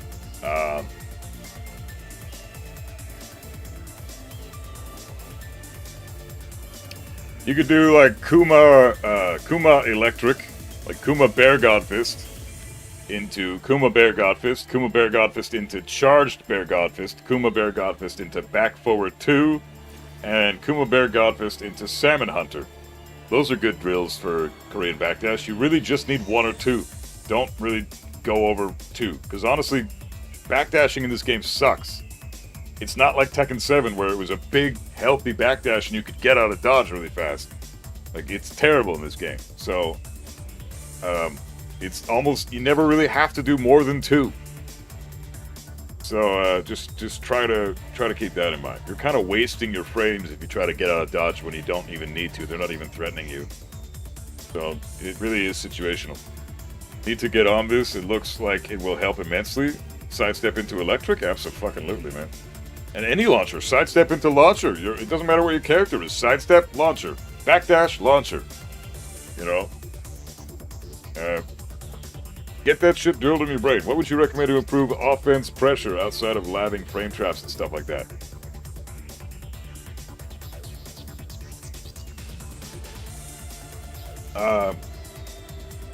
Depends on the scenario, right? Like, being mindful of your frame data is so incredibly important whenever you're trying to create offense. You know, like, at the wall, for example, I'm going to set Claudio to stand block, and I'm going to get him to block 2 hits, and then I'm going to get him to punish with a jab, okay? So, and then he's going to block, okay? So, what am I doing here exactly? I am trying to, I'm going to be mindful of my frames, so this is -6, okay? So this move, for example, down forward 3-1, amazing move at the wall. Amazing at the wall. Because it'll wall splat crouching opponents, and if they press in between, or if they try to duck the, try to take their turn after down forward 3 or something, they duck the down forward 3, then down forward 3-1 is guaranteed. Great move to wall splat them against the wall, right? Now, be mindful of the frame data, because I know that I'm -6 here. So if I wanted to say, if I'm trying to create offense and I want to maintain my turn even when I'm minus, and I call out that they're going to probably jab check me, this is creating offense at the wall. So I'm going to do down forward 4 into Sabaki, because I think he's going to jab after. So down forward 4, as you see there, is -9. Okay, so let's do down forward 4, Sabaki. right? So he's gonna... Hold on. So that beats out his jab. Shouldn't. I don't know why that does. What's the, let's do one hit instead.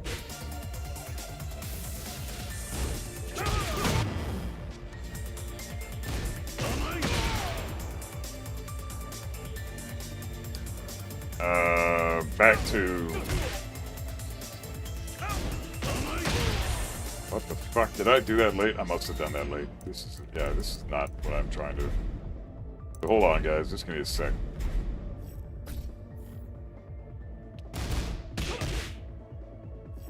I'll record that again. Just a jab. Just a single jab.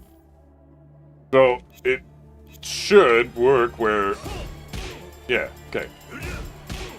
There we go. I was late with my inputs there. So down for 4 into jab, okay? So now pay attention to what I'm saying here, because this I've fixed it. I was late with my input. So if I do a down forward 4, and the Claudio tries to take his turn back with a jab, then I'm -9 here. There's nothing I can really do at this point. I have to just kind of block and respect it. Because I don't have enough frames to continue my offense here. -9, I'm fucked. What about -8? I have back 2, great mid poke. Back 2? No, I don't have enough frames to Sabaki after that, right? So always be mindful of your frames. What is your character's frame data, basically? If you're trying to create offense and say I'm at the wall and I want to bait out his jab, right? So I'm going to go for down forward 3-1, and he's going to jab check me, but I'm only -6, which means my Sabaki now works every time. If I call out his jab, or any punch at all, I get a free Sabaki. This is me retaining my turn, because I've effectively set up the parry. Notice that you can't do that from a -8 scenario. See? Because his jab interrupts. I'm doing my Sabaki, as you see there, forward 1+2. But I don't have enough frames. I need 3 frames between, I need 3 frames to input my Sabaki for that move to be effective. So if I do down forward 1 Sabaki, it works because I'm only -7. If I do down forward 3-1 Sabaki, it works because I'm only -6. But if I do back 2 Sabaki, it doesn't work because I only have 2 frames to work with there, right? Because I'm -8. I'm trying to do a 3-frame Sabaki, which means it will beat out an 11-frame attack if Claudio has an 11-frame attack to throw out, and he tries to go for that, or a 12-frame, or 13-frame, or 14-frame, 15-frame, whatever. It will beat all those moves out if they're punches, because I've got, I'm at -8, and I'm doing a 3-frame Sabaki, which makes that Sabaki activate in 11 frames, essentially.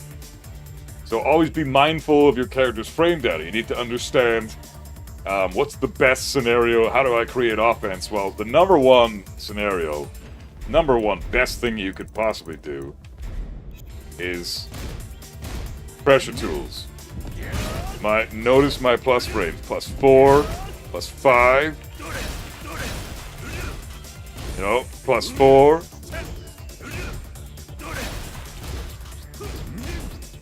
+1 with jab. Jab's always plus.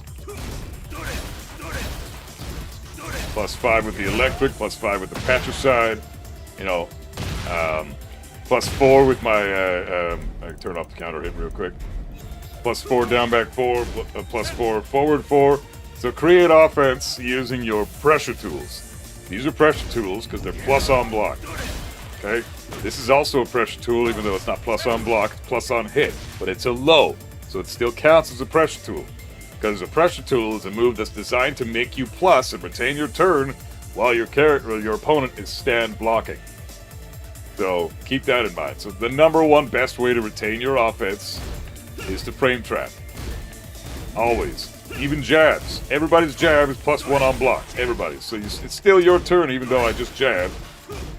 Jab into electric, jab into patricide, jab into forward 4, jab, sidestep, down back 4, jab. And I'll do this string, it's +11 on block. This is why it's such a great string against the wall. plus 11 on block. He can't do shit. He can't even move after that. No, forget about power crush or parries or jab checks or any of that shit. He can't fucking do anything. He has to respect the Kazuya. Plus 11. You have no idea how many players I kick the shit out of because they block this and then they try to do anything but block. They just die. So, bro, I never actually thought about a frame situation like this. Thank you. Yeah, no worries, man. That's what I'm here for. I need to get on this. It looks like it will help immensely. Yes, understand your character's frame data. So that's why I implore you, pick a main and then study the fuck out of that main and be aware of their frame data. You know, minus 10 and below, and you're minus 10 and more, minus 10, minus 11, minus 12, you're punishable. So try to avoid doing moves like that. Minus 9 to minus 1, your turn's over, but maybe you can still do things, right? It depends on what's going on. It really does. You're not punishable, but usually like minus 8, minus 9, you want to just block.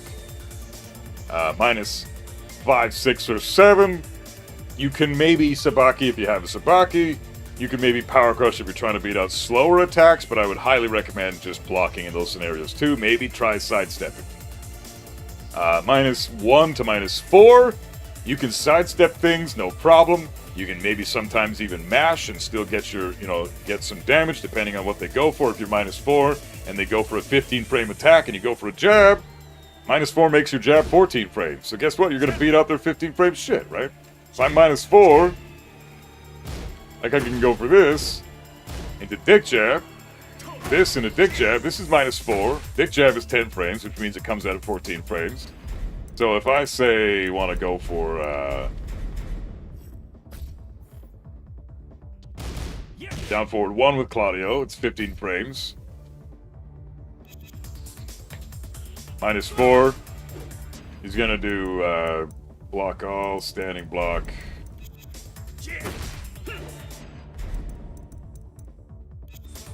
What's a better idea here?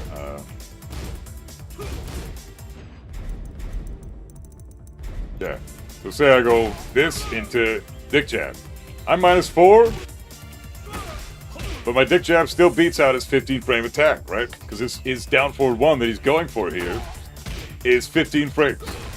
So I beat it out by 1 frame. If I do an 11 frame move at minus 4, then my 11 frame move becomes 15 frames and trades with his 15 frame down forward 1.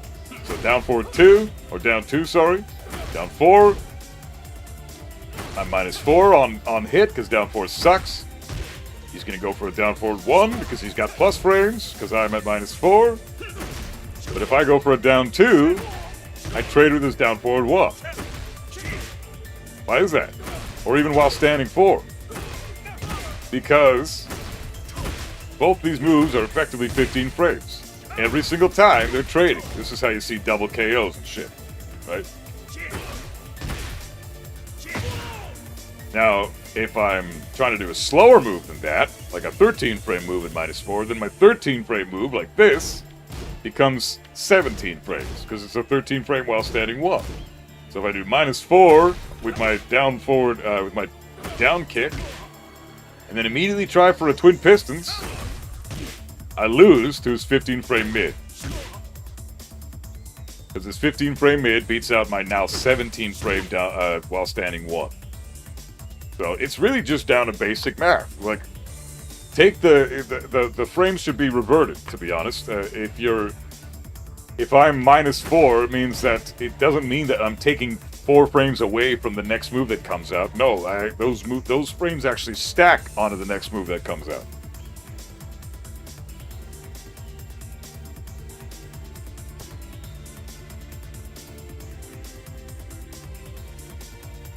The Sabaki scenario is one you haven't even thought much of. Yeah, it's important to know. I guess having good generic tools also helps, like a down forward 1. Yeah, down forward 1, if your character has a 13 frame down forward 1, you're in fantastic shape. Kazuya's is 15 frames. It's another reason why his poking is not very good. It's 15 frames, and it's minus 7 on block. You want a good down forward 1? Look no further than, like, pretty much everybody else. But Claudio, Kazuya, Fakumram, and Brian all have 15 frame down forward 1s. Then you got characters like Clive and Raven and Jack, who have 14 frame down forward ones. And Feng as well, 14 frame down forward one. I think actually the Bears have a 15 frame down forward one as well, so keep that in mind. Kings is 14 frames as well as down forward one. So if you have a 13 frame down forward one, you're already doing awesome. If your 13 frame down forward one is like -3, -2 on block, you have an amazing down forward one. And then if your 13 frame down forward one is something like this shit, like Lee's, -1 on block, you've got one of the best down forward ones in the game. -1. -1 only. That's all it is. Amazing fucking down forward one. -1. That's so fucking good. Very few characters have that. So, if you have that with your down forward one, you are in tremendous shape. You're fucking killing it with that character. Get ready for the next battle.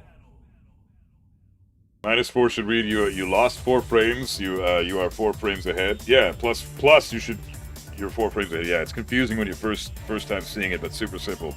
Once you get it, exactly. Dragunov is a great down forward one. Also, Shaheen is gifted this. Yeah, absolutely right. Yeah, Dragunov's down forward one is incredible for multiple reasons because it's only -2. My philosophy is if your down forward one is -1, -2, -3, it's one of the best down forward ones in the game. And if it has a follow-up on top of that, it's even better because they have to respect it. Dragunov's, for example, is incredible. Feng down forward one is 0 on block, yeah, which is amazing for Feng. Amazing for Feng. Because he can do setups with his down forward one. Get ready for He gets hella fucking setups that make sure the fastest thing you can do is jab check, right? Obviously, armor engages at 7 frames. Parries are 5 frames to engage. Sabaki's are 3 frames to engage. Rage Art is 8 frames to engage. But typically, classically, the fastest thing you got is a 10 frame jab. Okay? So it's the fastest thing that most characters have to throw up. 10 frames. So in this sense, if you do down forward one, you're -0. You're 0. You're resetting the neutral. Him blocking my down forward one is the equivalent to what you're seeing right now on screen. Standing here, doing nothing, either player can make a turn and it's completely fair game for both people. Feng doing a down forward one -0 on block, 0 on block is amazing for Feng because he also has this. This is -12. You can punish this on block. But he's not worried about you doing that, because if you try to say, punish his down forward one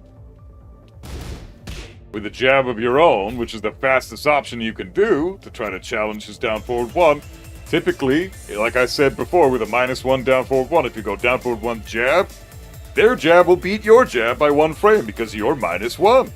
So your jab, after your down forward one that's -1 on block, if that gets blocked, your jab that you follow up with right away comes out at 11 frames. So their 10 frame jab will beat your jab. But Feng doesn't have that issue. If he tries to jab here, it trades. See? If I jab immediately after on the very first frame, it trades with his jab because we're both neutral. We both press jab at the exact same time. We're both in the neutral. Our jabs trade. We take the same damage for the exact same frames. We're both at 0 again. We both took 6 damage each. It's a reset scenario. Now, if you try to go for down forward one into the setup I talked about, like this is fucked up. Feng can do this. Back one will trade with jab, and then you get this. It's crazy, and it's even scarier in heat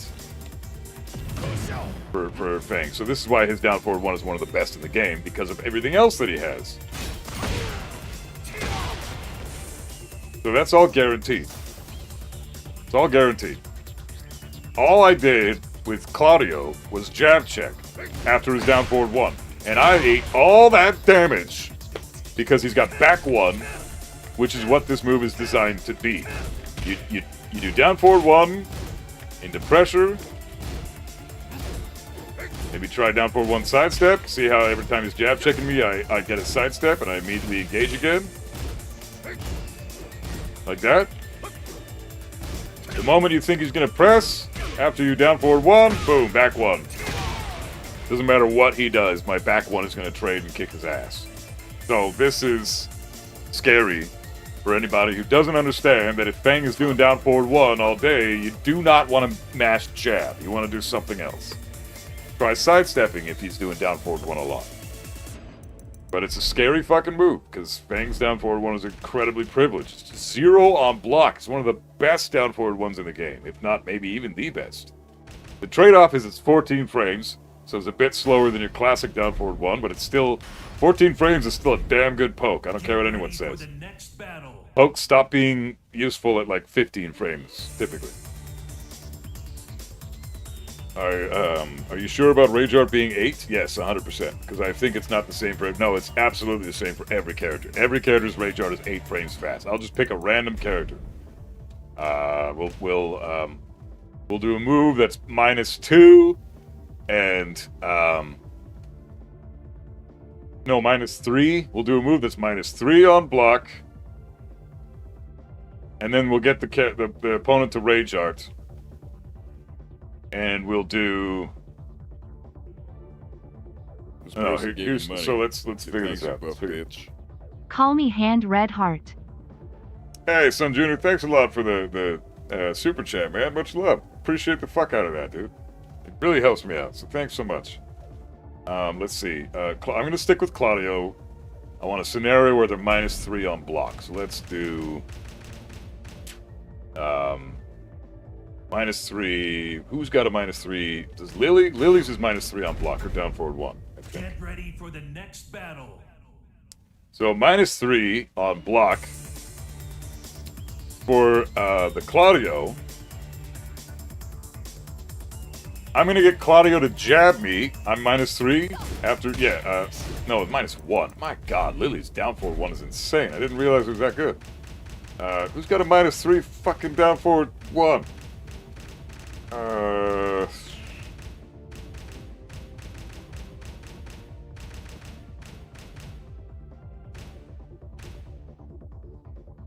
Hey MGS, what's up, bro? Had to dip. Yeah, I'm doing great, brother. How you doing, man? Everything cool? Good to see you, man, as always. Laws is stupid good, -1 again. Who the fuck has a fucking -3 on block down forward 1? Is it Azucena? Oh, Armor King. I can just use him as an example. He's got a down forward 1 that's -3. I think Azucena's is also. Yeah, Azucena's is -3. Okay, so this is a perfect character to use for this. So I'm going to get Claudio to jab check me immediately after I do a down forward 1, which is -3.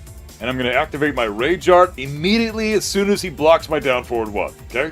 That's the first. That's immediately what I'm going to do. So player Rage. Set Rage up. So now I've got Rage, okay? So, if I'm right, the Rage Art is 8 frames, okay? You need 8 frames to activate the Rage Art for the armor to engage and beat out everything. Anything slower than that, and you're gonna get caught. Which means, in this sense, since my down forward 1 is -3, my Rage Art should theoretically come out in 11 frames. Because 8 frames for the Rage Art plus the -3 means that it comes out at the fastest 11 frames. Which means Claudio's jab will always beat out my Rage Art. So I'm going to do this. There's the Rage Art. Okay, Rage Art is programmed. Okay, so I'm going to do this into Rage Art immediately. Down forward 1, Rage Art. Can't do it. Rage Art. Down forward 1, can't fucking do it. Can't do it. It will not activate because his jab is 10 frames and the Rage Art activation is 11 frames. So now, let's try the Claudio doing a different punish for this. I don't even know if he has an 11 frame move. 12 frames, okay? We're gonna get him to do a 12 frame attack. So I'm gonna do down forward 1, Rage Art. It's gonna beat out his 12 frame. Beats out his 12 frame. Because his 12 frame loses to my 11 frame Rage Art. Right? What else can I do here?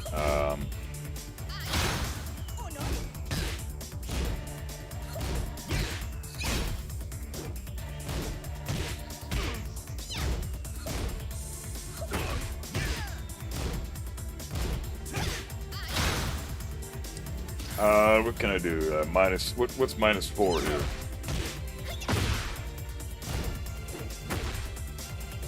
Yeah, I can try -4 into Rage Art, which should be 12 frames. That should trade with his hit, right? So -4. I'm -4 and I mashed Rage Art and it trades with his standing 2, right? -4, mash Rage Art. He's doing a 12 frame attack. So they trade. Now, let's do, because my Rage Art came out at 12 frames, they trade, Rage Art wins. Now let's do a move where I'm -5. Like down forward 3. I'm gonna mash Rage Art after down forward 3. I lose. I lose every time. Mashing Rage Art, you can see it on the screen there. I'm mashing it. All he's doing is mashing 2, but because I'm -5, my Rage Art comes out at 13 frames, and he's mashing a 12 frame attack. So it doesn't matter what character you're using, every single character in the game's Rage Art comes out at 8 frames. That's how you figure that out. My Rage Art gets beaten because it's 13 frames and he's doing a 12 frame attack. Now let's make Claudio do an 11 frame attack, or a 13 frame attack to really solidify that we're correct here.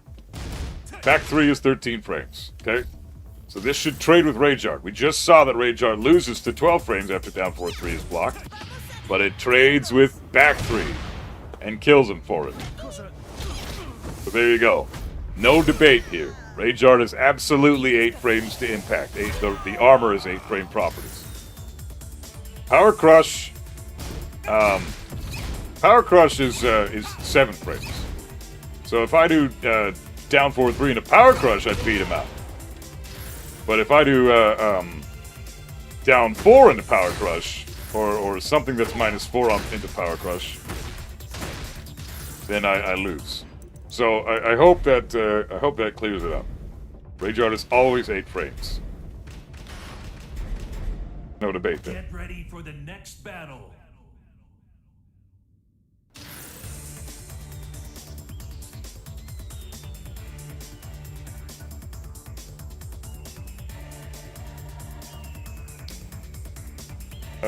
Claudio's so dumb, man. What the fuck? He's really, really good, yeah. Super, super good. Shuts down a lot of stupid shit that shouldn't be shutting. Hey, Delacruz, what's up, man? How you doing?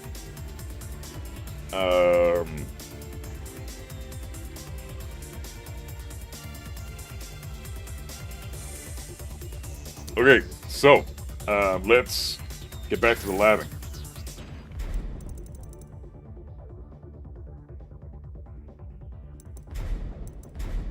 So does that clear everything up, though, guys? Like, everybody understand how that works now? Or is there still things that people are needing explanations for?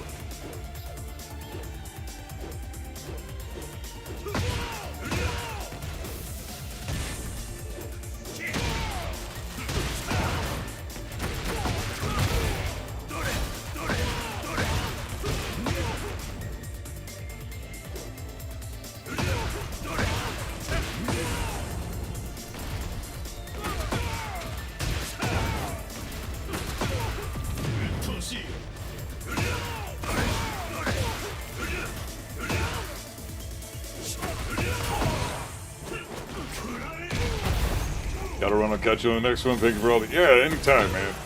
Happy to help. Damn, 80 damage hell sweep there. That sucked. Okay, so... thanks, you were very good at explaining Tekken concepts. Yeah, no worries, man. I'm happy to help.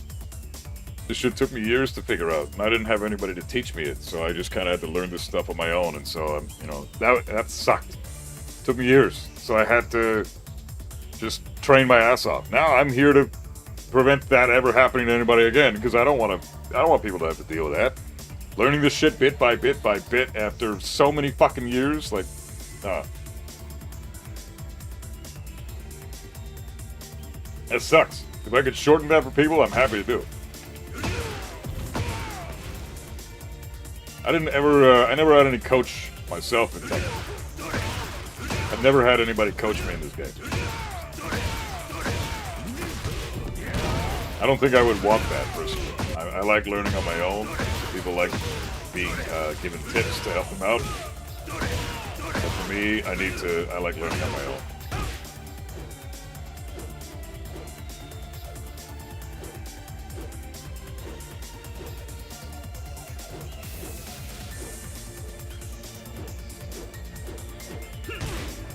Anyways, alright, so. Gonna get into the Claudio shit now.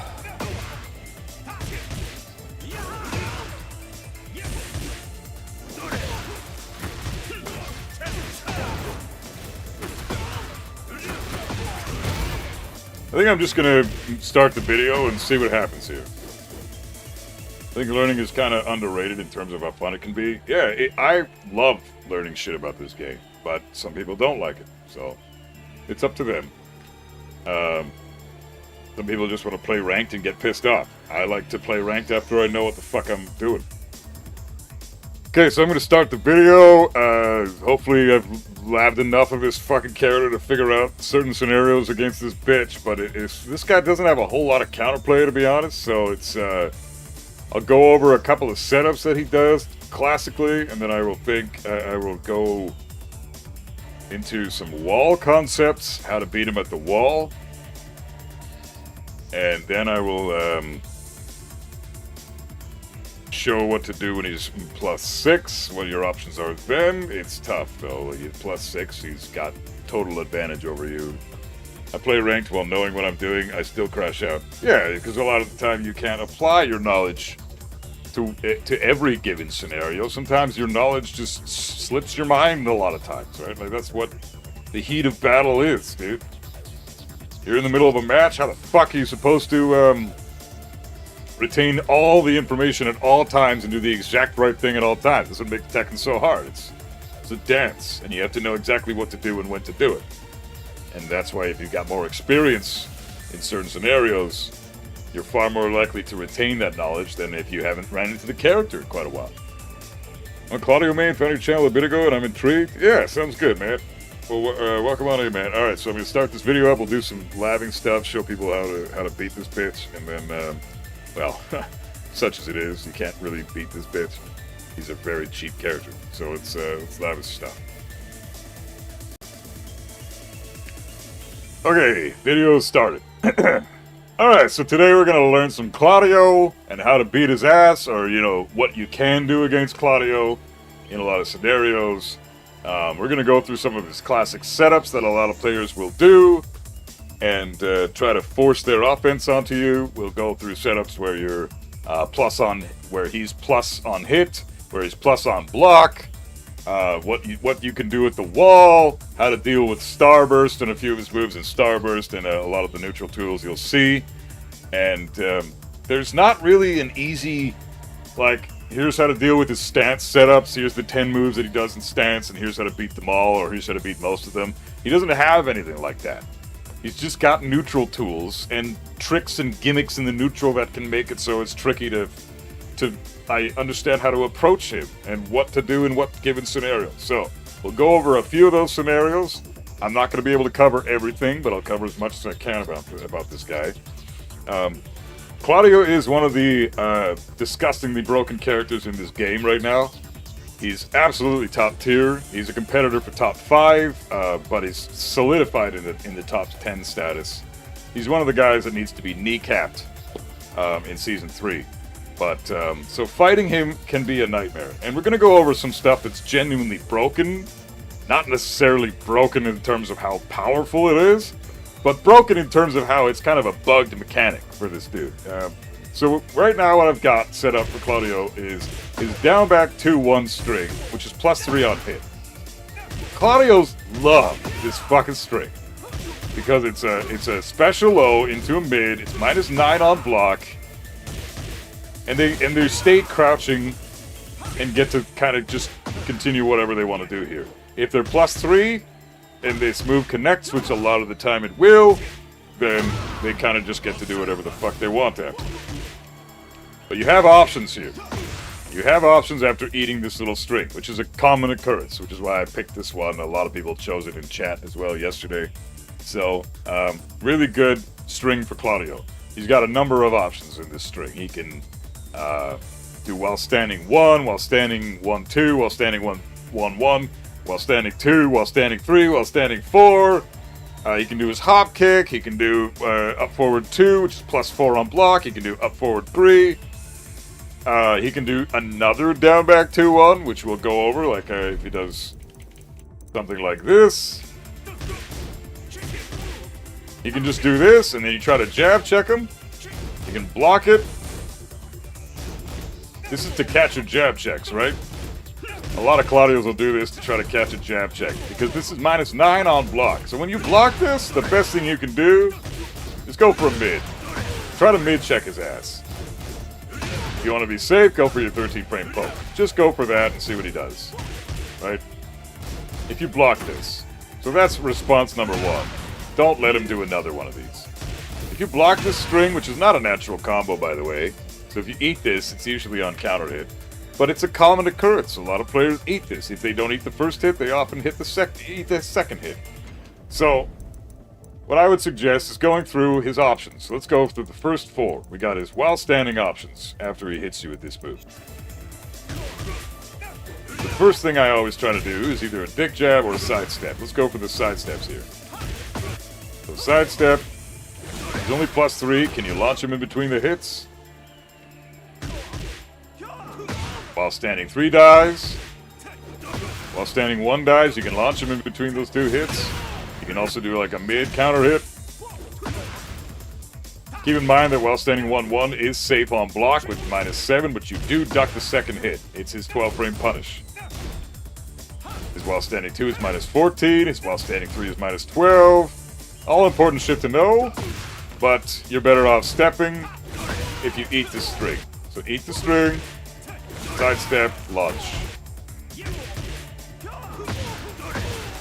Beats out everything. Sidestep or while standing 3 loses. While standing 2 loses. So, and while standing 1, both sequences for while standing 1 lose, as we can see here.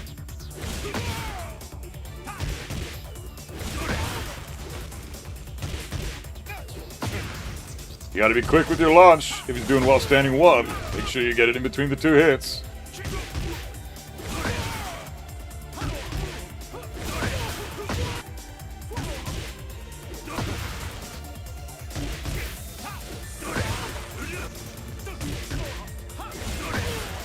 So there you go.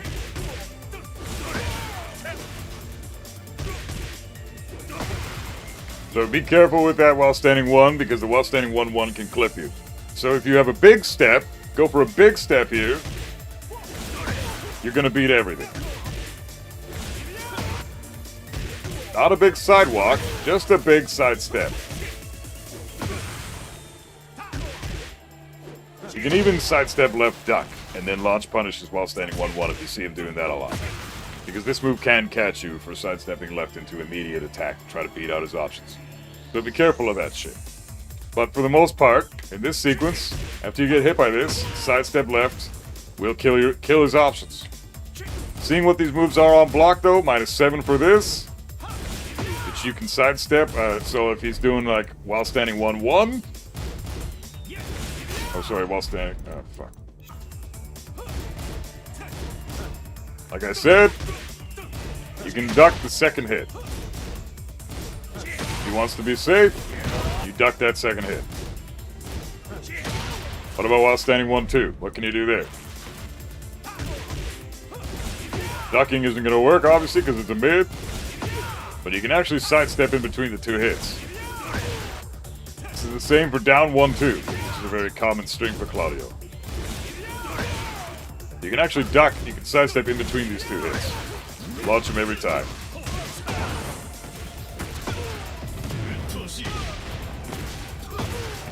For pretty decent damage, okay?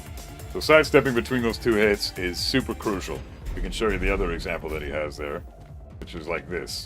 This is a common string that Claudios use a lot, because it's +6 on block, and he can spam it when he's in heat, and then he gets another one after he's done heat. So you see this string, you have options. You can power crush through it, which is always garbage. Don't even bother. You can sabaki through it. If you haven't punched sabaki, that's great. But the best option, whenever you're able to do those things, it's always sidestep. If you can if you can power crush through it, you can absolutely sidestep. Most of the time. There are exceptions to that rule, but typically you can sidestep and you can power crush. So. Always sidestep in between these two hits. Get used to this animation and launch his ass every time you see it.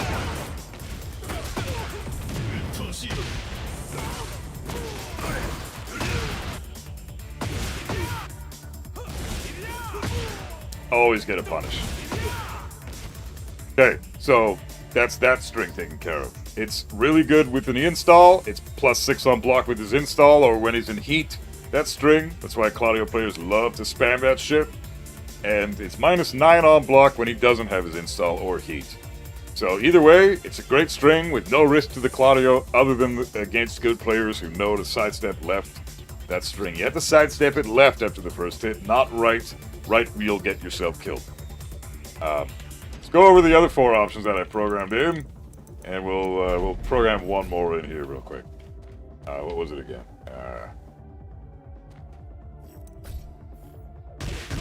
While standing 4. This is the hop kick, so get rid of that.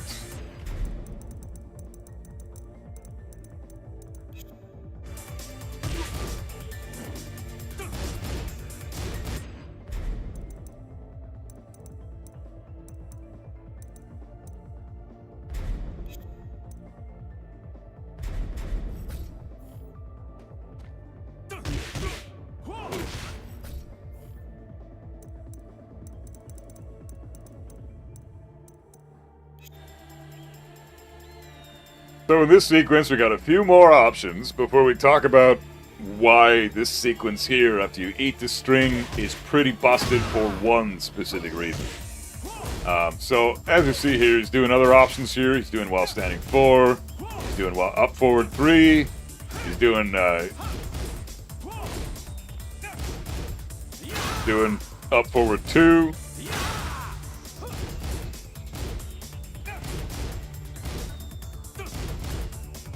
He's doing a second down back 2-1 into down back 2-1. So we'll leave the down back 2-1 option off for now because it beats this outright, but it's still beatable itself. So what you want to do here, I'd still recommend sidestepping left. You can sidewalk it left.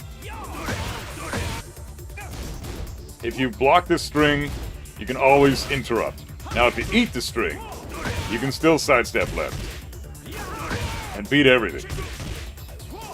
Again, Claudio is pretty weak to sidestep left, for the most part. He's +3 here, right? So the only thing that he can get you with in this sense is while standing 4, because it's 11 frames fast, beats out your sidestep time. So you'll eat while standing 4 there. And again, like we just mentioned, down back 2 and a down back 2 is guaranteed. If you press anything or try to sidestep or do anything but block you. But again, if he does anything and you block it, if he does down back 2-1 and you block it, always go for your mid check. There's a good chance you'll kill him. Right? He's mashing on minus frames. Yes, he's crouched. He's crushing a lot of your shit because he's staying crouched. But that doesn't matter. Okay, the move is an 11 frame move, so it needs time to come out. He's -9, so it becomes a 20 frame move. So you do anything faster than 20 frames, you're going to beat his ass out as long as it's a mid. So if you block this shit, go for whatever mid you pretty much want. Mid check with 13 frames, 14 frames. Obviously you can launch, stuff like that. Okay? But if you eat the string and he goes for another one, that's kind of just what what you can do, or what he does to keep you from sidestepping left to beat out all of his other options that he can do for this scenario. So if you see Claudio starting to spam this shit, block it and then just take your turn. The other thing you can do if he does more than one in a row is you can low parry. If you see this guy spamming this shit, just low parry this. You can even low parry it on hit. So if you see he's gonna do it, just low parry.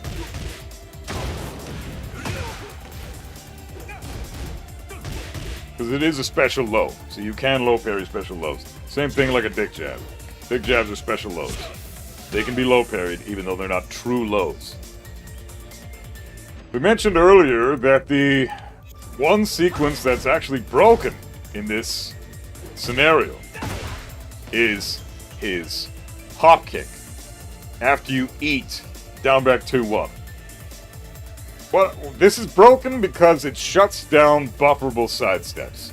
Buffering your sidestep is a new concept in Tekken in general that they implemented in Season 2 to buff defense, they said, right?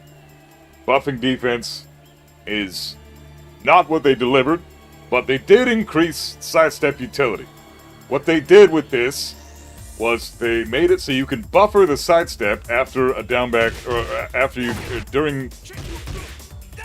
You can buffer the sidestep after getting hit by a move or after blocking a move or something. You don't have to time the sidestep as well as you used to. You can buffer it while you're blocking a move, mid-block animation, and the sidestep will still come out as long as you buffer the sidestep near the end of the blocking scenario. Whatever move you just blocked. If the move is almost finished with its block property, that's when you can buffer the sidestep. Like right now I can show you. I'm buffering now. I'm buffering sidestep now. And he's sidestepping right away. Buffer now, it's going to sidestep every time. Before, I had to do it later. Sidestep. Buffer sidestep now. You don't buffer it, you just do it.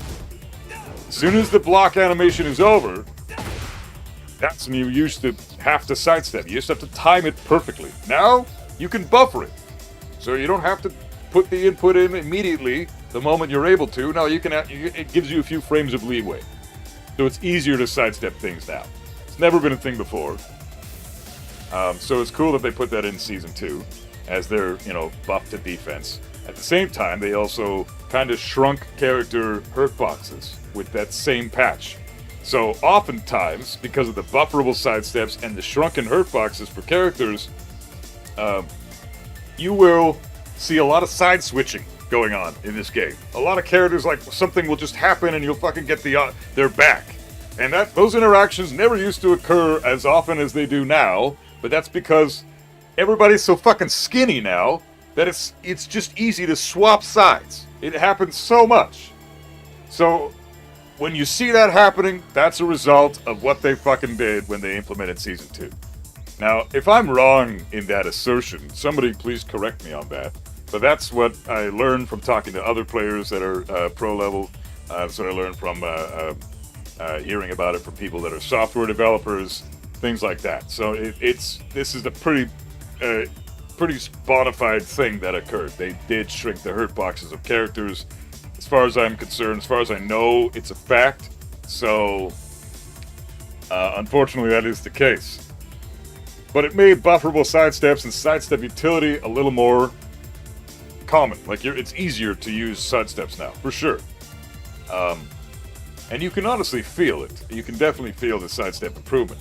The issue with this scenario here is, if I buffer my sidestep, like what you're supposed to do, to try to get the sidestep to come out immediately, look at this, I'm sidestepping, or I'm trying to buffer my sidestep early.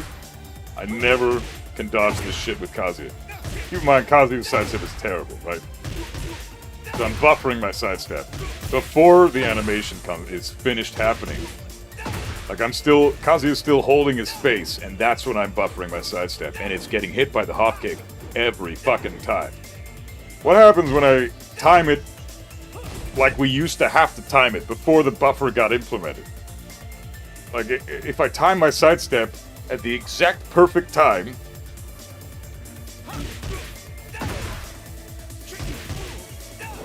I get to dodge it. You can see on the screen there when I'm putting in the sidestep notation. That was too soon. That was too soon. Now let's do it right after he's finished his down back 1-2 animation. Gonna do it right after he's finished the animation for the 2 punches. Right before he's about to hop kick.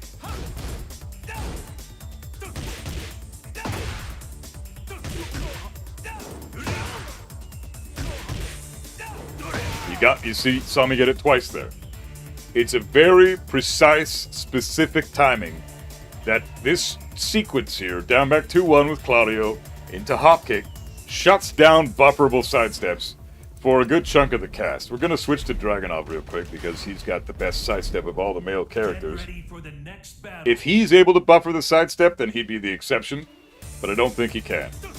So if we get hit by this, buffer the sidestep, no, he can't do it.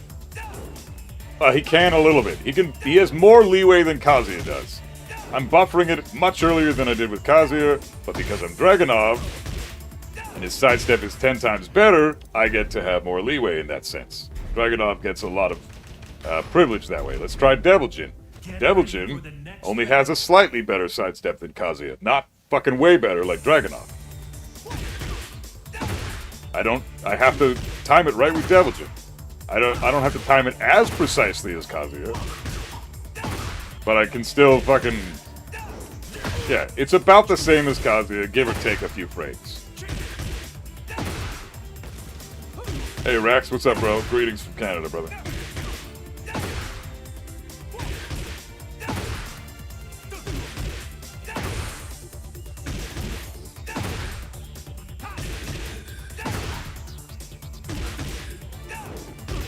So if I time it exactly right with Devil Jin, him and Kazuya suffer in the same regard in that way. Because yes, Devil Jin's sidestep is slightly better. But in this sequence, you don't even notice it. It really doesn't make a difference. They both have shit sidesteps for dealing with this sequence.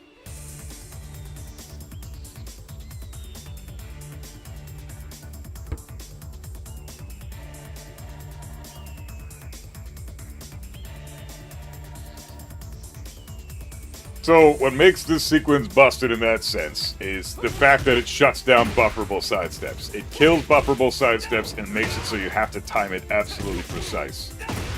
It's very, very specific.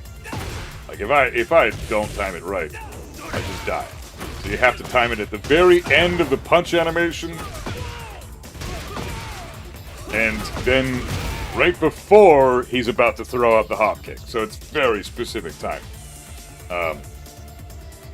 If the Claudio delays his inputs, then your sidestep is a little more lenient and you can get it in there. But it's very tricky to step that. So if you think he's going to go for this into hop kick, I would just block the hop kick and try to get your punish. Like every hop kick, it's 13 frames to impact. But you do not want to jab check this sequence, because hop kick always crushes jabs. Claudio's hop kick is fucking stupid. It's got a scooping animation, so it hits really low to the ground. It has tons of range, and it high crushes on the first frames and low crushes on the last frames. So it's like the perfect move. Claudio's hop kick is fucked up how good that shit is. Fortunately, we can step this shit. So, and you can punish it with as it's minus 13 on block, like every other hop kick in the game, pretty much. So, that's how you deal with that sequence. Now I want to kind of go over a few things with Claudio at the wall. So let's check out some stuff he's got at the wall.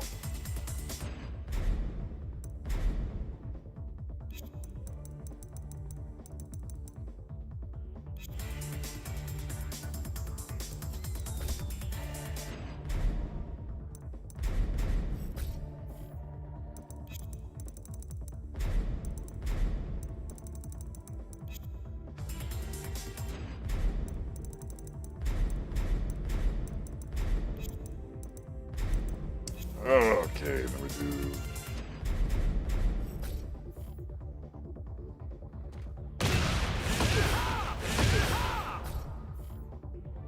That into that.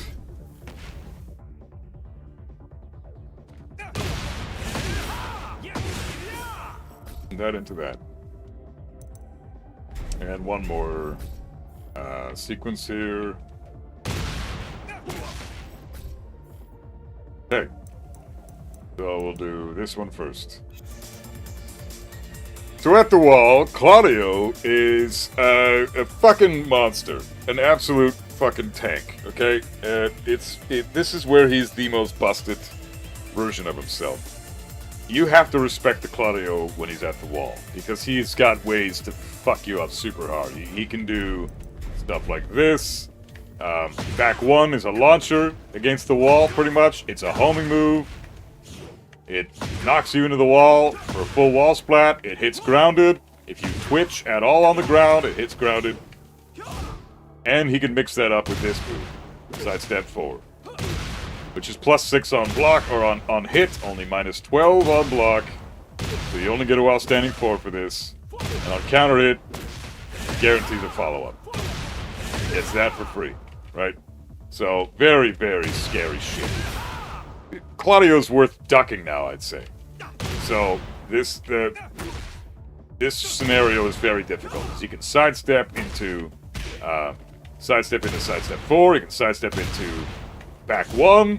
He doesn't have to do sidestep forward. He can do back 1 after a sidestep. You have no idea what he's going to do. The back 1 is 18 frames, and the sidestep forward is 20 frames. So there's really not even a fuzzy guardable scenario for this. You just have to either eat the low and respect the mid, or try to catch him with a fast homing move of your own when he's sidestepping, because you might be able to potentially interrupt his sidestep back 1 or his sidestep 4. We can show that too. So let's just, before I go into those sequences here, let's record this shit. And this shit.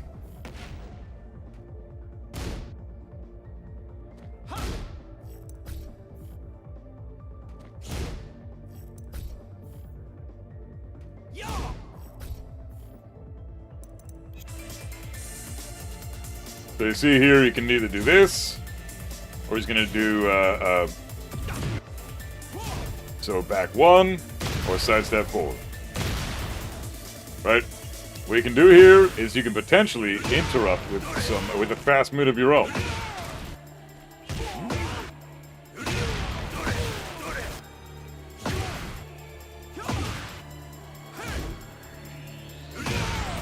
Right?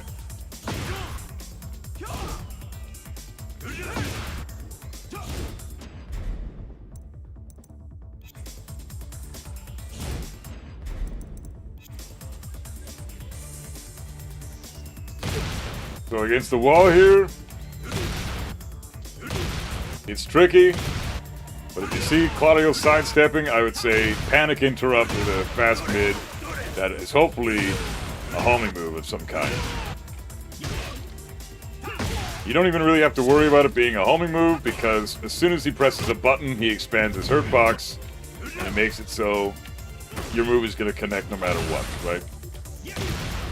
So a fast mid check like a down forward 1 might be your absolute safe bet here if you call out his sidestep into whatever button he's going to press. Fantastic, crazy shit. The Claudio is always at the advantage there for those 2 moves, and he's got a third option that makes it very scary at the wall. We'll go over that option right now. Holy fuck.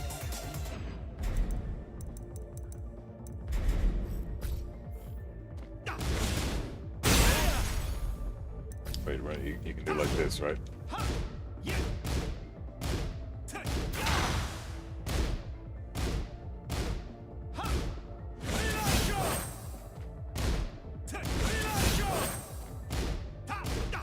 Yeah, that's his 12 frame. Okay.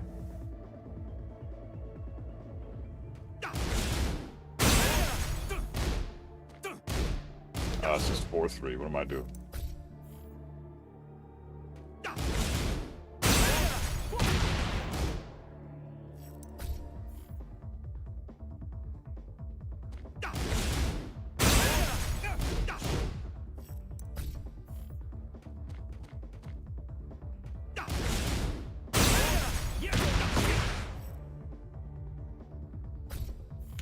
Do that, and we'll do the other 3. Or the other 2, sorry.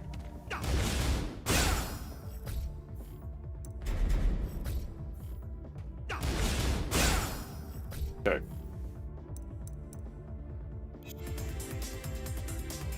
So we all know about the guard break, right? He's got a fucking guard break. If you block that, then that's guaranteed, and you're kind of fucked. You take a lot of damage for free. I don't know why he still has this, but they gave it to him in Season 2. Get fucked, devs. You're making this game worse. The best thing you can do in that scenario, call him out, sidestep right, wait till he throws the move out, and then launch punish him for it. If you press too soon, that happens. Right? You get fucked up by a counter hit guard break. So go for your launch. It's guaranteed every time if you sidestep. Just the tiniest fucking sidestep. Does not need to be much.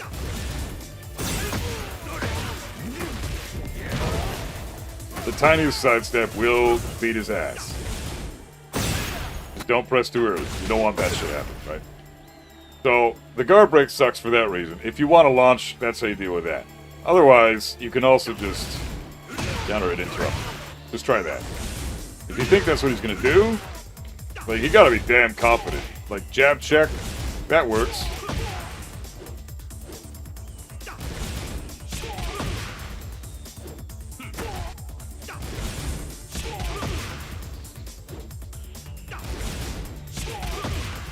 Jab checking works, but you don't get a lot of reward for that, and it doesn't beat out every option he has for the guard break, because you can also switch up his timing. You can do something like this. This is a semi-charged guard break. This is why sidestep, in this scenario, is not always your best bet. Neither is jab check. Because he can semi-charge it, and you don't even get the step. So, what you can do instead is block, and then just take your turn back, because for some reason this shit is -9 on block. Now take your turn. -9 on block. This shit used to be plus on block. Thank fuck they nerfed it. You can also have him charge it a little longer. Not quite to the extent that the guard break works, but almost there. Still -9 on block. But if he charges it for that amount of time, then you can still sidestep into an immediate launch punish. Which means you can also try to jab interrupt, but this gets you killed. So you don't want to deal with that. My recommendation is if he's going for the guard break, either respect it or sidestep. Because a sidestep, first of all, it yields you far more results. You're not taking damage. You get a full launch for it if you call it out right. If he charges it nearly all the way or all the way, then you're guaranteed a sidestep launch. If he charges it part of the way, you can't do anything. You have to block it and respect. And if he doesn't charge it at all, obviously it's the same thing as if he doesn't charge it, or if he charges it part way. Same fucking thing. In my opinion, this shit should go down to -10 or something. This should be punishable on block. I don't know why it's not. This is way too good and does way too much for Claudio. It forces you to respect him for free. Like, he's just doing a fucking 15 frame mid string. And what? I just have to sit there and take it? This is a little too strong in my opinion. The guard break sucks. This is not good Tekken.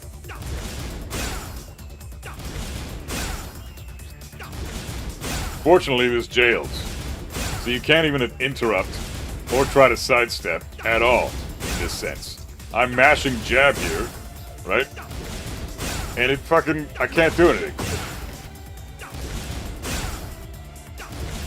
Which is good. That actually is beneficial for me as the defender. Because if I try to mash a jab, or if I try to buffer a sidestep, I won't be able to do either of those things. Because that string effectively jails. So, be very cautious of that string, but just be aware of the fact that it has counterplay.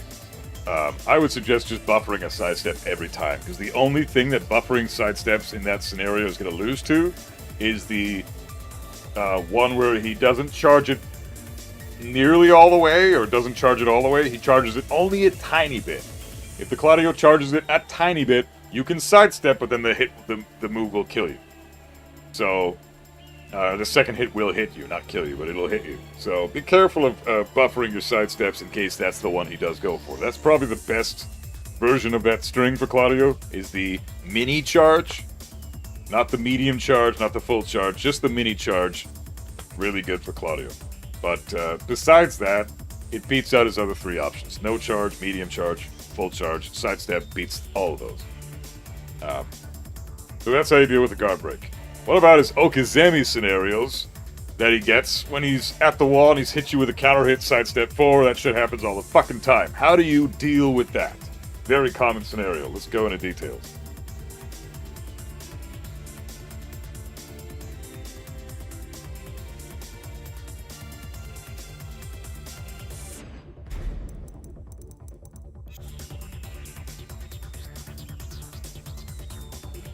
We'll go over this one first. I got sidestep, that's guaranteed, and I can now tech roll into safety. Make sure you're always tech rolling away from the wall. You can actually jab check him out of this scenario here. You can also try...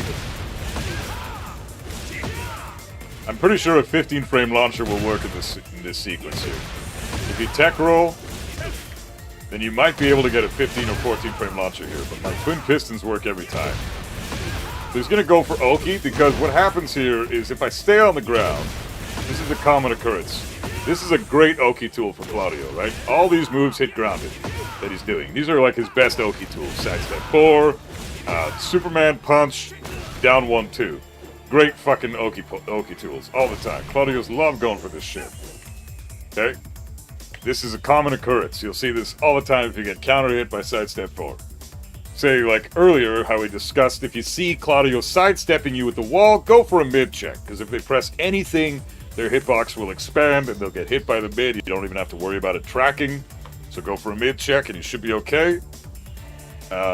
But if you're too late and you get counter hit by the sidestep 4, happens a lot, then you have to deal with these scenarios. So how do you deal with this? Well, you get away from the wall. First of all, never tech roll into the foreground. This, it's a bad idea, and we'll show you why it's a bad idea in a minute. It's good for this scenario, because now we're kind of away from each other, but you don't know what he's going to do next. Right? Say if he goes for something like this. Now I'm launched, and I'm fucked up again, right? So this is another scenario you can go for. Superman punch into not Superman punch. Shoryuken into Shoryuken. And I get launched, and I'm dead. All because I tech rolled into the foreground, which you never really want to do. And if I block here, I'm still -9. So I risk eating this, and if I block, I don't get a turn. I just have to remain at the wall, and then he can sidestep, he can do whatever the fuck he wants. You know, he's -9, so he has to respect me at that point. But it's still a scary scenario. Things can go wrong there that he could still throw out another Shoryuken. And if I try to go for a jab check or an electric or something, one of those moves, jab or electric, I get fucked up by this Shoryuken. So the best thing you can do here is always tech roll away from the wall. Never tech roll towards it, right? I explained this in my How to Get Up Off the Ground video, which I made like a year and a half, 2 years ago, on my playlist on YouTube. So this shit is super important to note. How to get up off the ground when you're against the wall. I mean, it's basic information, but a lot of people will tech roll and put themselves right back in the middle of the fucking wall again. When if you just tech rolled the other direction, you would have gotten away from the wall and could then start spacing out your opponent again. So a lot of players will just kill themselves by tech rolling the wrong way. Simple fucking little detail, but it means the fucking world most of the time. The other thing that Claudio can do that makes it so it's a tricky scenario to evade, even if you tech roll into the foreground, is this shit. Like sidestep 4 into a sidestep 4, or sidestep 4 into a Shoryuken into sidestep 4. That shit happens all the fucking time.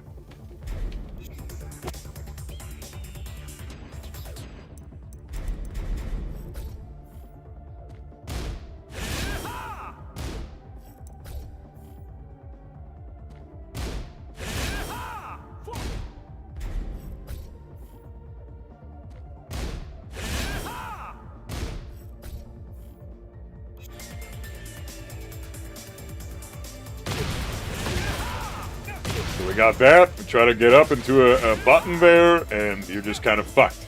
But if you tech roll the other way, then you're at least away from the wall, right? He's not pressuring me at the wall anymore, so that's why it's a good scenario. This is how Claudio beats out your mashing launcher that we talked about a minute ago, right? So his sidestep 4 will counter hit your launcher that we discussed, like being able to get that twin pistons out against this scenario that we showed earlier. Roll away from the wall and mash your launcher, whatever that might be. Away from the wall, mash twin pistons. This beats it out every time. If he's going for his other Oki tool. But if he goes for the sidestep 4 again,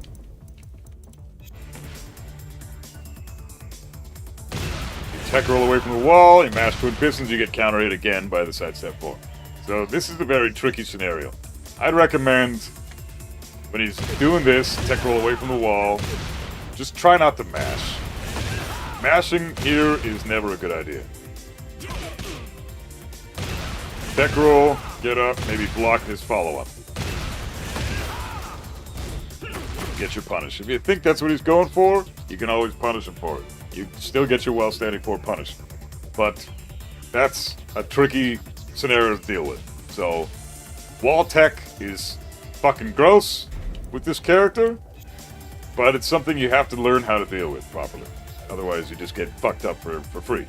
The other scenario I wanted to show with Claudio is Superman Punch and a Superman Punch. If you tech roll away from the wall again, you can potentially get up and launch his ass immediately on whiff.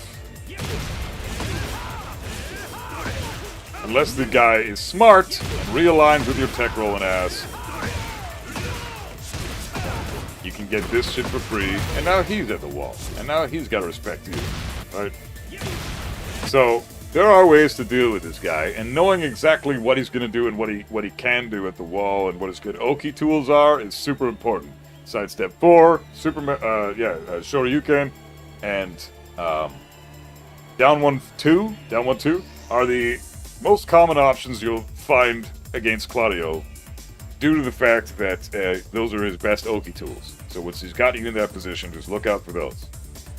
So we're also going to go over what to do when we're -6 against Claudio. It's a very common occurrence because he's got a lot of tools that are very common that he'll throw out, and you'll either eat it or block it, and you're still -6 regardless.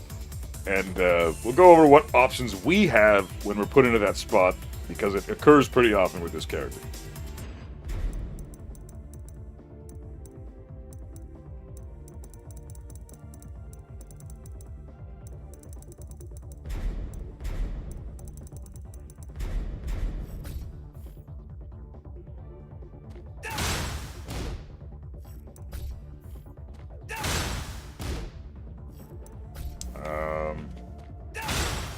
Hop kick.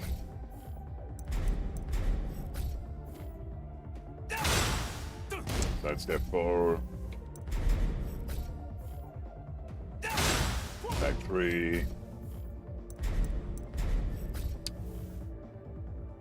Down forward 1-2, or what else are we gonna do here? Down forward 2, yeah.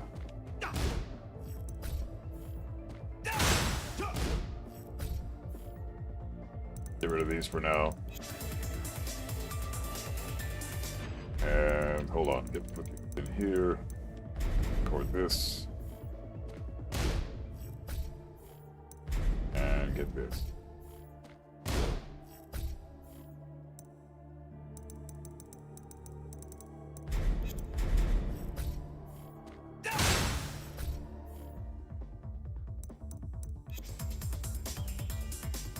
So, common ways that Claudio will get into +6 is sidestep 4 on hit, +6 on hit, Superman Punch on block is +6 on block, and one more way that's common for Claudio to get in that he mixes up with his Superman Punch is forward, forward, forward. Forward, forward, forward is a really good mid that makes it so you get -13, which is into a guaranteed follow-up for the Claudio. If he counter hits you with this, and +6 on block, or +6 on normal hit, and it's safe on block with -1, so it's an amazing fucking move for Claudio that way. Does not track the sidestep left. Doesn't track the sidestep right either. So you can just dodge his shit with either a healthy sidewalk left or a mini sidestep right. If you time it right. Otherwise, sidewalk left this guy all day, and you should have no problems. Sidewalk left will beat out a lot of his options. So be aware of that. The other thing about Claudio that I have to mention is he has other options from this shit.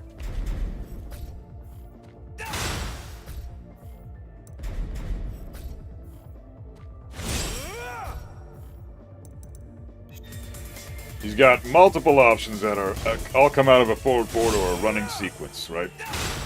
Got Superman Punch. You got the Mega Superman Punch, the Superman Dive, whatever the fuck. That move is insane. It does crazy chip damage, 40 fucking chip damage. Like what the, or what is it, 20-something chip damage?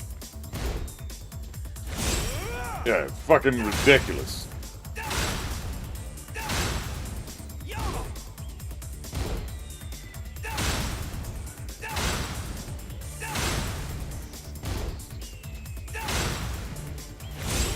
$22 chip damage. 22 chip damage. With these moves, you can crouch block and kill them all. Crouch and immediately launch them as soon as you see this shit coming out. But then you still lose to the running forward 4. You still lose to that move. So what do you want to do to beat out all these options? As soon as you see him running at you,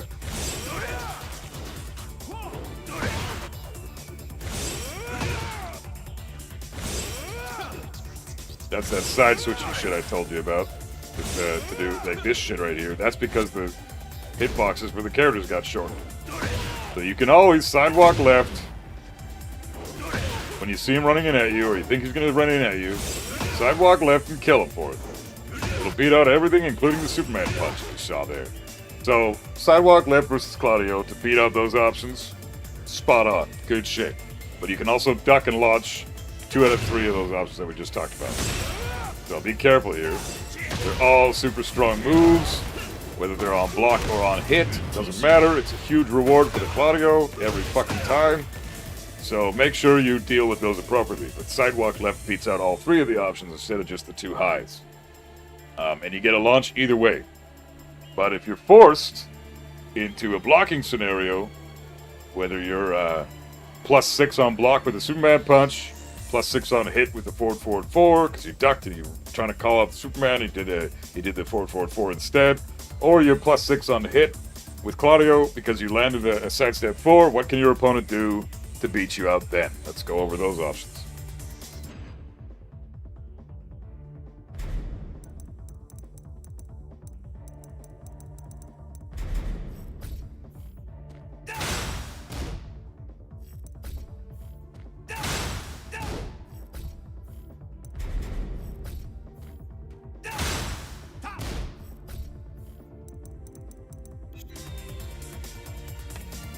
So I've got a few options selected here. Superman punch and it was in the sidestep 4. Superman punch and a hop kick, which is guaranteed. Plus it high crushes, so don't even bother going for a jab check. Superman punch and a down forward 2 in case you think your opponent's going to mash.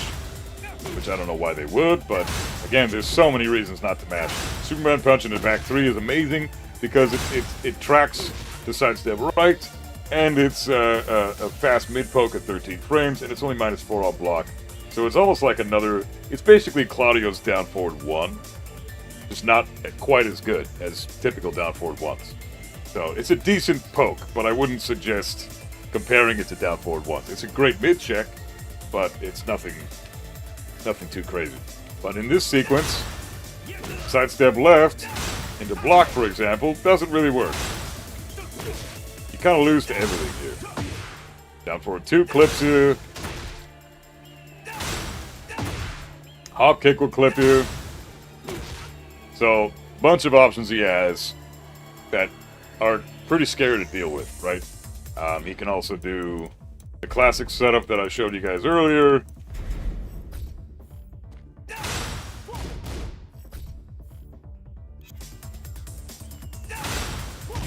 This shit here.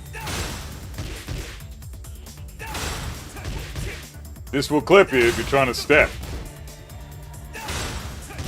And we all know, and the same thing with mashing. If you're trying to mash here, you're an idiot. You're -6. What the fuck are you doing mashing? You know? I'm gonna jab check. I died anyways because I jab checked. Just jabbing here. I'm gonna power crush. I can't even power crush. I don't have the frames to power crush. He's doing an 11 frame attack, but I'm -6. So mashing is not the answer. Sidestepping is not the answer.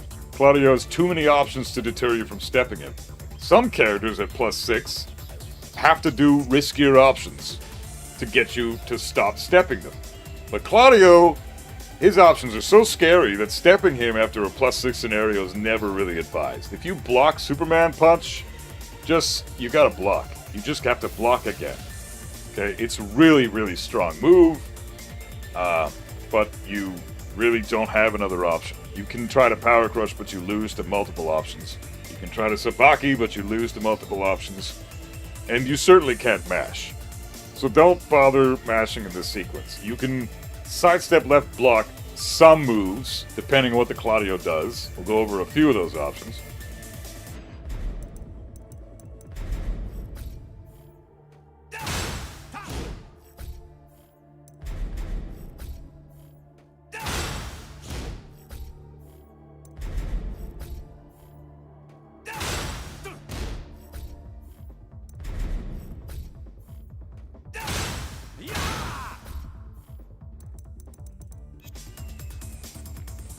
So here are the options he has that a lot of Claudios will try to do after Superman punch.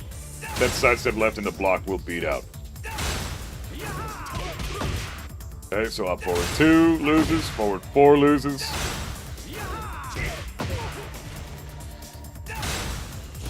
Back 1 you can block in time.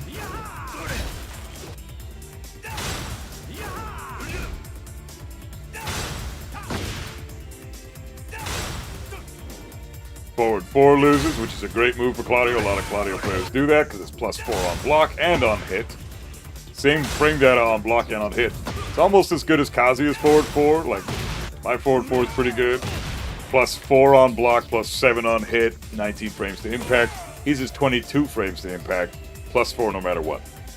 But it's still a great move because it retains his pressure. Claudio wants to retain his pressure, so it's good to just know that a lot of the time Claudio players will do a forward 4 after a Superman punch. So if you see him doing one of these moves, sidestep right block or sidestep left block immediately, like a small sidestep, nothing major. You don't need to do a big step to avoid really any of these moves.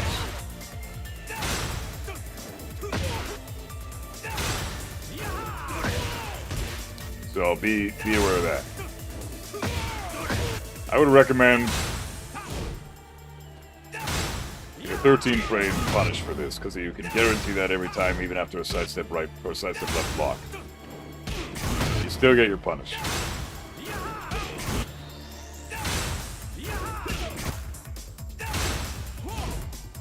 Obviously not against safe on block attacks, but you still get your punish against a couple of the good moves Claudios will typically go for. So, that about covers the plus range scenarios for Claudio. We can go over a few of his neutral tools just to show you what he can do against this character, and then we'll probably cap it there.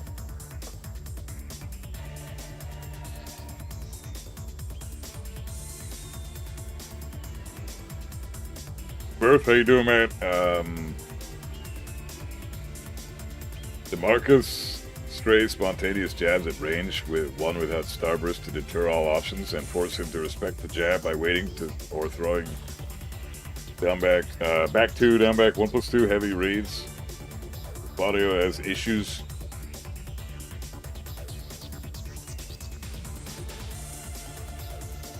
Dealing with spontaneous jabs in neutral without starburst. He has issues with dealing with jabs? I mean, that's why I showcased the down back 1-2 sequence in the beginning. Think Deviljin may be more difficult than Kazuya? No. Don't be silly. Let's see.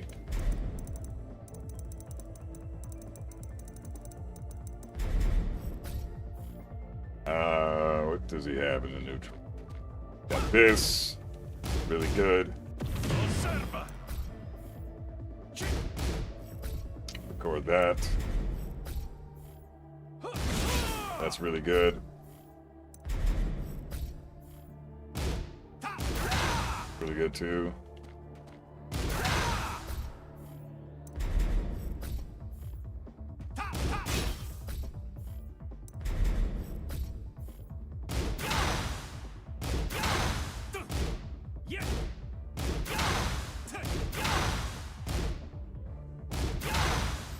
That's a good move, but only good as a punish. It's a 14-frame punish. A lot of people throw it in the neutral.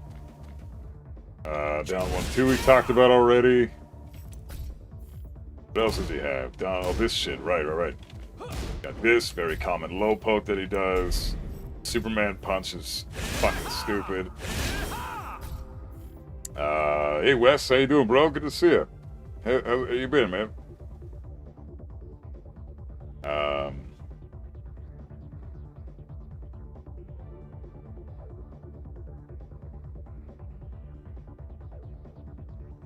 No, Velvet Thunder, I think he was talking about the difficulty. Devil Jin, haven't killed anyone? Hey, that's a start. Good shit, man. Better man than me. I think he's talking about character difficulty, but Devil Jin is nowhere near as hard as Kazuya. He's got an easy mode 15-frame launch and tons of panic tools. He's not harder than Kazuya.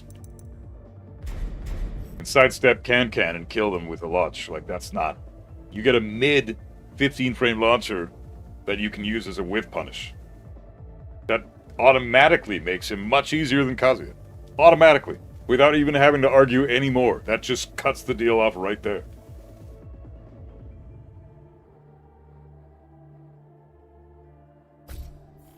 What's the other one?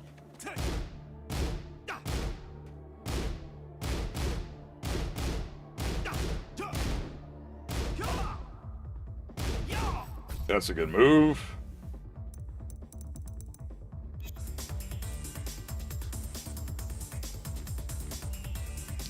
Gotta take a... Just give me a sec, guys. I'll be right back. Take a quick piss, and we'll continue with this.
Alright, I'm back. Okay.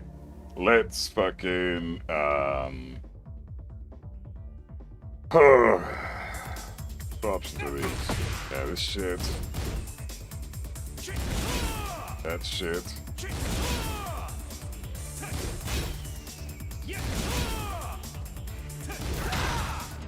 Let's go over 2 at a time.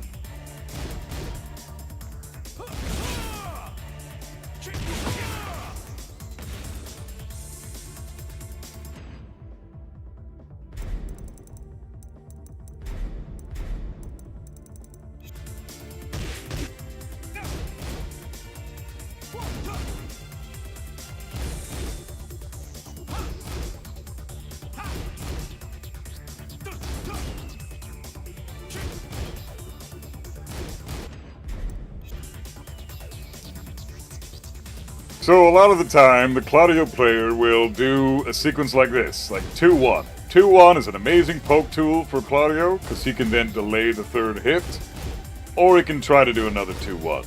So you see it's -6 on block, so you can go ahead and try to take your turn, but you do have to be pretty careful with this one, because he can mix it up like this.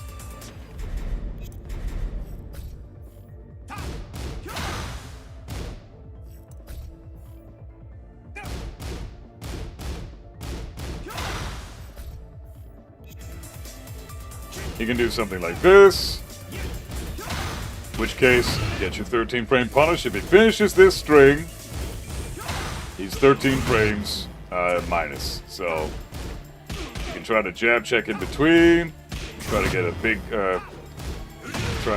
big mid and launch him. Go for your actual launcher in between. You know, go for an electric or something.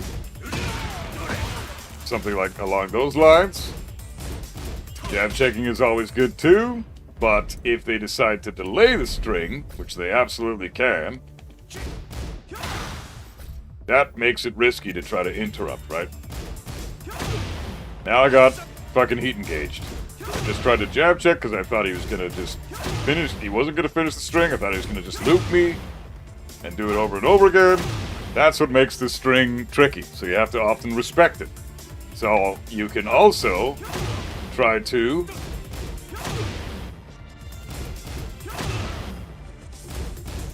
you can't step it. Never mind, I'm dumb. No, you can't step it. You cannot step either direction if he tries to do this follow-up move.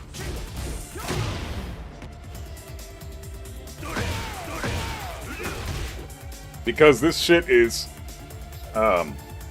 it just comes out too fast. Right, so you don't have enough frames to sidestep it. So the best thing you can do here is respect the Claudio, see what he's going to do. And it is irritating. This is a very fucking irritating string. Because, yes, it's -13 on block, but the fact that he can delay this third hit, it can be tricky to deal with. So I would respect the string and wait for the third hit. If it doesn't come out, then try to take your turn or backdash or sidestep away.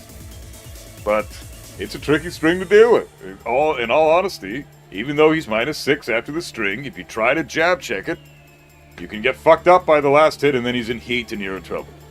So, respecting that string is the best way to go. You can obviously try to sidestep it left if you really anticipate that it's coming. Got more tracking than you realize. Sidestepping this one to the right might be a better idea, but you can sidewalk it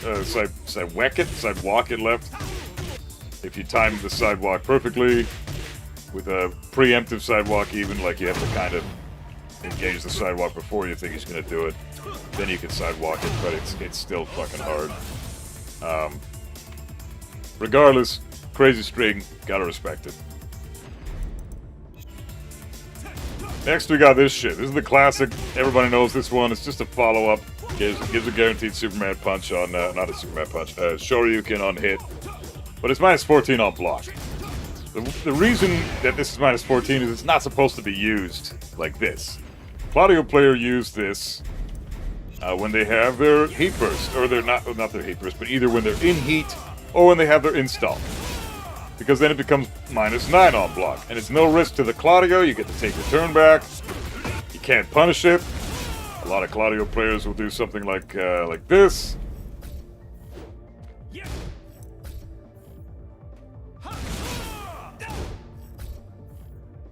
Very common occurrence. Because it pushes you back. So a jab check here puts Claudio in just the right range to where he beats out your jab every fucking time. So he's -9 and he's throwing out a 15 frame mid, but he kills you every time because fuck Claudio. But oh god, that's a really stupid string. And you can do that multiple times in heat too, right? So if he does this and you think he's gonna hop kick, try a mid. Go for a mid check. Don't go for a jab, you'll just die. 13 frame mid, down forward 1 or something. I don't have a down forward 1, 13 frame. So I go for like down forward 2, launch his ass, back 2, whatever the fuck, you know. Even electric here is not a good idea. But you can try it. It can be beaten out by the hop kick if you're too fast. Like even my standing 2 is getting beaten out by electric. So make sure, just go for a mid. And even if you do land the electric, you don't get a combo. So go for a mid check. If you have a 15 frame mid launcher, you're in great shape. So go for something like that. But be careful of that string because it's safe on block. Don't jab check after, you will die.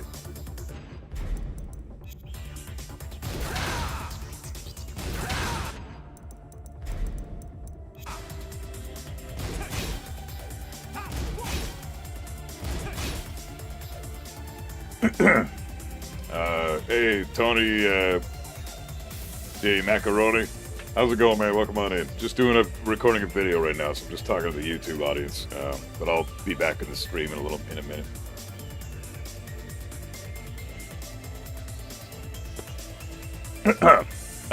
So, next up we have Claudio's back 4-1 or back 4-2 strings. These are tricky to deal with. The back 4-2 is a heat engager, and the back 4-1 is +1 on block. You really do have to guess this. There is no option select with a fuzzy guard, because both moves, the second move, comes out at 20 frames. Doesn't matter if it's the 1 or the 2, they're both 20 frames fast. So the appropriate response here is as soon as you see the back 4-2, punish him. This is how you deal with this string. Jab check or get your 11 frame. The back 4-1 is cheap as shit because it's +1 on block and allows Claudio to guarantee or to follow up with whatever the hell he wants to do. You don't really want to duck this string because every time you duck you risk dying to the heat engager because again it's the same frames so you can't fuzzy guard this shit. So every time I try to fuzzy guard you or every time I try to duck you I die to the heat engager, but if you do duck this, because you just think, oh, Claudio wants to continue his pressure, he wants his turn back, you do get to launch it for full damage. This shit is fucking crazy good if you duck and launch it.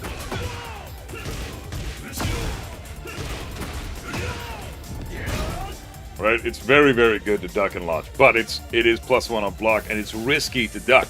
Because that heat engager, as far as I know, I'm pretty sure that heat engager is also a launcher in heat. Correct me if I'm wrong in the comments, but I think it is. I mean, we can always just test it right now.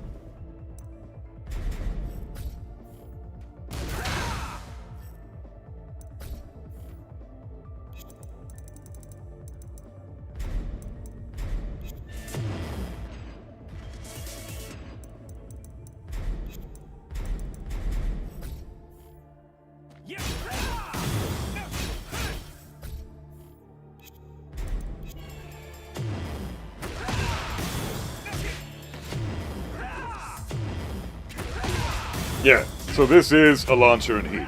So as you saw there, I floated off the air, off the ground, so he does get to fuck you up pretty hard if you duck, anticipating the high there, and you eat the fucking heat engager, and, you know, you're just fucked after that. You die to a launcher there. So risky as fuck. So that string, that sequence there, I would just say block unless you have a really hard read. -11 for the mid. +1 on block for the high, so I wouldn't even recommend jab checking after that because Claudio still has his turn and he can jab check you back. So, very, very egregious fucking strings.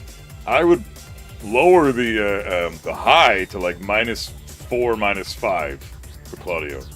I don't know why it's fucking +1. That doesn't make any sense, but if one's got a heat engager extension, so it's +5 on block in heat, launches in heat. The other one is always +1 on block? Always? The fuck, man?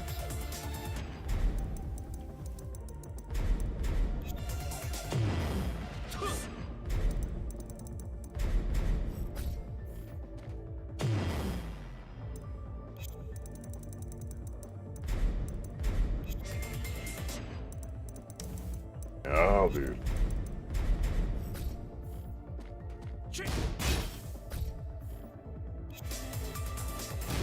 See, no install, no heat. He's just doing back 4-1, and he's always +1. And it does chip damage, too.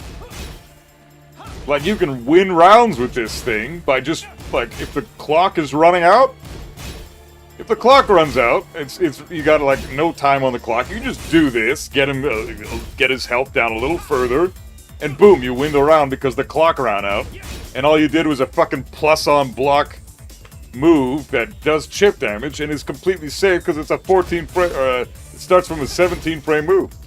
You can't really even sidestep this shit. Very hard to step. You can't sidestep this. This string is practically homing. Practically a homing fucking string. It's so these two strings, back 4-2 and back 4-1, they're fucked up, and they need to either be more linear or the high needs to be minus on block. That's just not fair for the defender. That's too much to defend against. I have to hard call this out to get any kind of counterplay whatsoever. In heat, that's an even scarier sequence, because if I duck, I could potentially get launched just from trying to counterplay a plus on block high. That's a little too much. So definitely a string of his that should be nerfed. What else has he got?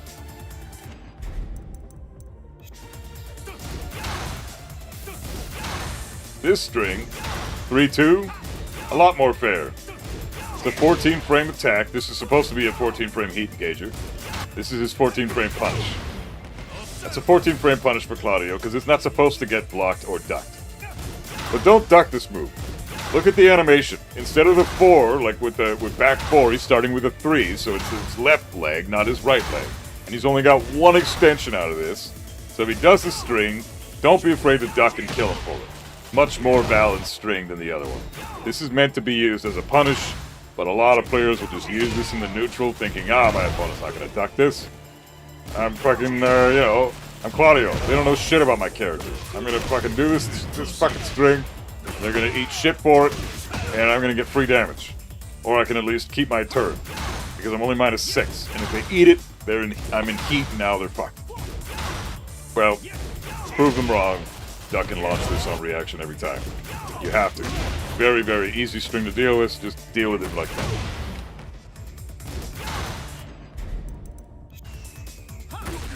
Next up is this puny-ass low. Very easy to deal with low. It jails on block. So I have to wait for the hit, the second hit to fully come out before I'm able to do anything. I'm mashing my punish the moment I block this. And I'm able to get it every time. I'm letting go of the D-pad. Letting go of the D-pad. And I still mash 2. I'll show that again. So, I don't have to stay blocking and commit to the duck. After he hits me with the first low, you can just immediately go for your punish by mashing the fuck out of your while standing 2 or while standing 1, whatever the fuck your punish is. Right? Mash your punish. Get the damage and kill him for it. If it connects on hit, it's neutral on hit. And very hard to sidestep. You can sidewalk it left, but it's fucking hard.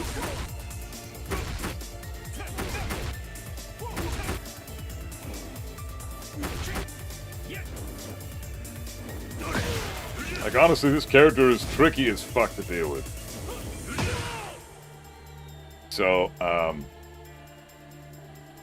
like he's got a lot of tracking considering his weak side is sidestep, sidewalk left. It's honestly tricky to capitalize on that. Because sidestepping this character is risky. Especially when he has back 1 and forward 3. Fuck those moves. Crazy good moves.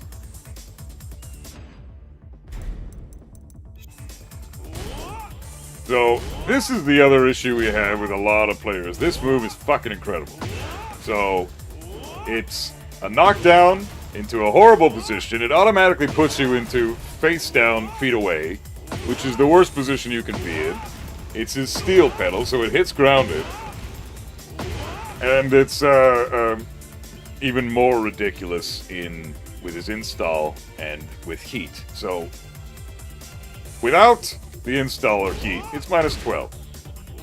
So if they do this to try to trick you and then crush one of one of your jabs or something, then you can potentially die to a counter hit launch if you try to jab check this guy. Like I went for an electric there and I got crushed and killed for it. My wind got this died, my electric died, and I got punished for it, right? It fucking covers everything. This is one of his best moves by far. This is the one everybody talks about. But it's minus 12 on block, so why is it all that scary? Well, because here's his install, minus 9. You can't even fucking punish this shit. You have to respect it.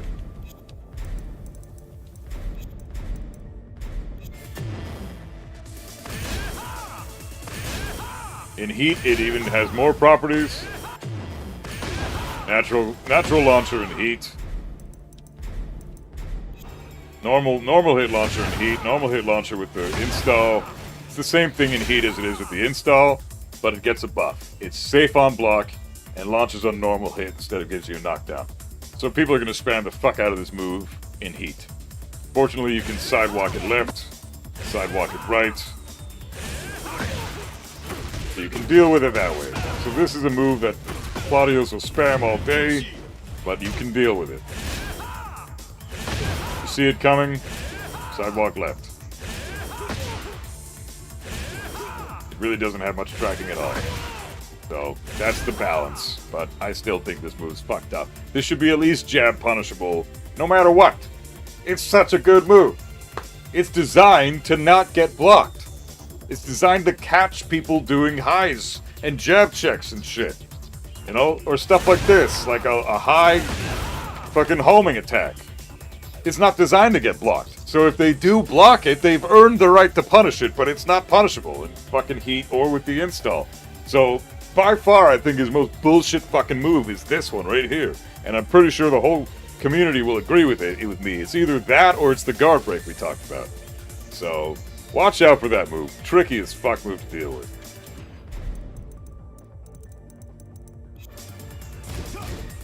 This is the other one. This is just 3-2. So anytime he does this shit, a lot of Claudios do this. 14 frame. I mean, it's not that big of a deal. What is this? It's back 3-2, I think, right? Isn't... Oh, down forward 3-2. Yeah, so this is down forward 3-2. Anytime the Claudio does this, I'm pretty sure there's no other extension from down forward 3. So, yeah, Claudio's got nothing but down forward 3-2, down forward 3-1. Down forward 3-1, minus 12 on block. So punish it on block. But most Claudios don't want to do that, because this is really only good against the wall. This is the move they want to throw out. This is the move they want to throw out. Because it keeps them safe. It's minus 1 on block. So when you see a Claudio do this shit, I would just block it right away. Duck it right away. Because I'm not afraid of the mid. The mid doesn't do shit. The mid is useless. Minus 12 on block and doesn't do anything except wall splat. Doesn't even do that much damage.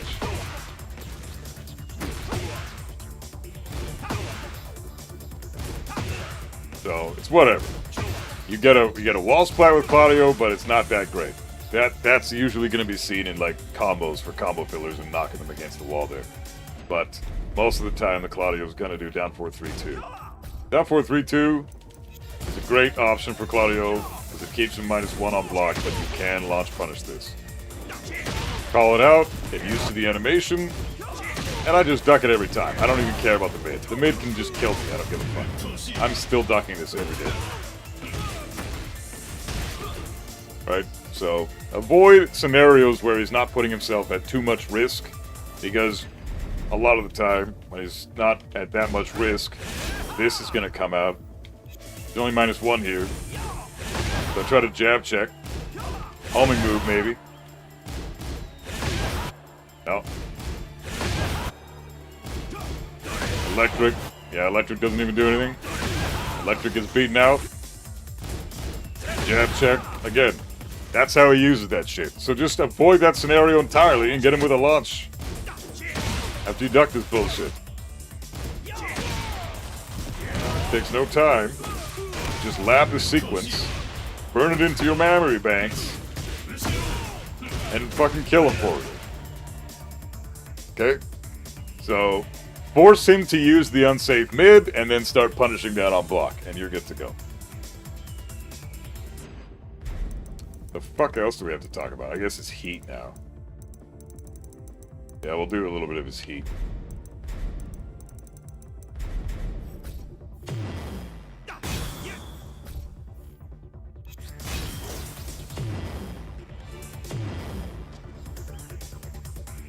One of the worst parts about Claudio in general is that he's got bad lows. Even the sidestep 4 is a godlike low, especially since it comes out of a sidestep that you can, and then you can mix it with back 1, so it becomes a very hard to deal with scenario that covers all of his bases. Back 1 wall splats, sidestep 4 fucking gives a free hit on counter hit. They're both scary at the wall, like we talked about earlier. Back 1 wall splatting against the wall means you don't ever really want to duck Claudio. So if he does a sidestep, he's either going to do sidestep 4 or sidestep back 1. And you die. So you don't really want to, but you still don't really want to duck him because he has those options. The mid options are always very scary. He's got that hop kick, his back 1, he's got the guard break that we showed earlier. He's got Superman punch, Shoryuken. So there's reasons not to duck Claudio.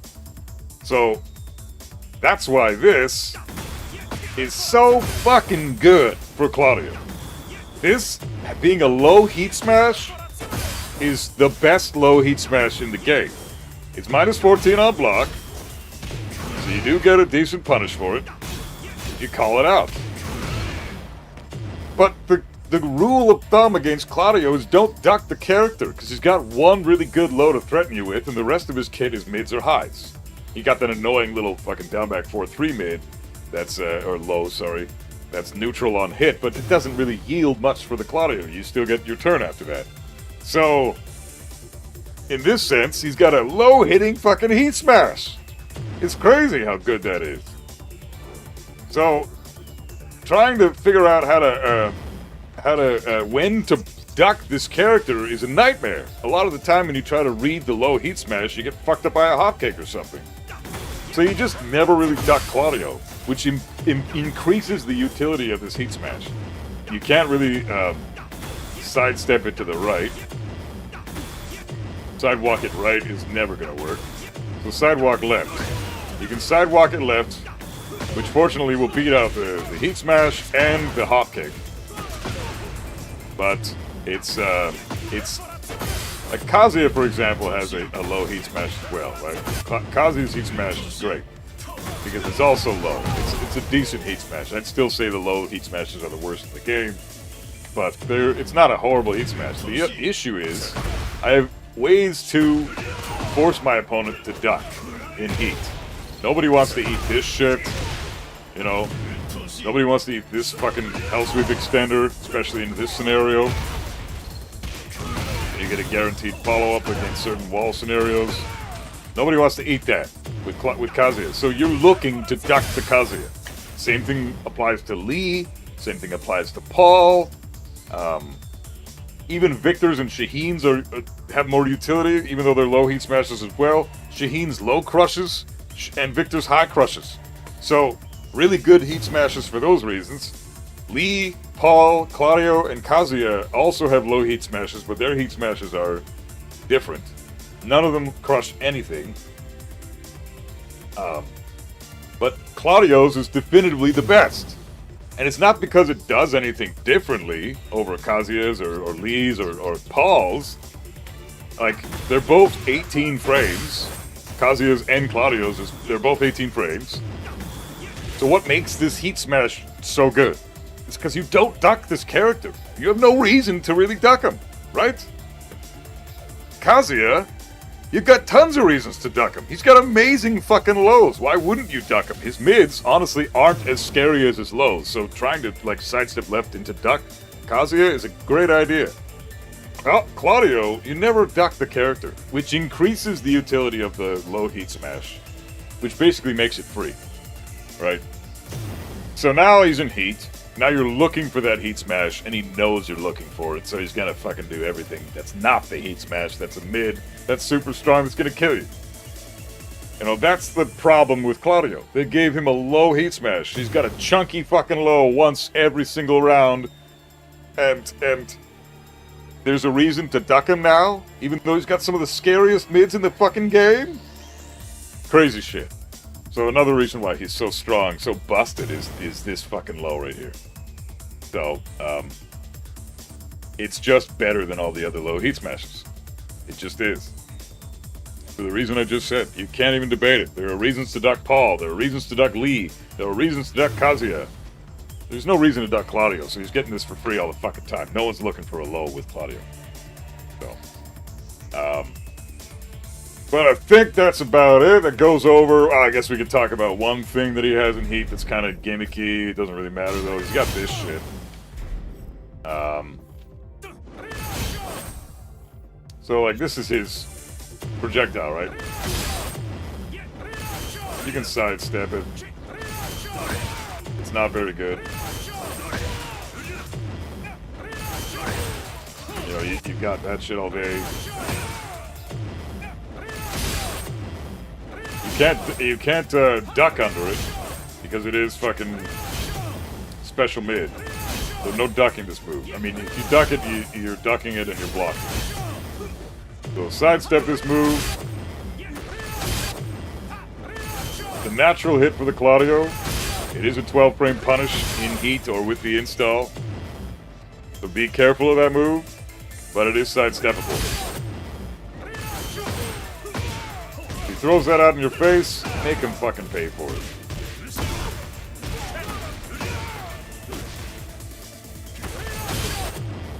So, there you go. I think that about covers everything with Claudio. Well, he's got this as well, but it's not that scary. This shit here, a very common move that Claudio players will use. Not many of them will throw it on the neutral, but it's minus 15. So, just kill him for it. I have to electric it with Kazuya, but you can do it. I just got it. So if you see this move, try to fucking make him pay for it for throwing this out in the neutral like a moron. Like, get your 15-frame punish at least. You know, most characters can launch it for that. I can't unless I'm very, very, very fucking very much on cocaine or some shit, or have tons of coffee in my system. But regardless, that's a minus 15 on block move, so kill him for it. And I think that really covers it. Everything with Claudio. Those are his basic neutral tools that you're going to see. How to deal with that shit. How to deal with his wall Oki. And how to deal with his down back 2-1 setups that he does a lot. So, that covers Claudio. Hope that helps. Much love. Be safe. We'll see you guys on the next one. Okay, sick. Fuck yeah. That was a lot. Jesus Christ.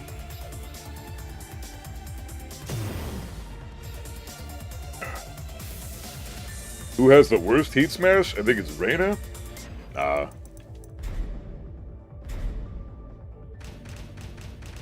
Worst heat smash.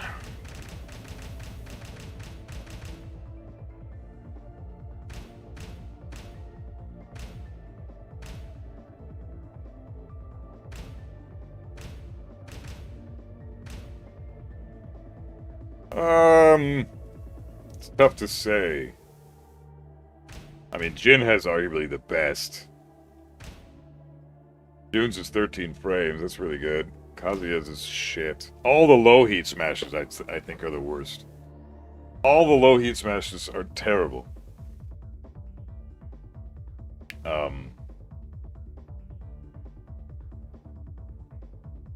King's is really good, Kuma's is good, Lars is good, Law's is insanely busted, Lee's is shit, Leo's is insanely busted.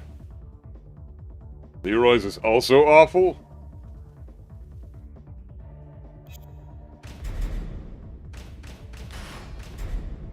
Get ready. Brian's is top 5? Why? No, Brian's is not that good. Brian is a sidestep right, and you get it. You get a launch punish.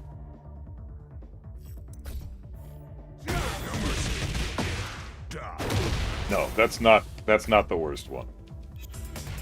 A 15 frame heat smash is never the worst heat smash. He's plus 6 into Hermit. Like, this is great.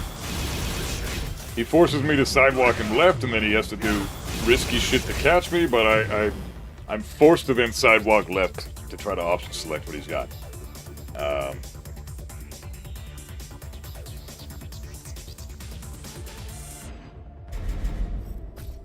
Oh, let's see.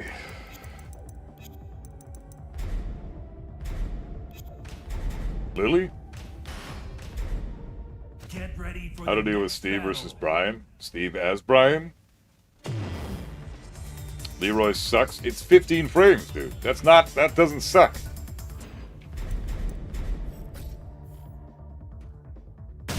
"16 frames for Lily.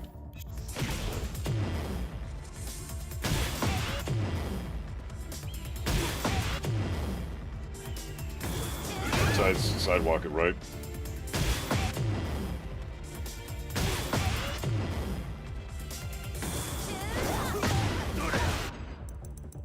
What is it on block?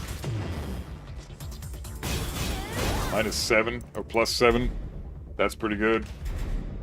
There are better ones, but I can't say that Lily's is the worst. I'm not saying Leroy's is anything special, but is it the worst? Fuck no. 15 frame heat smash just can't be the worst. They're fast as fuck. No mercy. Plus, I think it tracks sidestep right, doesn't it?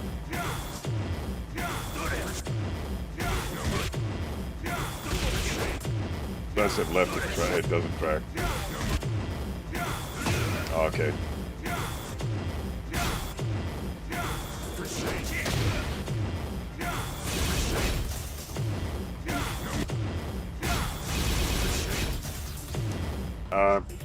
Those linear as shit.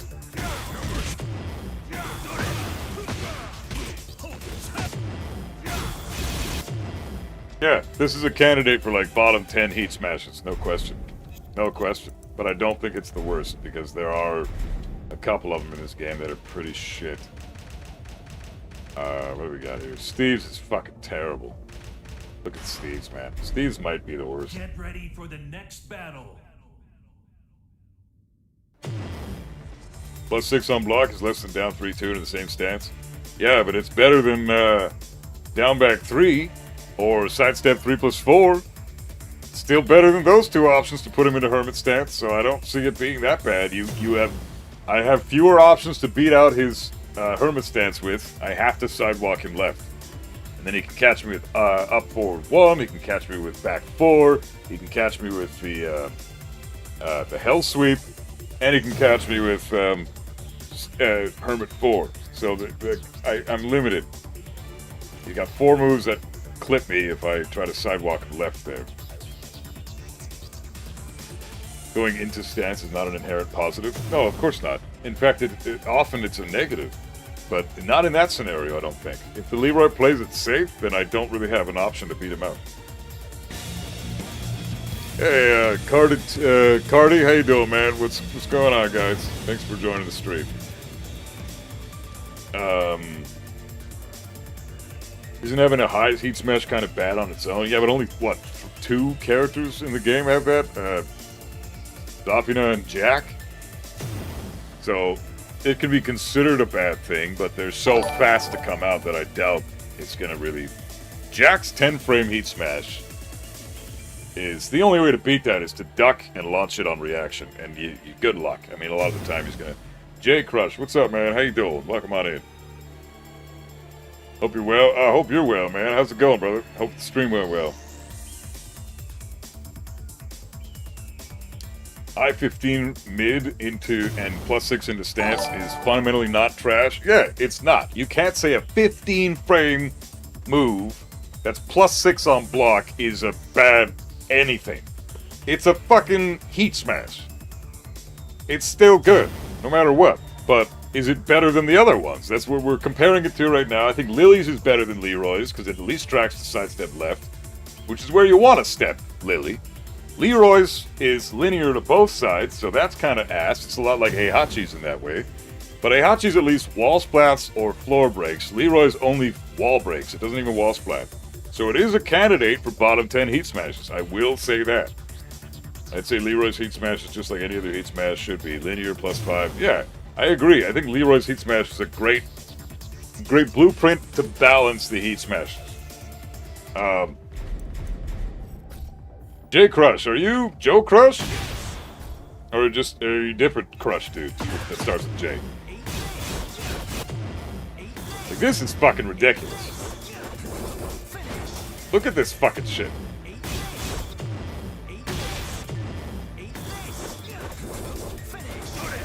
Nah? Oh, well, welcome on anyways, man. What's going on?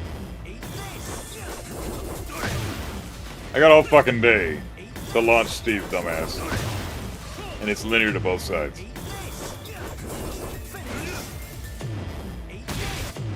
And it's 16 frames. And it only floor breaks, which is less utility than a wall break. There are more walls in the game that can break than floors that can break. So automatically, Steve's is worse than Leroy's. Okay? So we've discovered that because it's slower, it's just as linear, and it floor breaks. It doesn't wall break. So I'd rather have a floor breaking hate smash than a wall breaking one. We'll show Brian's because people said it was Brian's is trash, or Brian's is really good, and I don't think it's really good.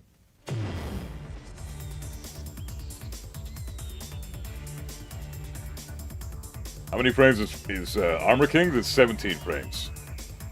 Brian's is broken. I think it's broken on width because it does send him in a Timbuk fucking 2. But it is 16 frames. Nah, that's not broken. I'm doing a tiny sidestep.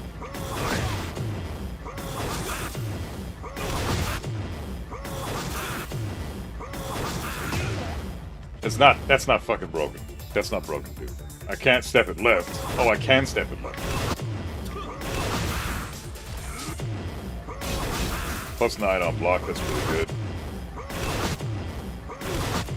Do you want to step it to Brian's weak side?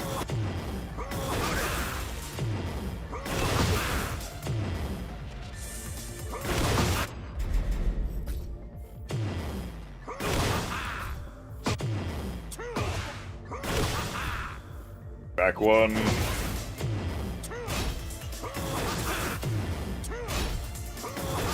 That's not broken, dude.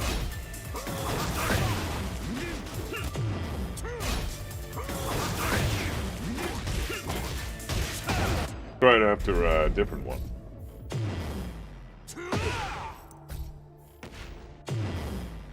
What the fuck?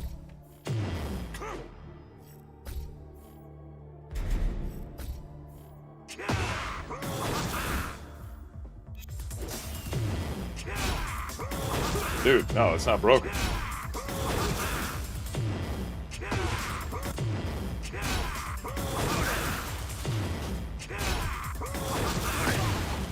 So, I think, McBirth, you're over-exaggerating the fuck out of this move. And what's fails punish? Yeah, that's the part that's broken about it.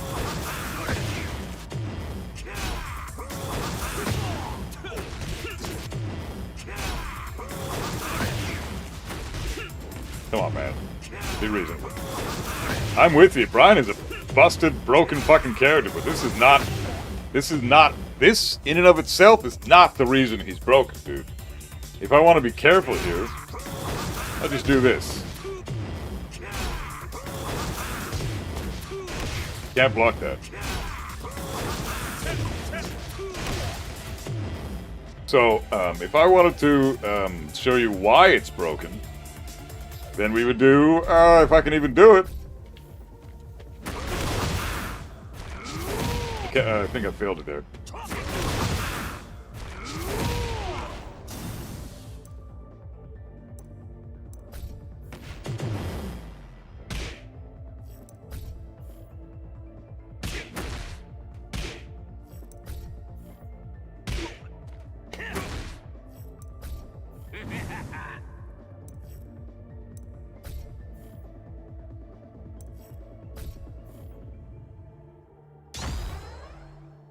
Fuck. What am I doing exactly? Jesus Christ.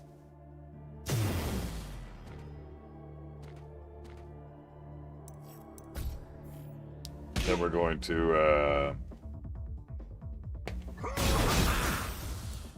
fucking hell, dude.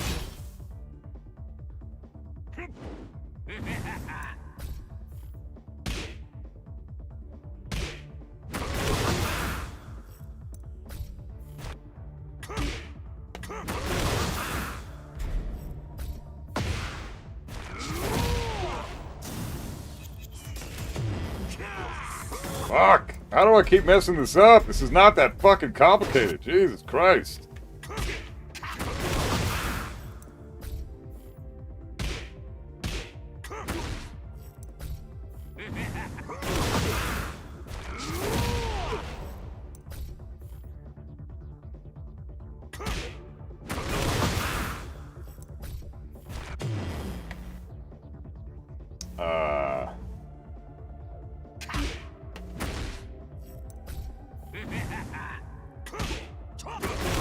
There. That's it. Record this shit. That's how it's broken. This is broken. I can't believe it took me that fucking long to record this sequence, but I'm at the end of my rope right now. I'm almost done with this game today because I'm just fucking exhausted. But that's how this string is broken. That's how this heat smash is broken. It has nothing to do with the heat smash itself. It's the fact that even me, as a non-Brian player, total fucking Brian scrub, don't know what the fuck I'm doing with this character, I can land a taunt heat smash effortlessly. It takes no fucking effort to land that shit. Right? So, that's how it's broken. Nope, the heat smash is also broken outside of taunt. Just because you say it is does not mean it is. Okay? It's no more broken than most of the heat smashes in this game. Right? So, it is a long-range, low-crushing, +9 on block.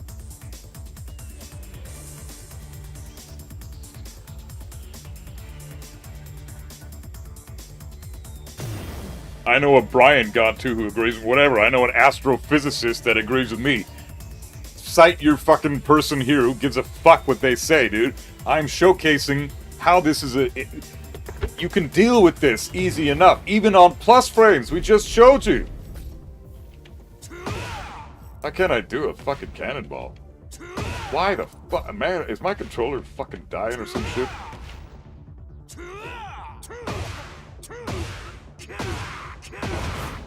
Jesus Christ, how hard is that?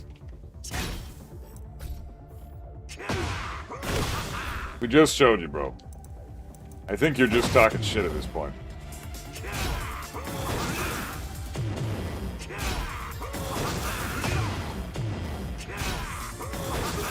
If it tracked to his strong side,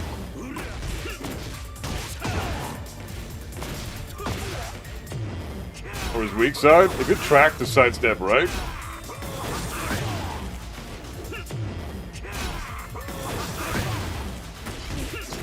then I'd agree with you. It'd be broken as shit. But because you can sidestep it to his weak side, which is where we're stepping Brian anyways, I know the Brian matchup. I know this matchup like the back of my fucking dick.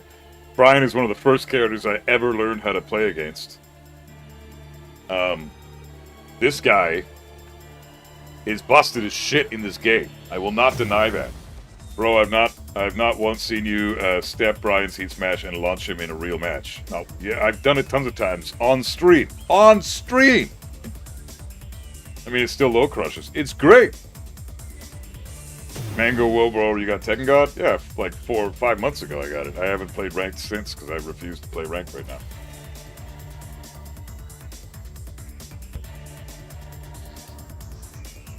Low crushing is a great property to have, but it's nowhere near as useful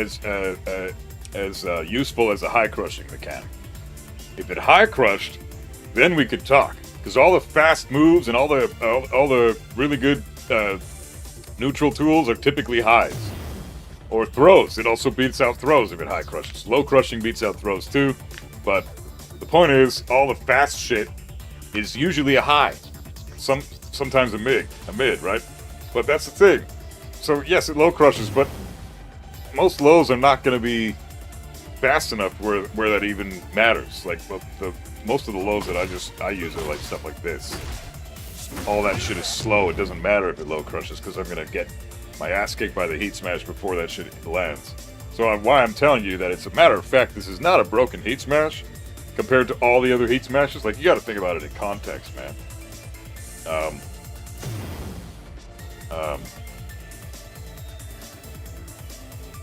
Like, in context of all the other heat smashes in this game, this one is not broken.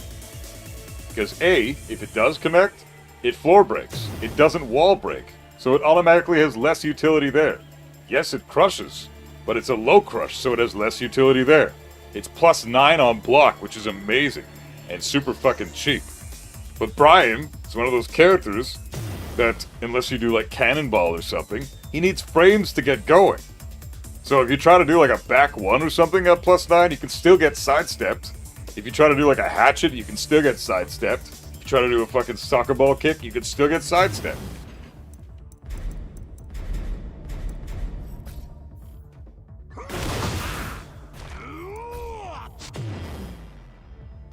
Yeah, this shit.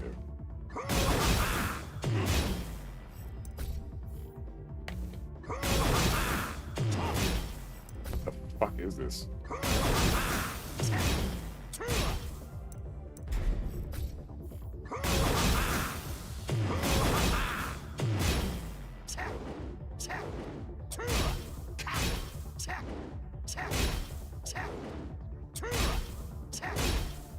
How am I getting that when I'm doing QCB 4? This controller's fucked.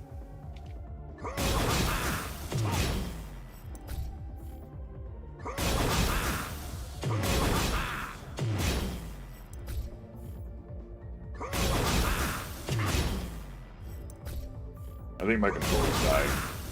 Yeah, this fucking thing's just...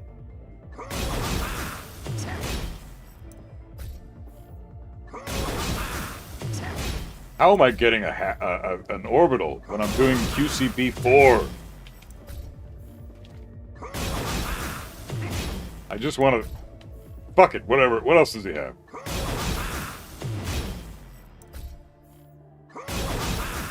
Back one. Fuck it, back one. I can even sidestep it left in the corner against the wall, dude.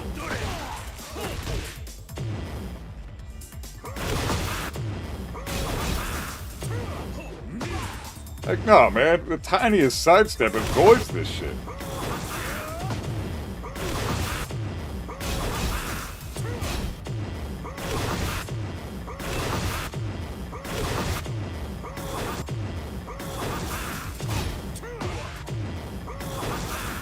Like, I'm not even walking him, I'm just sidestepping him.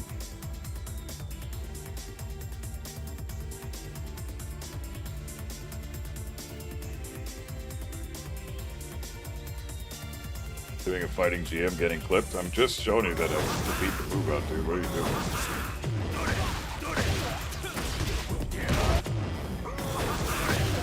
I wasn't even stepping it, dude. What's your point? You want to see a broken heat smash? It's not Brian's. Get ready for the next battle. Like, I'm not denying that that's a fucking brilliant heat smash. Any tips for fucking Rom? Real one and done? Yeah, check out my how to beat fucking Rom. Let's Lab fucking Rom video, bro. I did that a few days ago. You want to see a broken heat smash? It's not Brian's. This is a broken heat smash. This shit is fucking busted.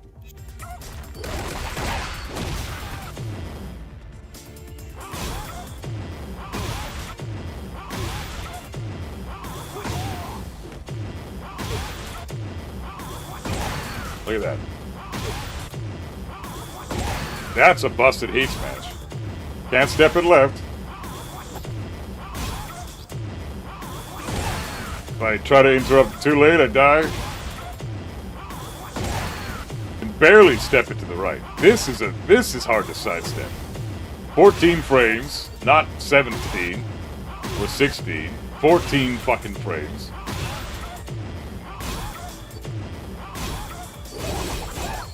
The worst part about this fucking move, look at this shit.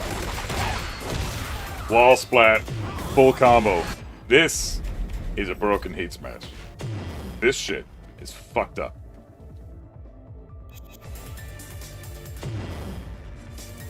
Can I show you what kind of damage he can get for landing this heat smash now? I can remember what the combo is. I think it's like this shit. Right, it's right, okay.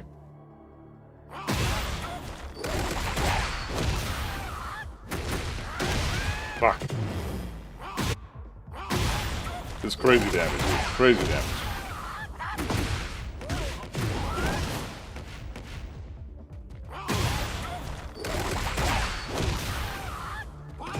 How does he... Oh, fuck. How do you land this? Come on, dude. A lot of players do this all the fucking time. I'm not a law player, so I don't know what the fuck.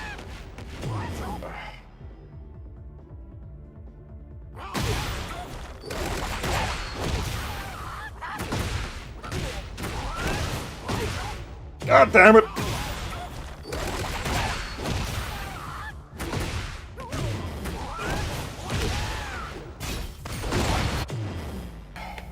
Fuck. Whatever, I'll just do the other combo. It's like, it's this into Junkyard into DSS3. DSS3, not DSS forward 3.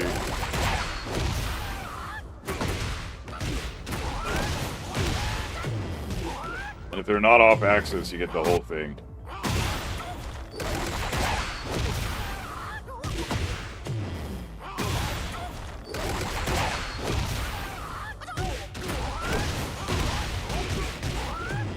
Well, anyways, like the point I'm trying to make here is Law gets all this shit for free.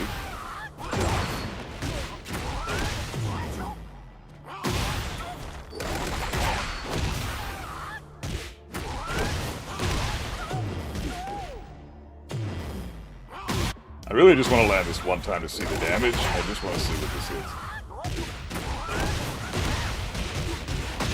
Okay, 88 damage, and that's not even optimal. 88 damage for a 14-frame heat smash that you can't sidestep either direction. You can try it. Good fucking luck, though. There's no fucking way. It's impossible. And then if you try to punish it after you sidestep it, you have to go for something stupid. Or get your punish, like, immediately. It's a no. He's gonna heat smash. He's gonna heat smash now. He's gonna heat smash? Oh, side. Oh, fuck. I fucked up. Side to the left. Oh, fuck. Oh, sidewalk left. Sidewalk right. Oh, I died to the fucking nunchuck. Like, it's just ridiculous. You can't fucking step the damn thing. That's a broken, overpowered horseshit. Horseshit. Heat smash. I'll show you another one. That's disgustingly broken. This is, in my opinion, the best heat smash in the game right here. This fucking thing. Holy shit, this is busted.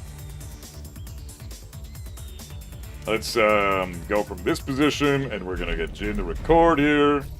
And we're gonna save this position here as a thing. Yeah, that's about the right distance.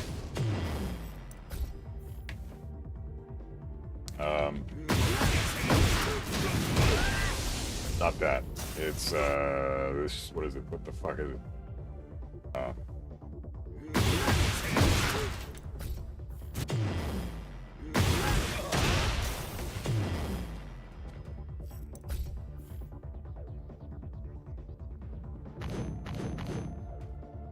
Okay.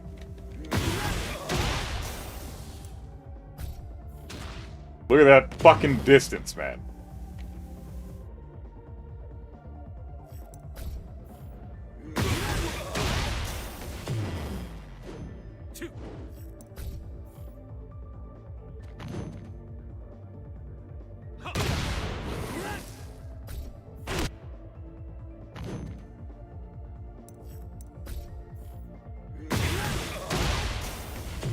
Still a little bit too. It used to be able to wall splat from that far away, but that's.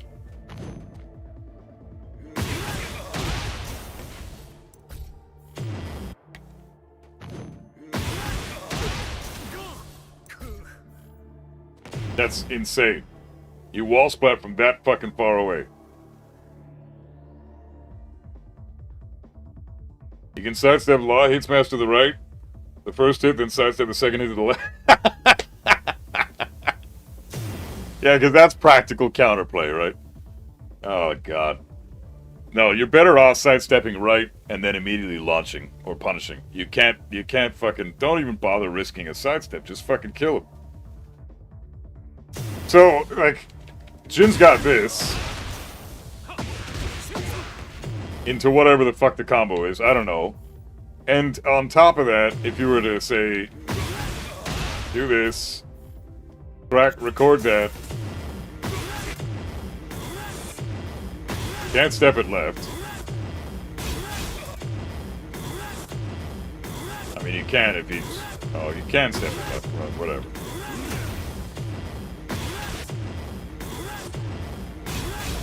So it's already less broken than Law's is in that sense, but if he does it from a specific scenario,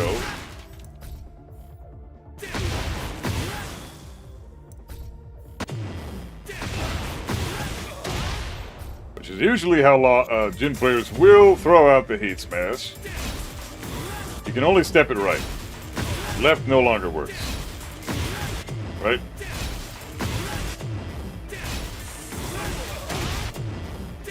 Lotus Biana, good to see you, man. Thanks for the compliment, bro. Always good hanging out, brother. So this is insane. You can no longer step this to the... if you try to interrupt too early, it's hard to punish.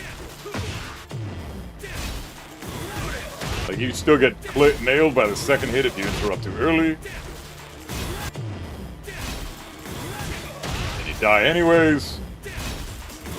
I didn't apply that kind of testing to Brian's Heat Smash. Yes, I fucking did! I put him at +5! What are you talking about, dude?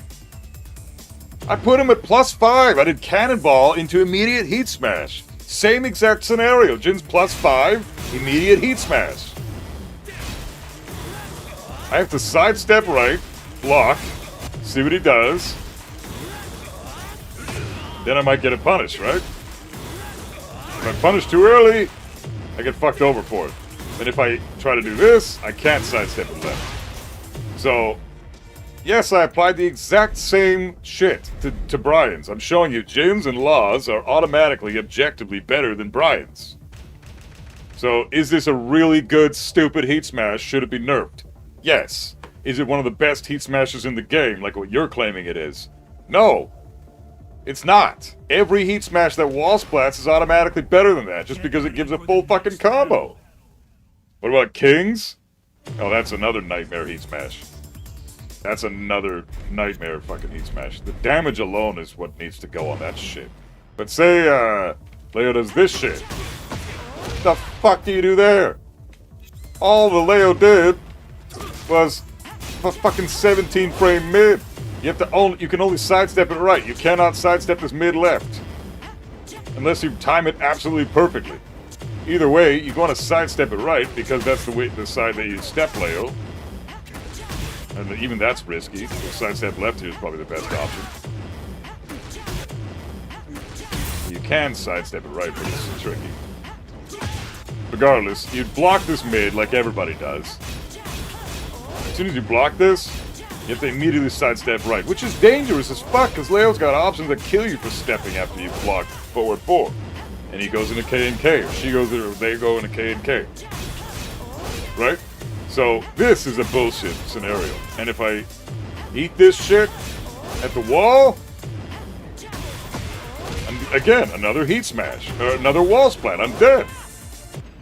That's a busted Heat Smash. We'll go over Kings now. See what we can do against this guy. See, Brian's Heat Smash is kind of on par with the wall splatting Heat Smash because it's guaranteed from taunt into best Oki in the game at the wall. I agree that the taunt into Heat Smash is absurdly broken, and I already went over that. You know, commands for every character. What depends on the command, Sukis, but yeah, more or less. It's not that hard. Heat Smash is the same for everybody. King, let's go plus... What's a plus on block scenario with King? This is pretty good for plus on block. It's +5. Again, I want to get it all about the same.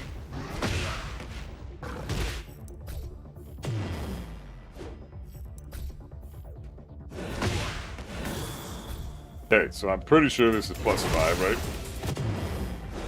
Yeah, -5. Never mind, it's +5 for you. Okay, what's a fucking plus on block move for King? That's a plus.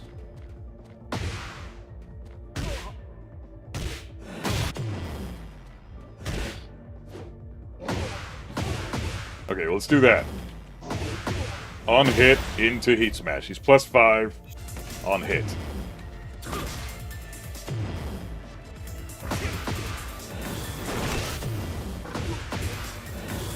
And step in both directions. Incredibly hard to do that because this Heat Smash is so fast. You step in at the wrong time. You risk dying. This is so insane. Like, it's a lot harder to step this than it looks. That's because this move has a much wider hitbox laterally than it does this way, horizontally. So Brian's is better at tracking than King's is, but King's does more damage. So they're relative. Brian's might be a little bit better because you can set it up with taunt as well, right? So he's got that going for him. It's stepping at different ranges works differently for Heat Smashes. It works differently for every move. Stepping at different ranges is super varies the tracking on every move. You can't step King's Heat Smash like ever. It's because they're doing it. They're delaying the timing. Even if they delay it slightly, it throws off the sidestep timing. Throws off everything. Delaying your moves is how you land them more often, more consistently. Yoshimitsu's is busted because it wall splats. Chaoyu's got that bullshit back turn one. Zafina's is 12 frames. Eddie's is really good.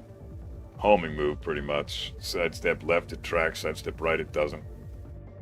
But it's tricky to sidestep. Lydia's is good. Sidestep right, it doesn't track. But check fucking ROMs. Get ready for the next battle.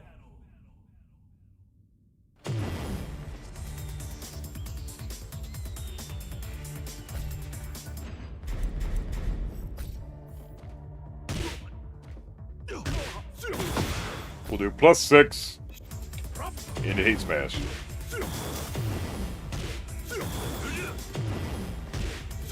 Very similar to Brian's. Exactly the same, in fact.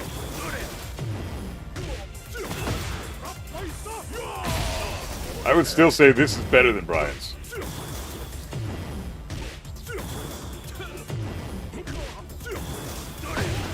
I'd say this is better than Brian's. The only thing that makes Brian's better than this is if you, oh my god, you're garbage. The only thing that makes Brian's better than this is the taunt setup with it. But again, that's a Brian tech. It's not necessarily just talking about the Heat Smash itself. Talking about the Heat Smash itself, Bakuman's is better, in my opinion here. The reason I think it's better is because this wall breaks. Floor breaks are the least utilized Heat Smashes. There's very few stages in the game that have floor gimmicks compared to how many have wall gimmicks. Like, we can just go over that right now. Let's go to the stage selection and see how many Heat Smashes can be utilized with wall breaks over floor breaks.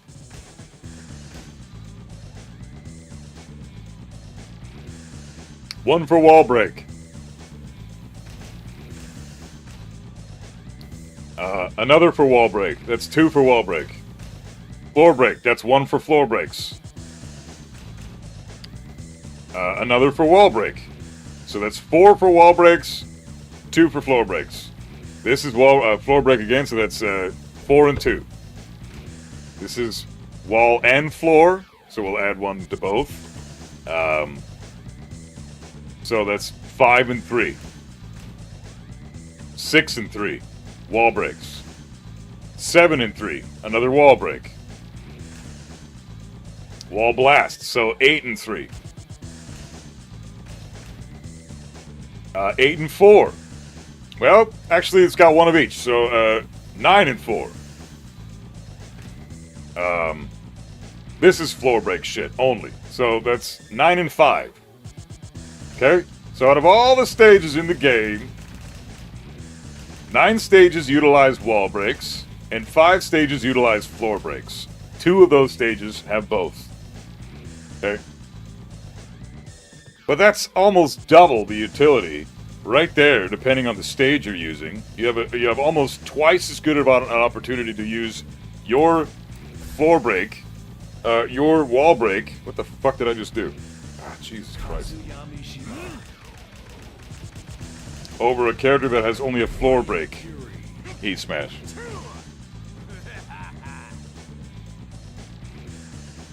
That punish is about 50 times harder to do in a real match when you're shocked in the... Yeah, it's very hard to do. Hey, I'm not defending the heat smash, dude. I'm telling you that compared to... I'm saying in the context of all of the heat smashes. Brian's is a problem, but it's not the biggest problem, and I don't think it's broken necessarily in terms of in context of all the other heat smashes. Because if Brian's is broken, then you can argue they're all broken, and yeah, you could argue that, for sure.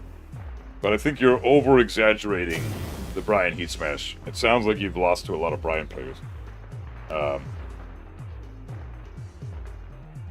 That punish is about 50 times, but floor break will work from anywhere on the stage except Pac-Man. Sure. Yeah, floor break works from anywhere on the stage. Yeah. And then what? Like, you've got... So to counter that, you have stages that have multiple wall breaks. Like the Mishima Dojo has multiple wall breaks. You can use the heat smash and break multiple walls with it and get a combo. I don't know, you're just trying to be like, but what about? But what about? Your whataboutism is exhausting, dude. I don't know, you're not wrong in saying that Brian's is absurdly broken, but it's not the most broken. Like, Nina's tracks to her weak side. That's fucking stupid. At least with Brian, you step him the right way regardless. You're always stepping Brian to the right. Always. I'm just showing you how to include every aspect when analyzing something. You're not including every aspect, though. Because you didn't mention that some wall breaks are constant, are multiple. In the arena with the 4 explosive walls. You can wall break 4 fucking times. Right? In the fucking Mishima Dojo, you can wall break like 6, 7 times. Right?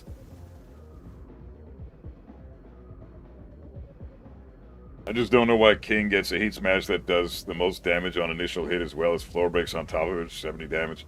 In fact, you have to take the 4 stance transition. Yeah, it's bullshit. King's is fucked up.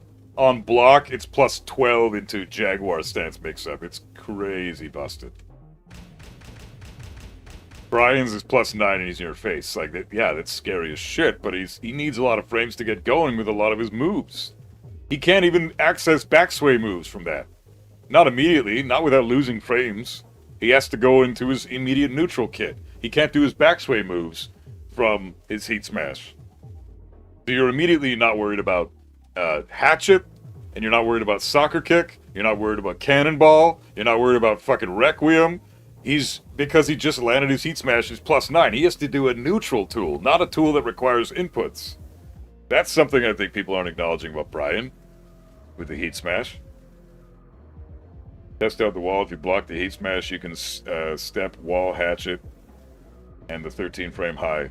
Step, walk, hatchet, and the 13 frame high.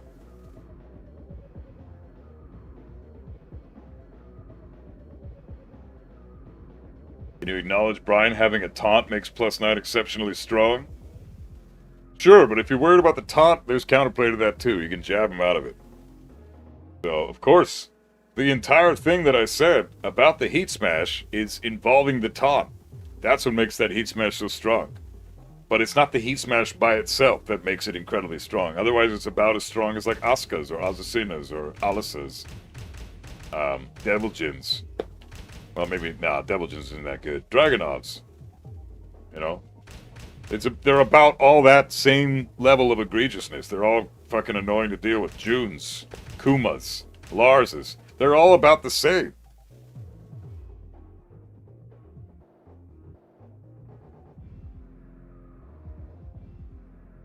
Honestly, you can argue every heat smash except for the lows are busted. Every single one is busted except for the lows. Because at least you could punish those on block. That's why I think genuinely, the low heat smashes are the worst in the game. Call it out, you get a decent punish, and you don't even have to step it, you just block it. You can step a lot of them though. You can't step Kazuya's, but you can step Claudio's to the left. You can step Lee's, I think. Pretty sure you can. Get ready for the next battle.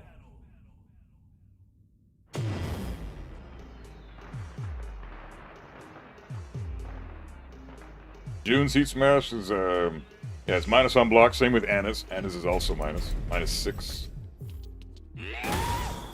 Yeah, so this is like big. You want to step him to the left here,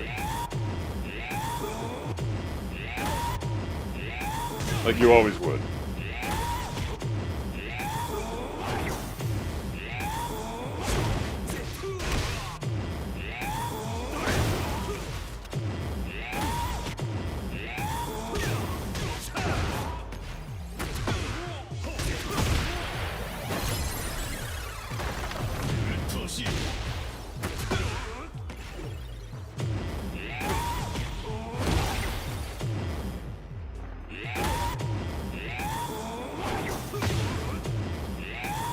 Step this shit. I'd block it. Just a big side step. Big side step. Yeah, so, yeah, you can step, please.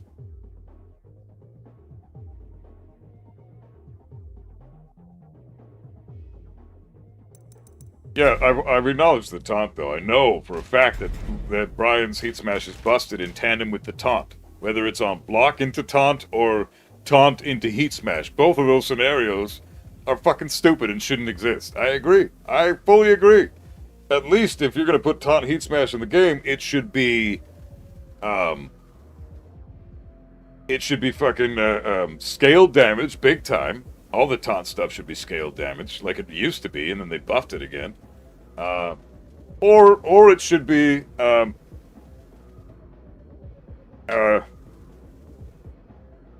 like frame input perfect, just like taunt. It should be like taunt jet up or taunt back 4. Same exact execution required. You should have perfect frames required to execute that. Heat smash range is not a massive factor. Well, yeah, it's a factor, but it's a lot easier to step at that range, too. Because honestly, like, what are you... Like, McBirth, what would your game plan be against a Brian at range 3? I'm just gonna wait and see what your response is. What's your game plan for fighting Brian at range 3? What do you typically like to do against Brian? Let's see what you know. I want to know what you know.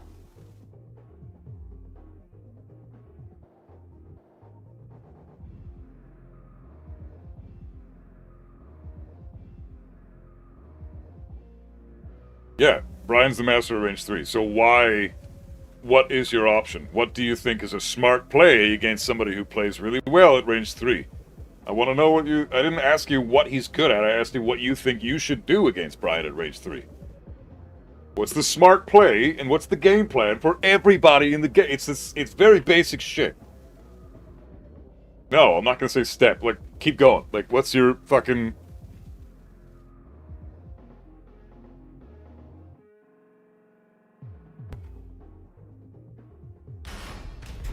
I'm gonna show you, Get ready because... for the next battle. Not broad of a question at all, dude. It's just, it's basic shit, man.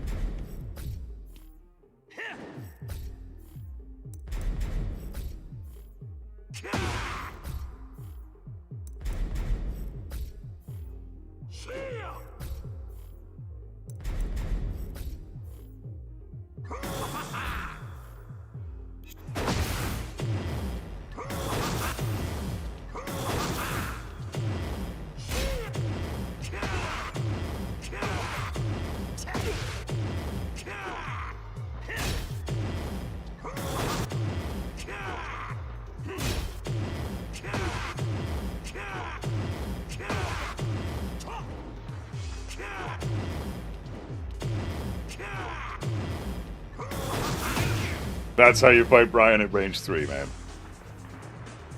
Everybody should know that. Everybody's like that's how you fight him since the dawn of fucking time, dude.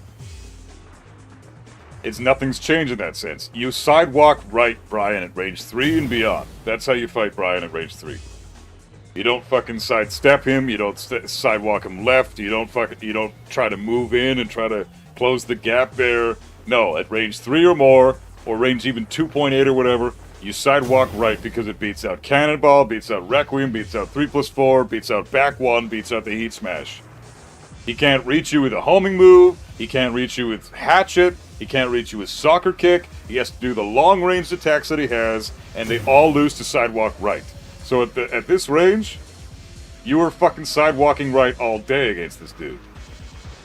This range right here. This is where you sidewalk Brian right all fucking day. Keep that in mind, okay? It's not a broad question. You think it is because you're overthinking shit and you're overrating the fuck out of this guy's counterplay. Is he a busted character? Arguably the best in the game. Yeah, absolutely, absolutely. And further back, who gives a fuck? Same thing. Further back's irrelevant. Also, forward 2 is an amazing move for the Brian that he loves to just try to get in with you. But again, forward 2 loses to sidewalk right, so does back 1.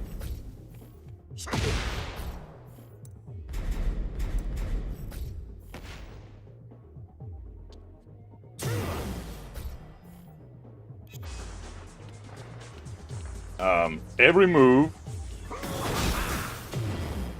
gets beaten out by side if I can backdash in time.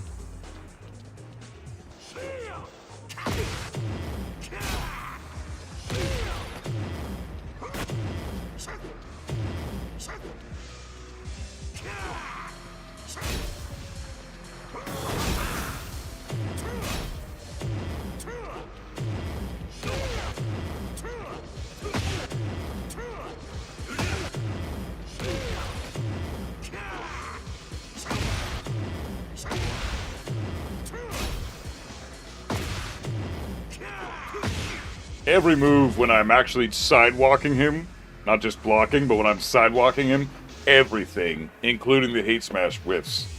Sidewalk right kills Brian's long-range shit and his keep out. And if you're in his face, if you're right here, sidestep right. No sidewalking here. Sidestep. Because you gotta be able to sidestep block. Because he's got moves that kill you for sidestepping. Like this is great against sidesteppers. We can even do better yet. This shit.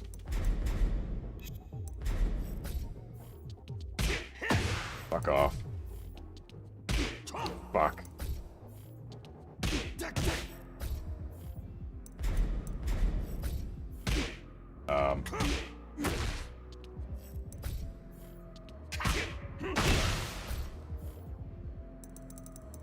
So these moves track to his weak side.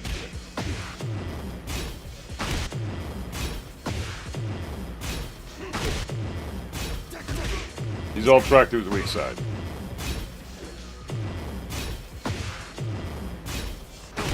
So that's why, instead of doing those moves, he can show his other shit.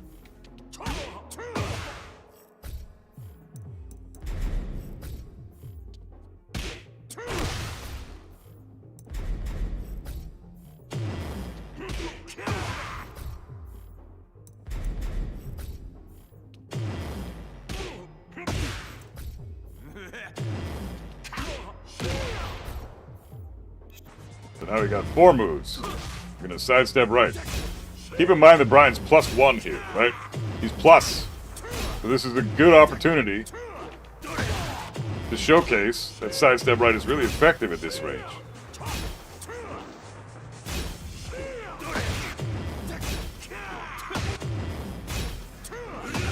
This is how I kill Brian's online all the time. I never lose to Brian.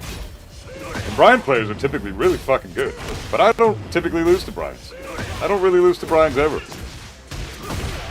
Unless they're extremely talented players. Like tournament level players.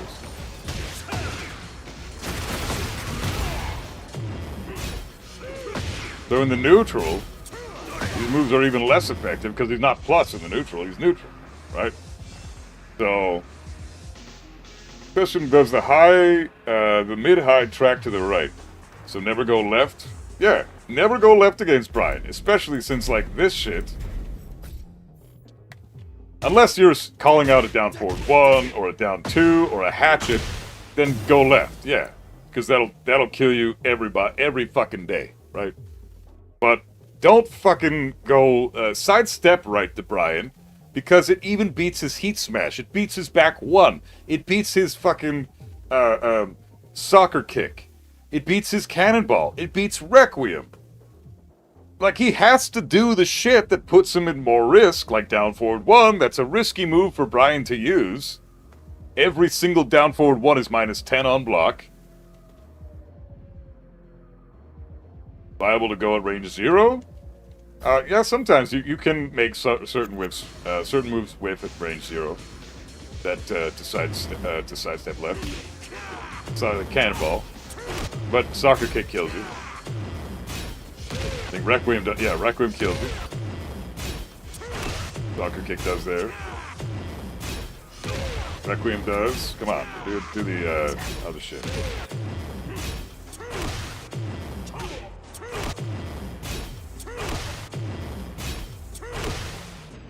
Fuck off. It's the same fucking shit over and over again.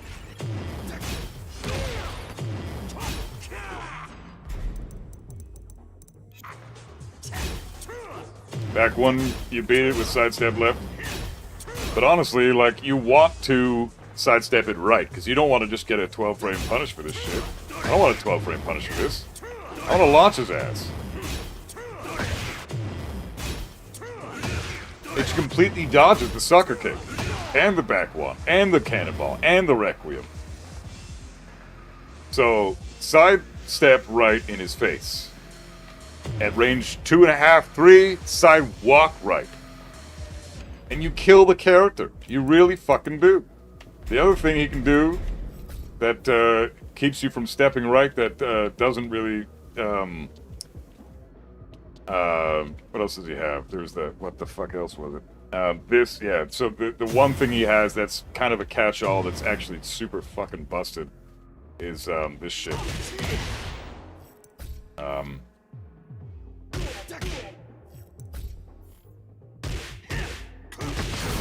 Yeah, that's fucked up.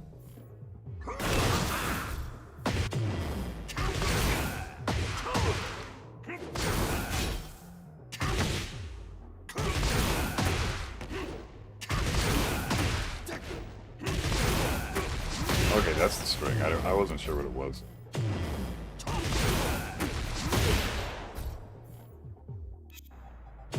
This string is really good.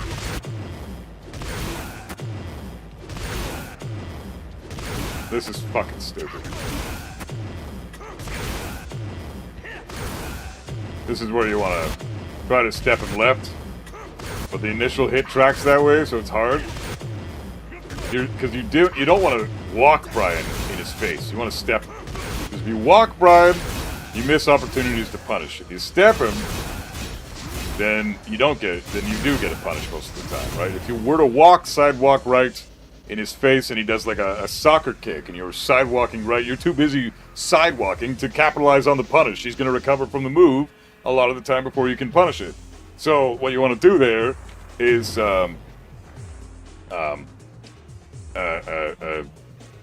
sidestep right.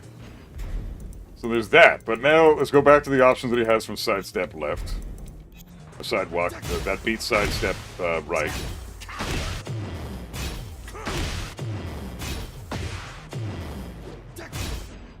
Which one is... I think it's this. Yeah. The sidestep left beats this punch.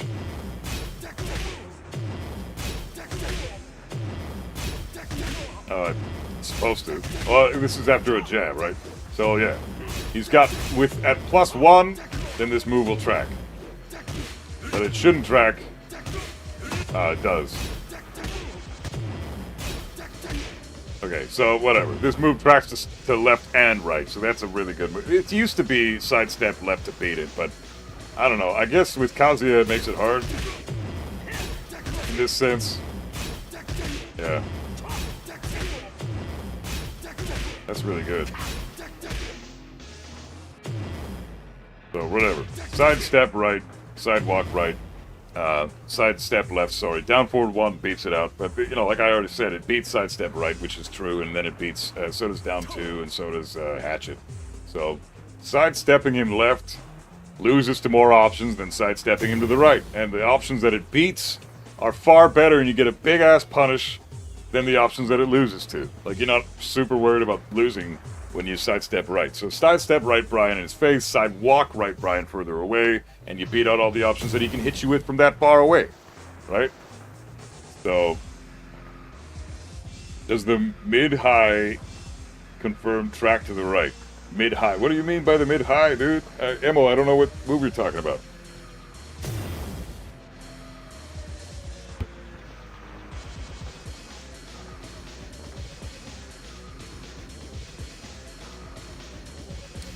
Lotus, you know the Raven matchup like the back of your hand? That's sick. I want to do the Raven labbing soon, but the character I lose to the most is Claudio.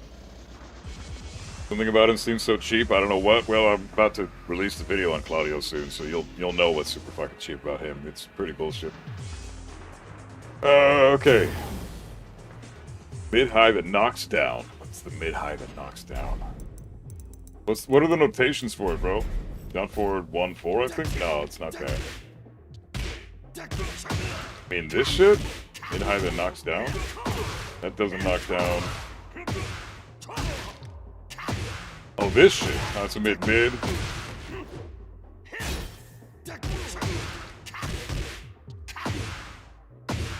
Oh, this move? This is a homing move. It's like his best homing move. This one's amazing. +6 on normal hit.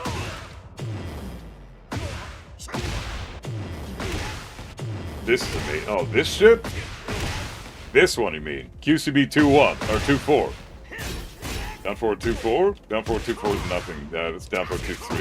I mean, this is down forward 2-3. And it doesn't knock down. I think he's talking about this one. But yeah, down forward 2-4 is -2-3. -13 on block.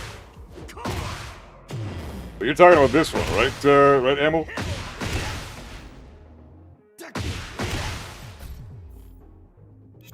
This is an easy string to deal with. Launch this bitch. Duck this shit and launch it.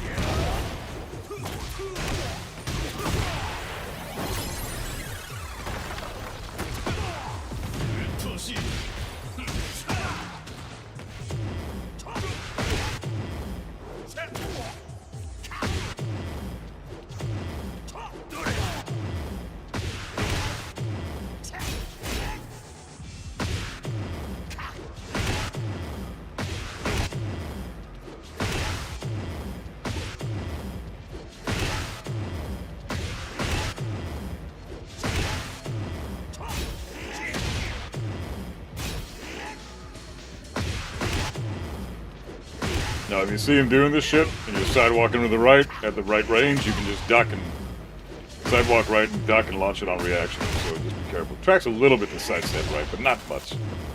So from range 2.5 to the track to the right. A little bit, yeah. Get to range 2.5 and then let him do it.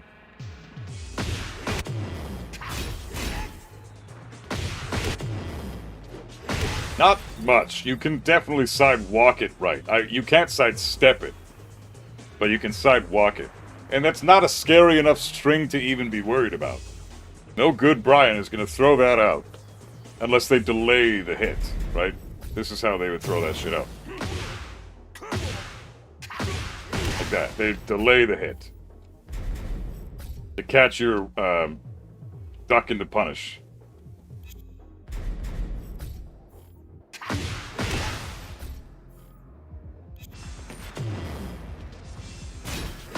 Like, I'm gonna duck it on reaction and immediately try to go for my punish. And I die to it. So I have to hold the duck. So I die because I'm trying to punish too soon. This is to mind game people to make them commit to their duck.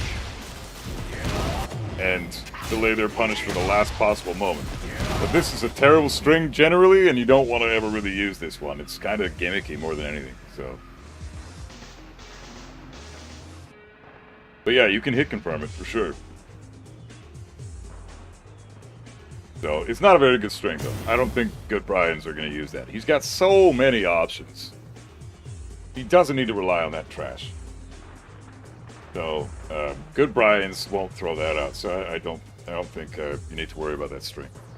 And it's, like I said, sidewalk right still beats out that first hit, so you're good. And then as soon as you see him do that, sidewalk right, you see him do it, oh, fuck, he's going for that string, immediately duck, see what he does. If he does the full string and whiffs the whole thing, then you get a full launch. And that happens a lot. Every good Bryan uses QCB too, so it's important to know which side to sidewalk the first bit. Yeah, you have to sidewalk it to the right.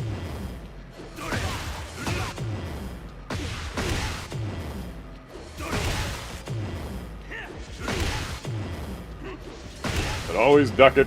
If you block it, or if you whiffs, duck that first, or duck that second hit.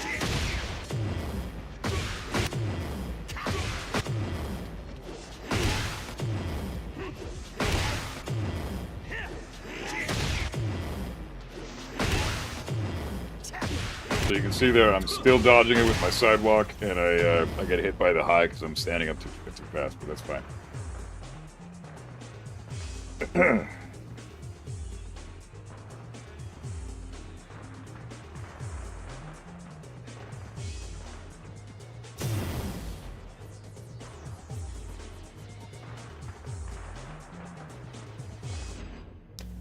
But there you go. So, yeah. Bryan is busted, but it's mostly to do with the fact that he has taunt shit into easy mode, heat smash into big damage at the wall. It's easy for Bryan to get someone to the wall. His damage in combos is insane. And he has a +5 on block, high attack that does a lot for him. That's a counter hit launcher. And Requiem he mixes that up with. So, in his face,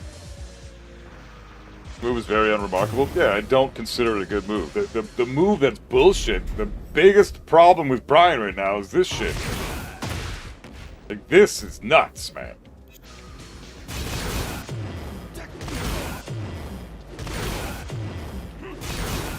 And it's -3. He doesn't even fucking finish it. It's -3. And if you eat one hit, then you eat all the other hits that he does. All I'm doing here is trying to step him in the direction that is proper to step Bryan. This just tracks 360 to look at this fucking trash, dude. That's insane. Compare that to fucking my strings.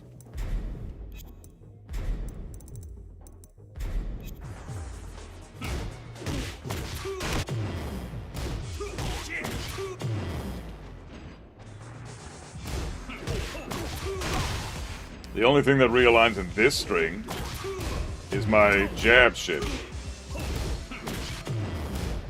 1-2 realigns. Which I don't agree with.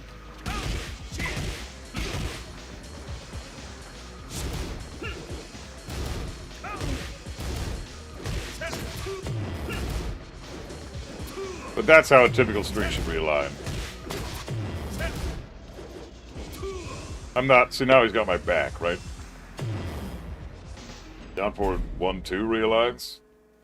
Oh, with Kazuya? Yeah, this is bullshit. I hate this. This is so dumb. Why is he getting hit by the down forward one?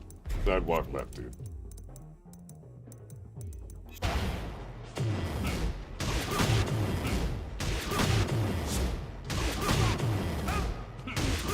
You should not be getting hit by that down forward one. Maybe Bryan's sidestep is too trash. Get ready for the next battle. Yeah, there you go. Dragon off. Look at this shit. This is stupid. This is not Tekken, man. This is bullshit. Try it. Oh, even worse, we'll show a bigger example. Yeah, Bryan's sidestep sucks. Get ready for the next battle. Not saying his best move or anything, in my opinion, just a great move to catch you from sidestep right range 2.5 when you're looking to step his options. It loses to sidestep right, so it tracks more than the other options, but I don't know if it's that great of a move. So let's do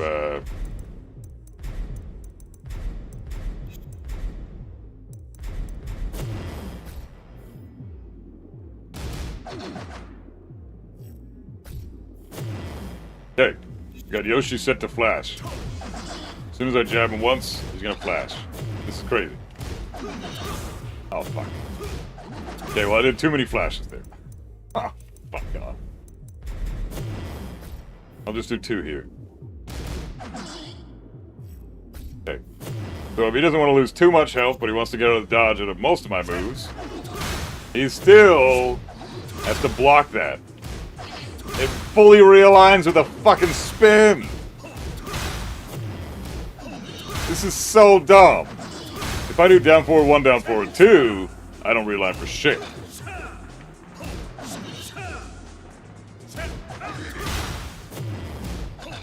It's crazy, man. This move is dumb. I don't like moves that auto-realign. Strings that auto-realign, like with the fucking incinerator or down forward 1, 2 that we see with Kazuya, fuck off. Super stupid bullshit. There isn't no okay since the counterplay is step duck. It shouldn't be, though, is what I'm saying. That's not okay, because I've been playing Tekken for 31 years. Classically, we balanced out strings by having it so the first hit lands and then the rest of the hits whip. Sometimes you can realign with stuff like this, right? 1, 2 strings, oftentimes the jab will, like this is a great way to keep people in check. Only -3. And if they try to step you, then oftentimes, obviously, flash is exempt from this rule, but, or spin, sorry, is exempt from the rule. But oftentimes, you'll clip a stepping opponent with the second jab. That's how you typically want to realign with players. Get ready for the next battle. Because it's a heat thing or just a dumb move?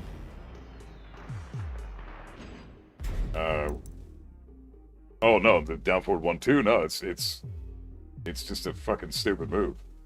Incinerator is actually broken. Yeah, it's the most broken thing that Brian has, in my opinion. On top of the heat smash with the taunt. Taunt into heat smash at the wall is horseshit and shouldn't exist. Just free 50 damage for what? What did you do to earn that? Nothing. You just get that for free because fuck you, I guess? It's nonsense.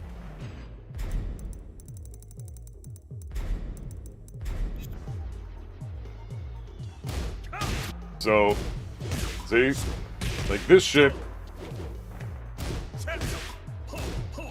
This is to track sidewalking left opponents. But this shit shouldn't exist. I should not get.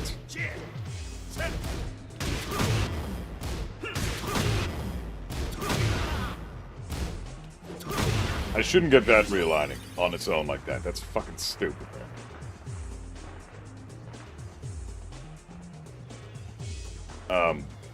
Classically, this shit was the only type of string that would realign, is what I was trying to say, right? The 1, 2 realign stuff, that works. That's classic Tekken. But everything else, you wouldn't realign with anything but, like, any other type of fucking, like this shit, for example. Look at this shit. If I try to do a regular-ass string, well, that tracks the sidestep right, so that's kind of a sidestep left, so that's exactly a good example, but this whips the sidewalk left. So, this shit here is how you balance a string. I shouldn't be realigning with the Jin with my 2 and my 1, right? Look, my down 4, 3, 2, 1 should not be realigning with the fucking Jin. And they're not. He's getting my back, and I die now. I'm totally dead. He's fucked. The incinerator string and this shit, realigning like they do, is nonsense and should not fucking exist. This is bullshit.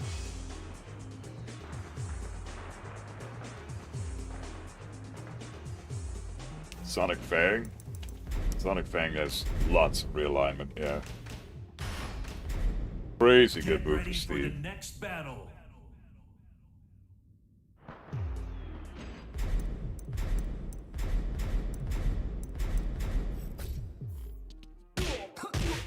What?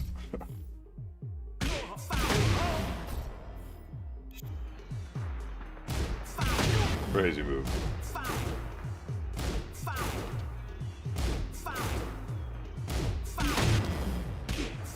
Classically, you don't want to sidewalk Steve, so the fact that you have to sidewalk this at ranges like this, it's also amazing. Really only, like, look at that realignment there. Sidewalk left, you're not doing that at this range.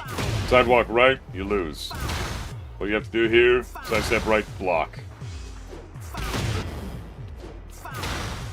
Get your 12 frame punish.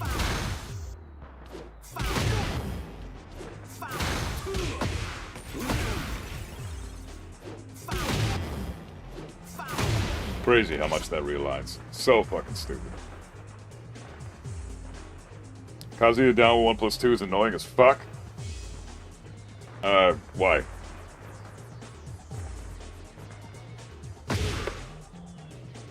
This is one of the only panic tools I have, dude. This is like the only panic tool I have. What do you mean? Oh, annoying as fuck. Stop trying to jab check me all the time, man. Stop trying to 1-2-1 my ass all the fucking time, you know?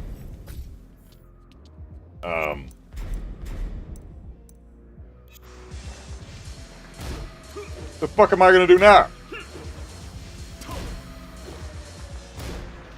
What about this? Oh, I'm +4. +4, bro.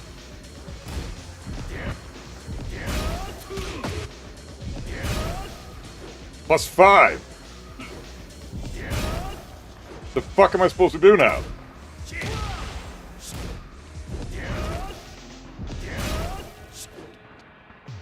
Down 1+2 is annoying? It's -14 on block, and you sidewalk left the shit out of it and get Kazuya's back. This move sucks. This move is designed to catch people that are mashing in your face high attacks when it's not really the appropriate time to do that. This move is not very good. It's pretty garbage, actually.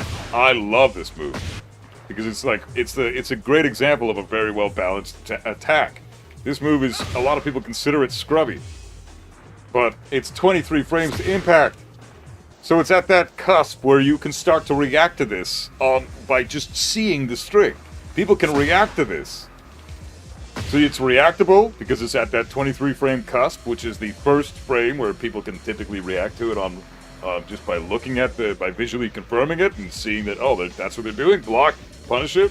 So you can learn to react to that string or that move because it's literally possible with being at 23 frames. If it was 22 frames, then I could see the complaint because you can't react to that. 22 frames is too fast.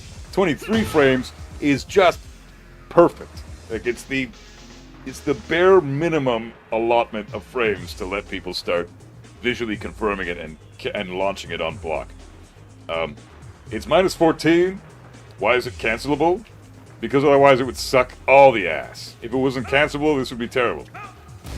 I'm glad I can do stuff like this. This is more than reasonable, dude. It's my only panic tool. You're gonna really get rid of my only fucking panic tool and I really cared in the games I got like 5 or 6? Come on, man. In Tekken 8? Where everybody's pressing buttons all the time? Come on, dude. They only allowed Kazuya to use forward 1+2 to parry Incinerator last hit, bro. Yeah, I know that'd be so nice, but nah, it's a heat move. Or an install move, so of course you can't fucking do it. I feel like Kazuya should have 0 panic moves. I agree if this wasn't Tekken 8. I would agree. I would agree with you. But with the amount of tracking and the amount of plus frames in this game, are you really reacting to it online? I can see it. I react to this all the time. I'm pretty good at reacting to this. I get hit by it too, but as soon as they use it 2 or 3 times in a match, I react to this pretty consistently. But I've seen it a million times, right? I've seen this move a fuck ton because I play Kazuya. And I love this move. I'll use the shit out of it. Until I can see that you're able to react to it on fucking... As soon as I start spamming it, then I stop using it. But until then, I'm spamming the fuck out of this shit, man. Down 1+2 is amazing.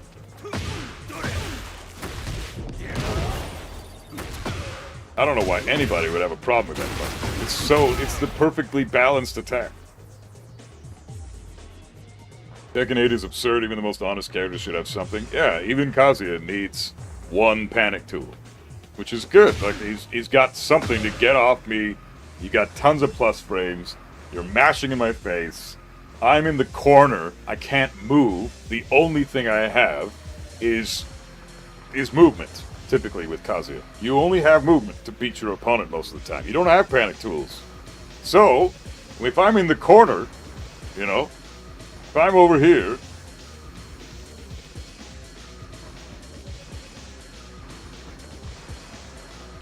come on, Steve, you fuck.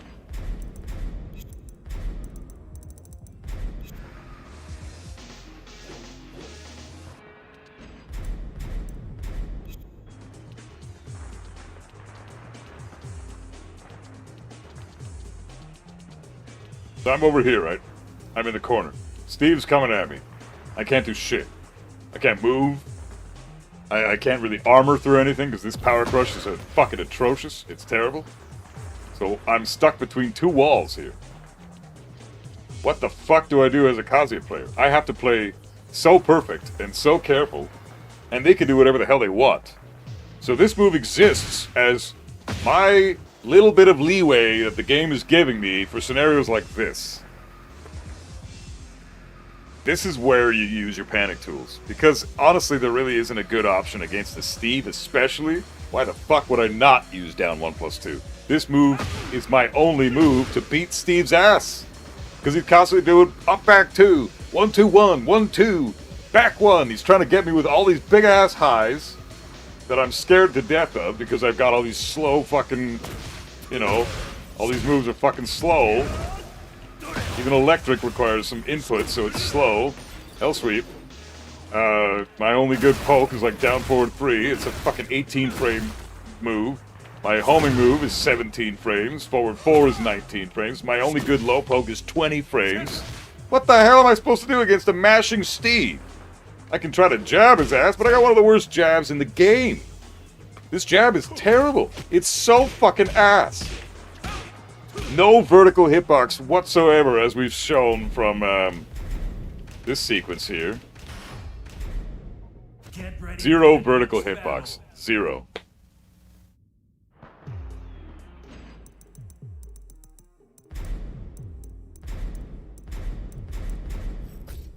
So if she does something like this, into... ah, fuck off. Block, please. Okay. So I've just got her to do her typical setup, right? She's doing a bow stance into the hell sweep. All I'm doing is jab checking her. I have no hitbox in my jab. It's fucking trash. I can't beat her out like that. So what do? So switch to fucking anybody else. Take your fucking pick. Switch to Steve. We were just using Steve. Get ready for the next battle. Electric does create space, but you're inherently putting yourself at a disadvantage and at risk the moment you go for an electric. Because you're doing forward, neutral, down. None of those are blocking. For 3 frames at least, Kazuya isn't blocking. As soon as you do down forward 2 and get that electric out, he's not blocking for a lot more than 3 frames. With the first 3 frames of that move, you're not blocking, for sure. So I have to put myself in harm's way when they're already mashing in my face just to get my electric. I can't do it from a back input. I have to put myself at risk by pressing forward right off the bat because it comes out of a forward input. So try Steve here. Oh, sick. Sick. Nice. Okay, Steve's jab works. Let's do... Fuck, Miyazumi... fuck, I already did this, goddammit. Let's switch from Steve to anybody else. I don't fucking care. Let's switch from Steve to Brian or fucking anybody. I don't care. Asuka has the shittiest range jab in the game. No range on her. It's 1.82 it hits at. Kazuya's hits at 1.9. So it's got slightly more range than Kazuya, or than Asuka's jab. But the trade-off is Asuka can jab Azucena out of the sequence. You can jab her. Kazuya can't do that. He's got a terrible fucking jab. It's got no range and it has garbage vertical hitbox. You cannot fucking jab her out of That's like one sequence. This concept, where things crush Kazuya's jab but don't crush other jabs, exists for other things in the game as well. Like, I can show you other examples. I'm almost positive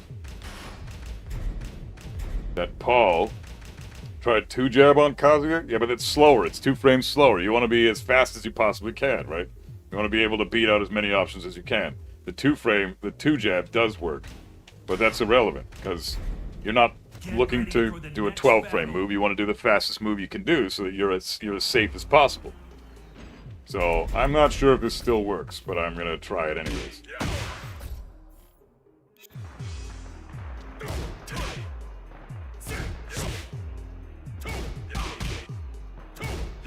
Yeah, that doesn't crush anymore. Okay, what was the other thing I was thinking of?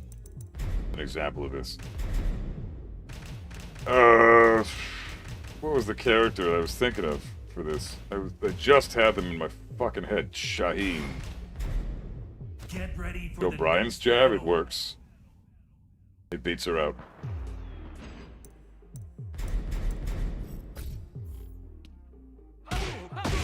Yeah, this fucking move.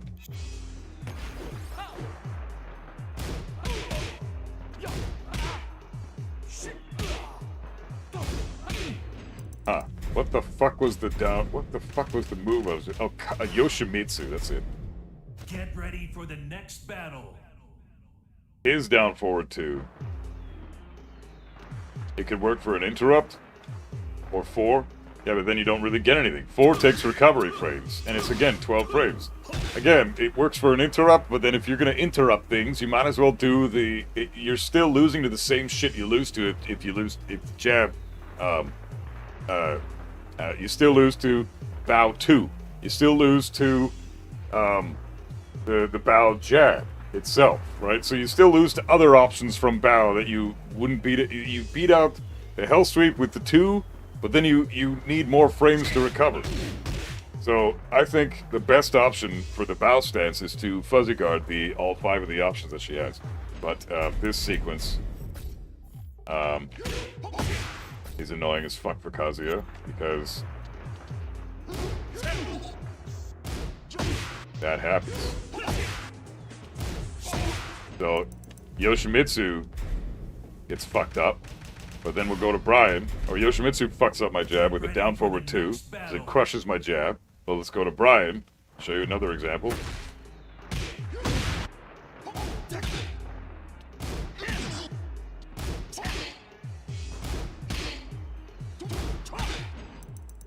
So Yoshi kills Kazuya's jab.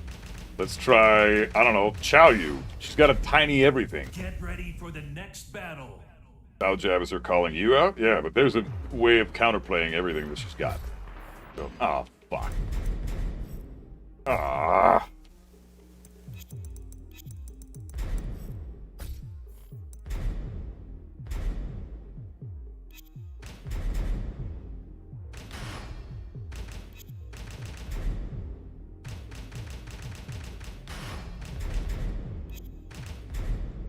Get ready for the next battle.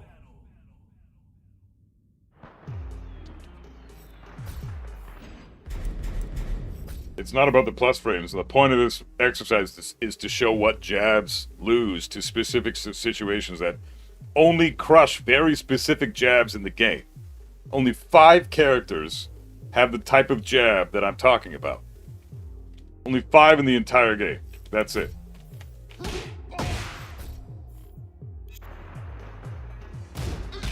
Yaoyu's wins. Isn't that because the vertical hitbox on Kazuya's jab is dog shit? That's exactly what I'm explaining. That's exactly what I'm trying to say. So 5 characters in the entire game have shit jabs that lose to Yoshimitsu's down forward 2 or Miyarizu's hell sweep from bow stance, right? So, and I'll show you the Miyarizu counterplay in a minute there, Lil Lopez. I'll show you that in a minute.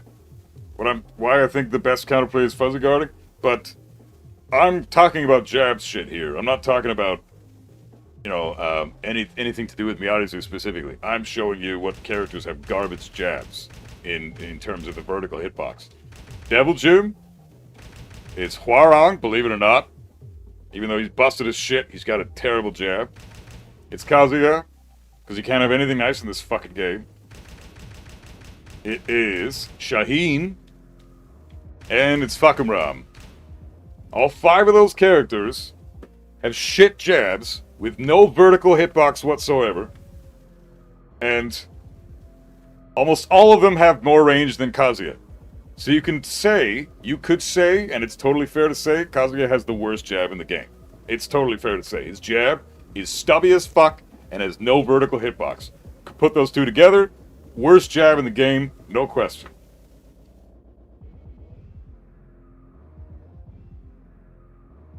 So let's go to Kazuya again. Now we're going to show the Miyazu shit. I showed this already in my How to Kill Miyazu video, so if you haven't checked that out, you should check that out. Because it tells you how to beat this bitch. But, she's got options here, so this... Block, please. There's that.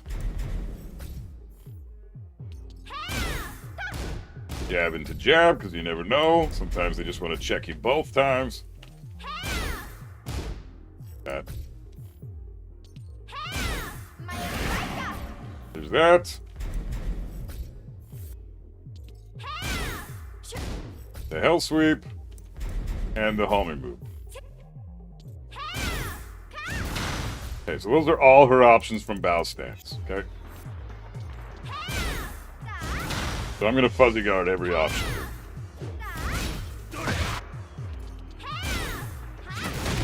I lose to the homing move if I fuzzy guard too late. But I beat the Hell Sweep if I fuzzy guard at the right time.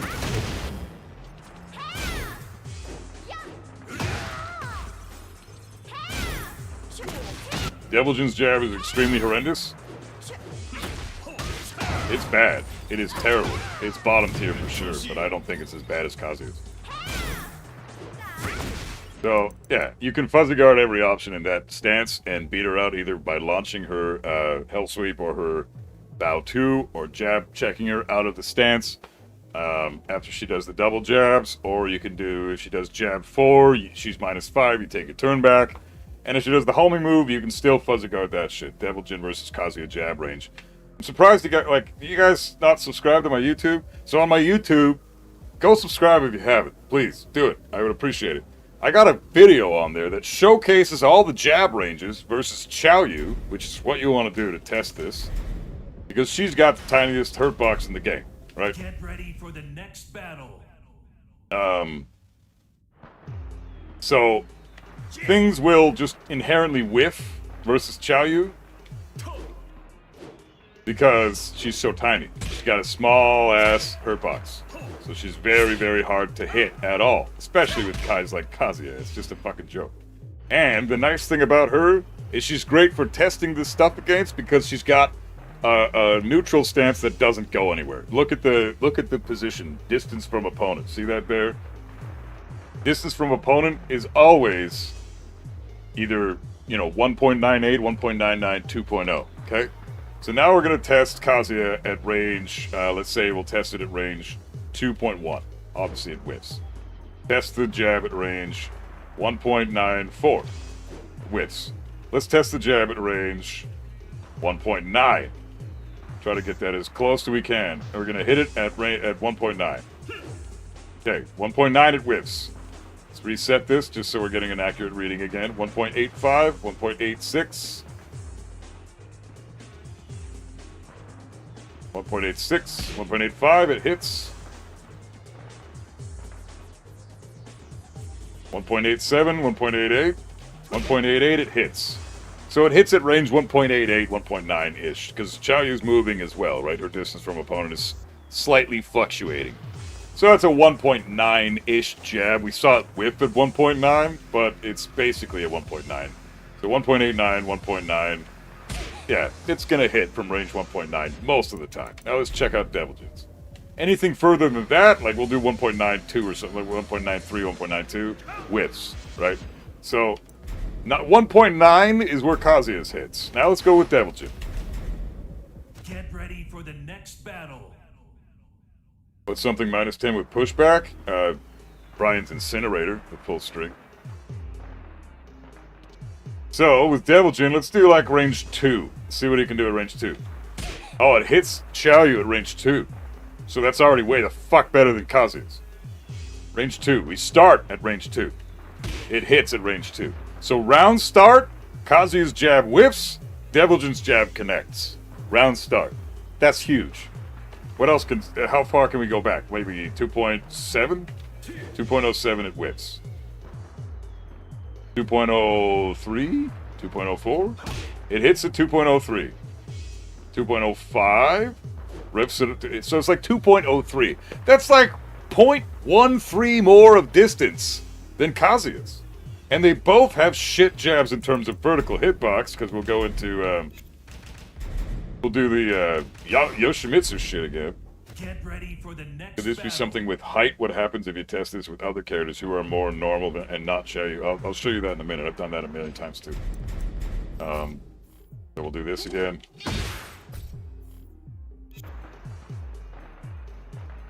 So he's doing the uppercut again, right? So, as you see here, you saw that, you know, Brian's jab and fucking other guys are able to hit Yoshimitsu out of a down forward 2. But Devil Jin and Kazuya can't. They get fucked up. Their jab gets crushed by Yoshimitsu's down forward 2. But other characters get away with that. They can jab check him out of a down forward 2. He can't crush their jabs. So, let's do the jab. Let's see how far away I can hit Yoshi with my jab with Devil Jin, okay? It's harder to test against Yoshi because he's constantly fucking moving in his stance.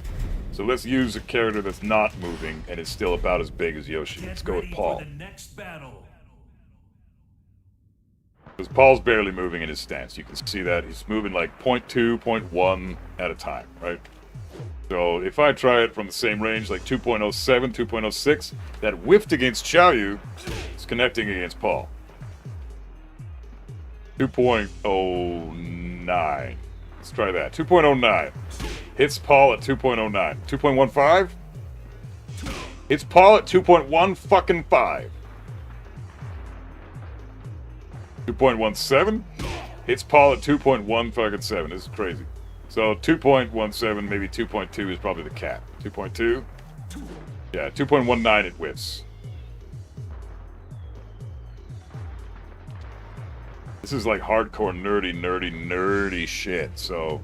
But that's, like, this is what I do. I fucking nerd out on this game. So now we'll try Kazuya. We saw Devil Jin's connected at 2.17. Get ready for the next battle.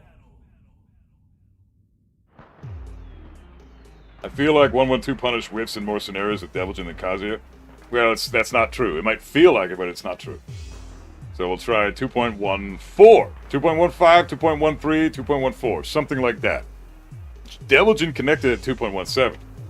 Kazuya whiffs at 2.13. So let's try range 2. Round start, range 2. Connects at range 2. 2.1. It whiffs at 2.1. 2.05. 2.06. It hits at 2.06. 2.08. 2.07 it hits. 2.08. We got a 2.08. Yeah. 2.09, 2.08. It whiffs. So Kazuya's hits Paul at 2.07. Devil Jin's hits Paul at 2.17, probably 2.19, 2.18, something like that. So it's consistent across the board. Kazuya and Devil Jin have similarly shitty jabs in terms of vertical hitbox, but Devil Jin's is objectively better because the range is better. Round 1 start, he can hit Xiaoyu. Round 1 start, Kazuya whiffs against Xiaoyu. About Fang forward 2-4.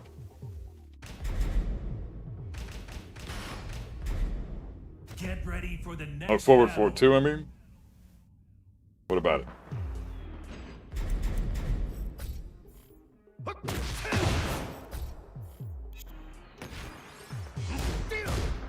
What about it? What are you asking about? Just trying to think of minus 10 move with pushback. Oh, no, this is minus 14, bro. What's a move that's got minus 10 that's got pushback?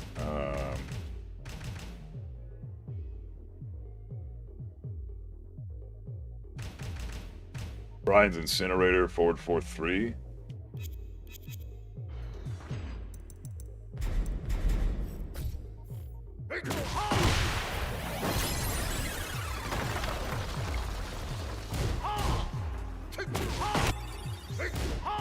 No pushback though. Yeah, that's not gonna work.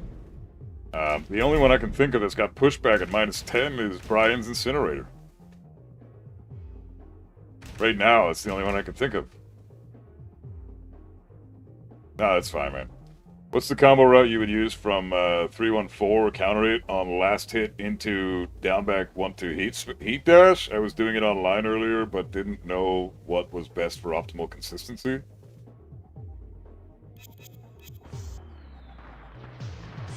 King's Power Crush? It's... No, I mean, even Kazi can jab punish that. It's minus 10, but it's got hardly any pushback, so it's hard to... That's why I just go with the stances. Just start in the neutral stance and see how far away I can hit. Fang has the second best jab in the game, next to Dragunov. Dragunov has the best jab in the game, and Fang has the second best jab. What do you think about your guy? I don't think I've ever heard you talk about what you like about your character. How do you play a guy you don't believe in, bro? Me? I only play Kazuya. And, well, I fuck around with Heihachi and Devil Jin and Armor King. Well, Heihachi's my secondary. I'm quite good with him, but Devil Jin and Armor King, I just mess around with them. I only play characters I believe in.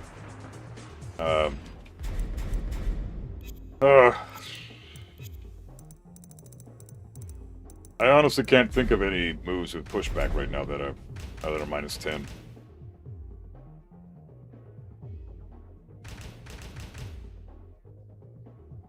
Yeah, I can't think of anything. I mean, Leo's K&K 1-2 is minus 10, but it's got no pushback.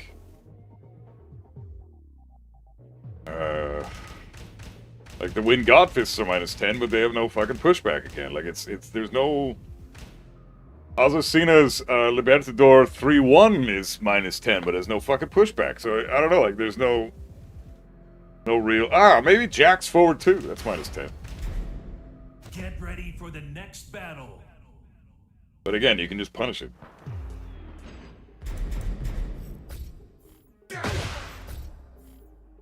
Incinerator's the only one I can think of. Yeah. Oh, it's minus 12. Yeah, this is irrelevant. This is irrelevant. At tip range, you gotta go optimal punish. Yeah, you can't jab punish this with Kazuya at tip range. Huh? What's up, babe? Oh, yeah. Let's try Reina. She's the only female Mishima. Fuck, I keep doing that. Damn it.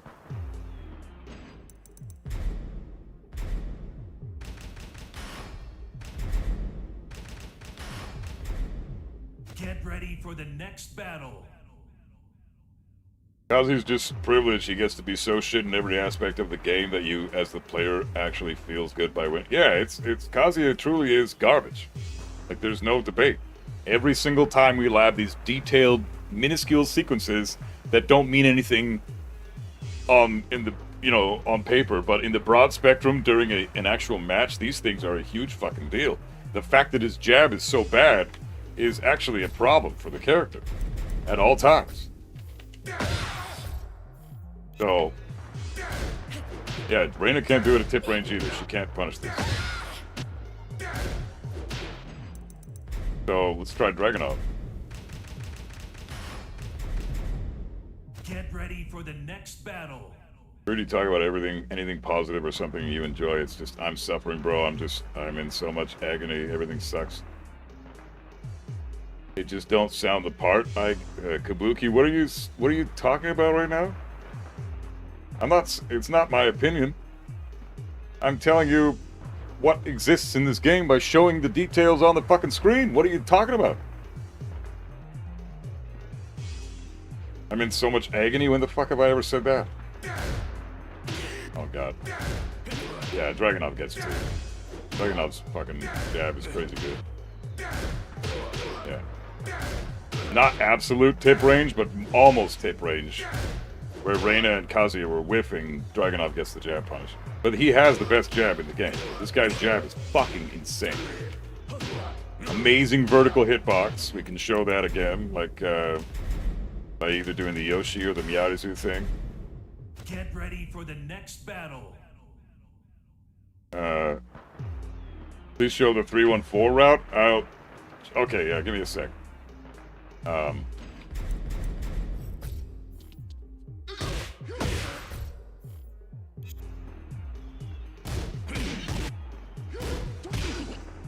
Let's make that jab into down forward 2.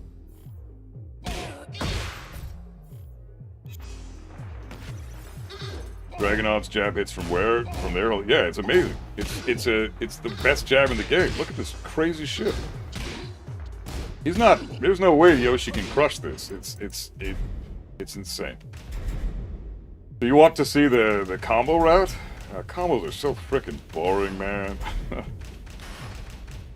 Everybody wants to see combos. I would like to see Heihachi's jab reach while you're at it. Heihachi's jab is like, if Kazuya's is 1.9 from Xiaoyu, Heihachi's is like 2.05, 2.10. He's got the best jab of the Mishimas, no question. It's better than Reina's. It's almost as good as Jin's. What do we got for Yoshi? So you wanted to see the...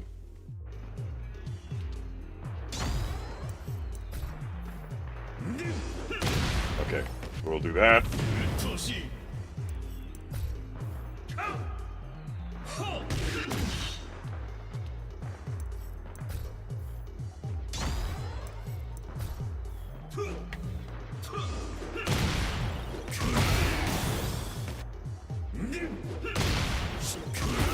I don't, what are you...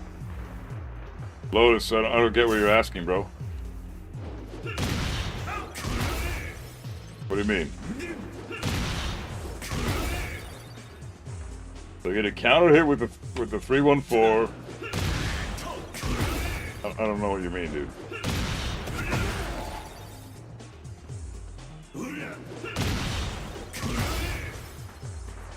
What are you asking, Lotus?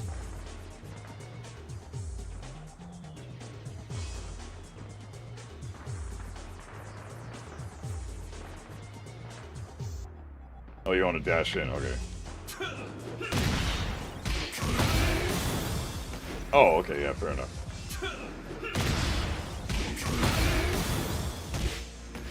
God, you're gonna get me to suck ass at my execution right now.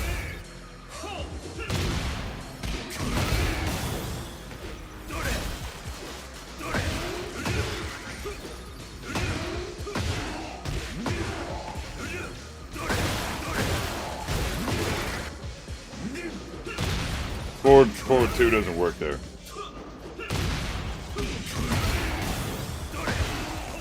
So you need 2 electrics, back to 2 into shit.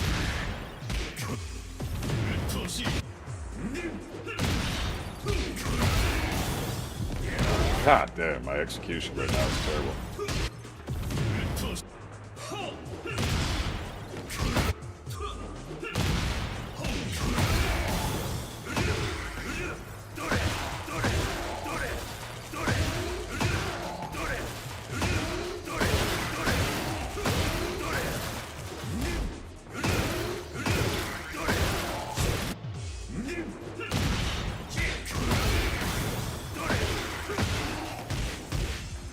Yeah, maybe 1 electric even.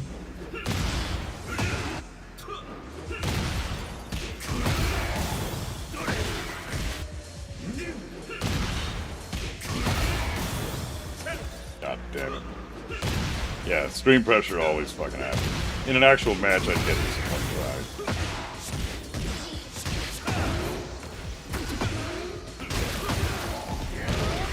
Something like that, I guess, dude. So this...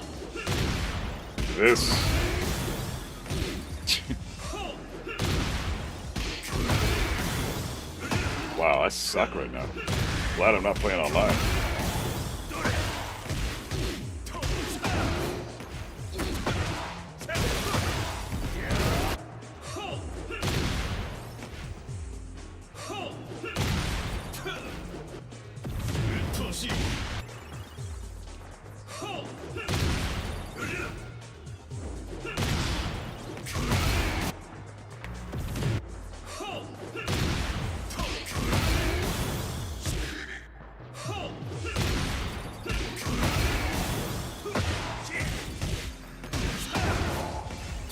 Oh my god, dude.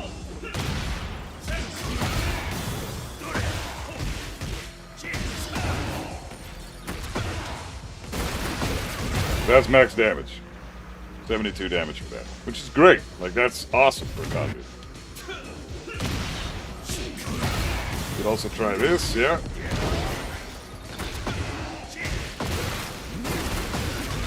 $72 damage. Same thing. That's a lot easier, though. So I'd probably go for that, to be honest. This. Into this. Ah, fuck.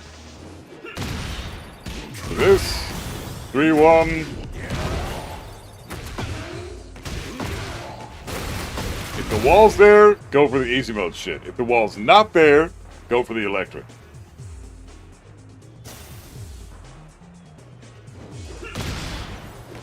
You could also do this.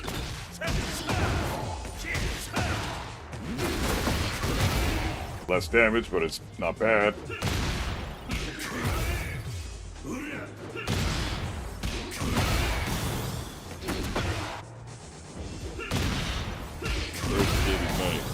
Thanks, you buck, bitch. Thanks, thumbs up. Yeah, man, no problem. Thanks a lot for the super chat, brother. Seriously, much love. That is a lot. That's a big donation. I appreciate that, man. Thank you. Happy to help, man. I'm just, yeah, I was trying to show the jab stuff, so I wanted to finish that up first. Kazuya is fucking so bad at this game, dude. Look at this trash. Most characters would be able to capitalize with a fucking strong aerial tailspin there. Right? Most characters would in that sequence. Because they just fucking go for it, but I can't do it with Kazuya. It just doesn't connect. So stupid. Because I have to sidestep into it. It's so dumb, man. You can't CD1 after that, no. If you do the counter hit, you gotta do that, or you can do this when you're really fucking quick. You can do that.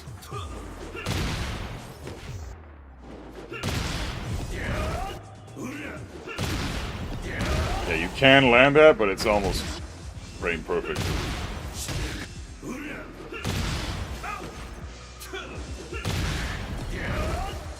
Some Kazuya go with back 1-2, down forward 2 at the wall.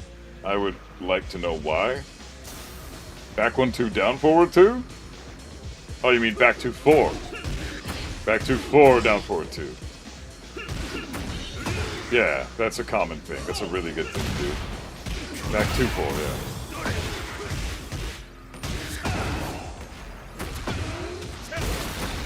But now look at the positioning. See how I did what I did there? He was off axis, and I would have had to move in to realign, and then he's basically then he's allowed to kind of sidestep away from the wall into this direction. Let's do that so I can show you why people do this combo.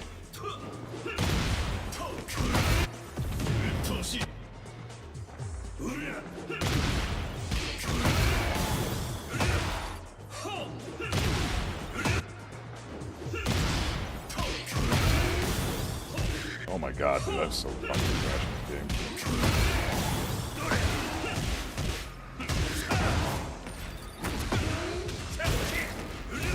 Fuck!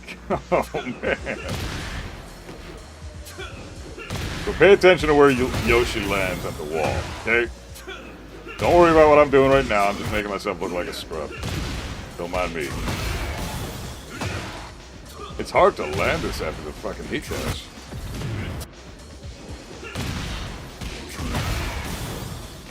Wow. Can't even select this one time right now. My hand is killing me.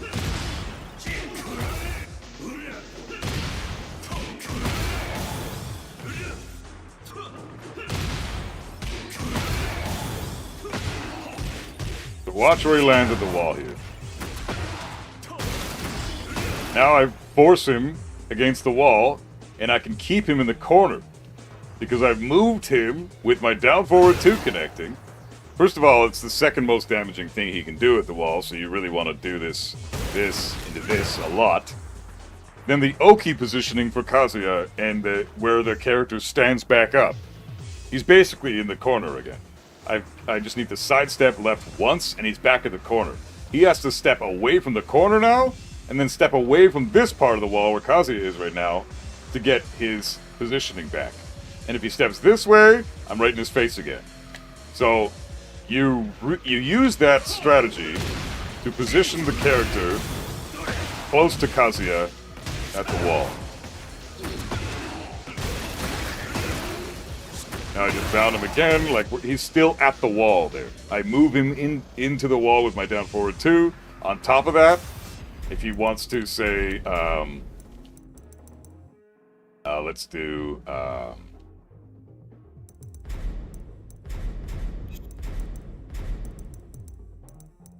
Sairu Kemi to the right. Right.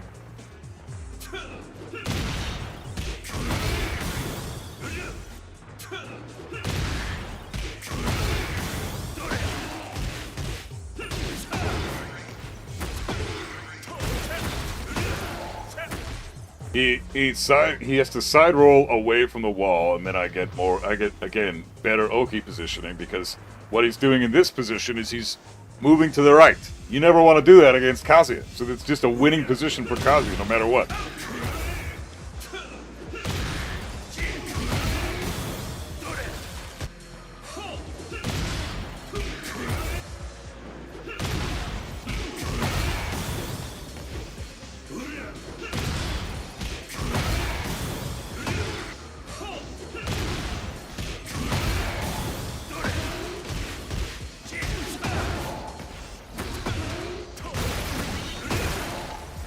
If he Sairu Kemis now, then I get a free hell sweep attempt.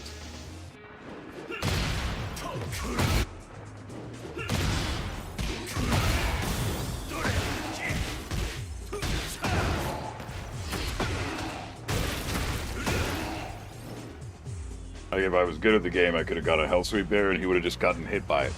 He would have gotten clipped by the hell sweep. You can't sidewalk hell sweep to the right. I would still have them at the wall after down forward 3 plus 4, 1, 2. Yes, but look at the Oki recovery from that.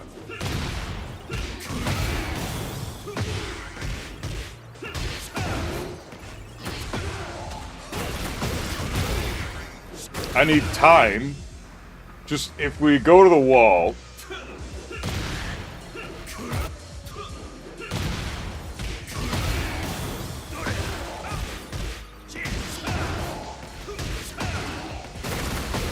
Look at my frames there. So if I try to, like, let's just get him to not set. Alright, not set here. I want to do this again.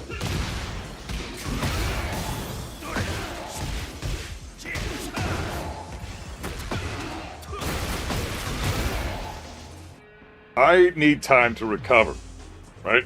From this, I'm recovered instantly and I can immediately capitalize on my Oki position. So this into this is strong for damage, and it oftentimes reconnects, like if, say he's off axis a little bit, this into this will pull the character back to my proper axis that I want him to be in. Whereas this shit will keep him off axis. Right? So let's try this again. I'm going to, what is it again? Record this status, yes. Okay, so he's there, he's at the wall, but now he can move. He has opportunity to move. If I did this, then I have better... Fucking bullshit, I suck at this goddamn game.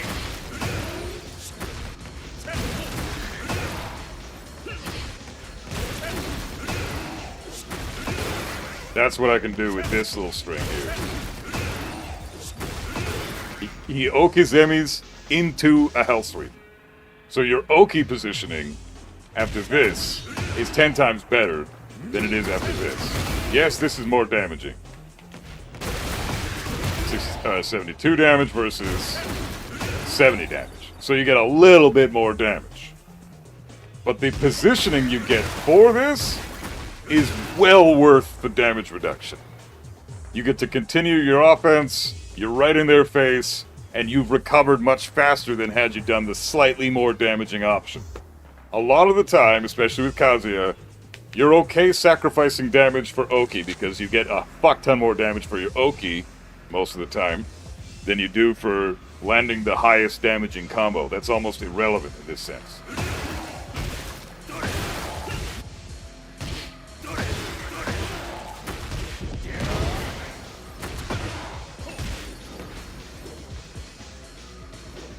So I hope that answers that question, because that's my favorite positioning though is still this, because this sets up so much good shit. This is amazing. Down forward 1-2, you can down back 4 here, then you flip them over.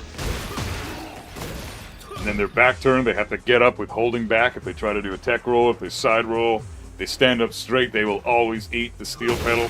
So down forward 2, down forward 1-2 into steel pedal is great. Down forward 1-2 into down back 4 into steel pedal. Fantastic. Down forward 1-2 into patricide is amazing. So patricide is so good because if they even twitch on the ground, they eat this shit for breakfast. Look at that, he barely twitched. He eats that shit, and now he's back at the wall, and I get to continue my turn.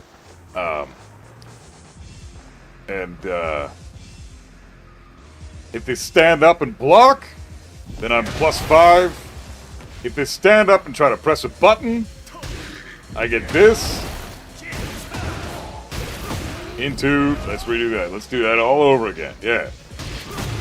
So this is my favorite wall ender because of the utility it gives you. The damage is irrelevant. Because I've won more rounds doing this shit. Like, that's incredible.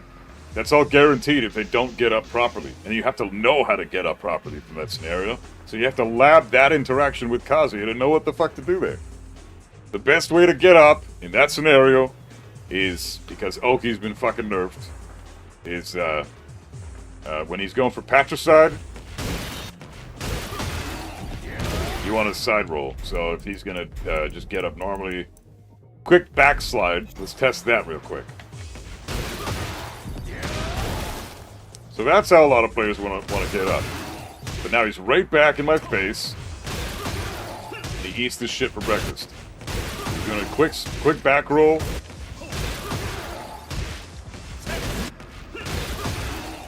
I can't fucking patricide now because that's terrible. My hand is starting to kill me. Before he even attempts a move, he's fucking launched against the wall again. Right? So if he's ducking because he's thinking I'm going to hell sweep there, then he's fucked. If he tries to duck into button, the button doesn't come out soon enough for my patricide not to hit. So he's fucked. What if he does quick recovery? The annoying one everybody hates. He twitches on the ground and that's it. Ukemi right. This is the tech roll to the right.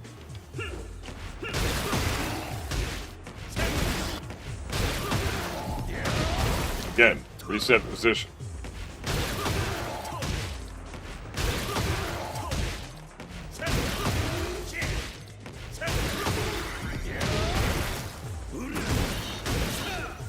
Right? You also have other options from this too, right? So you can do this to this.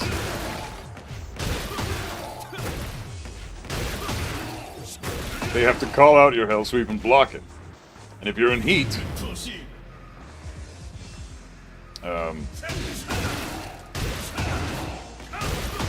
you can do this. Devil Stomp into mad mix-up. It's crazy. So that's why I say, like, Kazuya at the wall, one of the best characters in the game. Kazuya in the neutral, arguably the worst character in the game. It's amazing the buff he gets once you get your opponent to the wall. So, yeah, you know what you can do after in heat, sidestep 2, laser, dash, electric, CD1, I'm trying to think of something. Sidestep 2, laser? Oh, I would never do that, personally.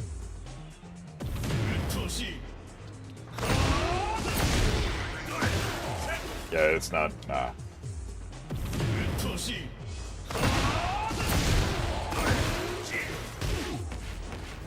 I wouldn't do that.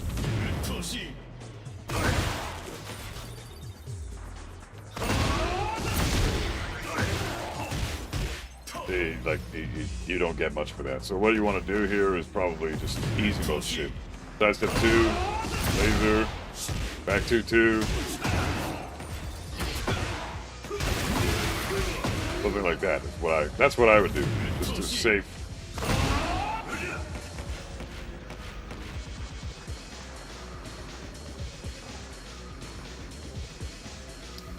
Yeah, I wouldn't do sidestep 2. It's a waste of heat, and you can die for it. So I would not do sidestep 2. Is back 4 good there? This move? What do you mean? Against the wall? Sure. If you think they're gonna, I would say that, like, you gotta anticipate what they're gonna do. So if they're ducking the hell sweep, then they're also gonna duck this, right? That's a hot. So they're gonna go into this, and then that. They get up into sidestep, then you're in great shape.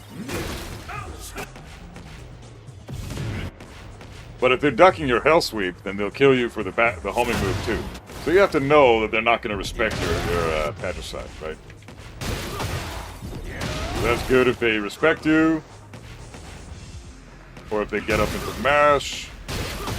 This is good if they get up into step. Good if they anticipate the patricide.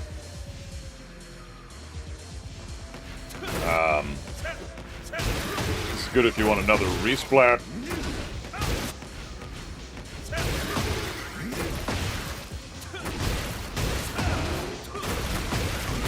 Damage there. Game Awards is live. Yeah, fuck, I'm gonna watch this. Okay, just did sidestep 2 laser dash electric CD 1+2 micro dash. Sidestep 4 1 micro dash back 2 2 1+2 in a wall combo. Yeah, I'm sure you get a ton of damage for that, but I wouldn't do that move. That's a shit move. So why would you do that when you just electric? Sidestep 2 is, if you're gonna sidestep to beat out a move. Because you would use sidestep 2 as a whip punish, right? So why wouldn't you just electric there? Electric is almost always the best option. Anyways, okay guys, I gotta take off. Gotta go to work, but I love you guys lots. It's been a blast hanging out. Thanks for being here. The Claudio video will be out soon. Tomorrow we got Clive coming out. Day after that, Law. Day after that, Eddie. Then Claudio. So much love as always. Be safe, and I will see you guys tomorrow. Yeah, guys, take care. Be safe. Hope the stream helped today and you guys learned some stuff, because it's been a blast. But Kabuki, well, just to answer your question real quick, what is this? Relates because you're kind of in a positive mood. I've been a viewer for a while. What do you actually like about this motherfucker? I answered that earlier, because besides now, I've never heard a positive peep or anything about fun. Well, play the character, and you'll fall in love with him, and then be pissed off at the developers for making him so fucking useless. That's the problem. You learn so much about the character when you main the guy, like how bad his jab is, for example. Nobody thinks his jab is all that bad, and then you fucking play the character, and you oh, well, fuck, his jab is terrible. Holy fuck, what are you, I can't poke anything. Where the fuck's my hop kick? Oh, just down forward one mid check. Wait, was -7? What the fuck, man? Mid? Down forward 1 to 15 frames? How the fuck am I supposed to use that in a match? Jesus Christ, I have to do a just frame attack just to play this fucking character? Jesus fuck. It's awesome, and at the same time, it's a nightmare. But I like challenging myself. So take care, guys. Much love. I'll see you tomorrow. Be safe, guys.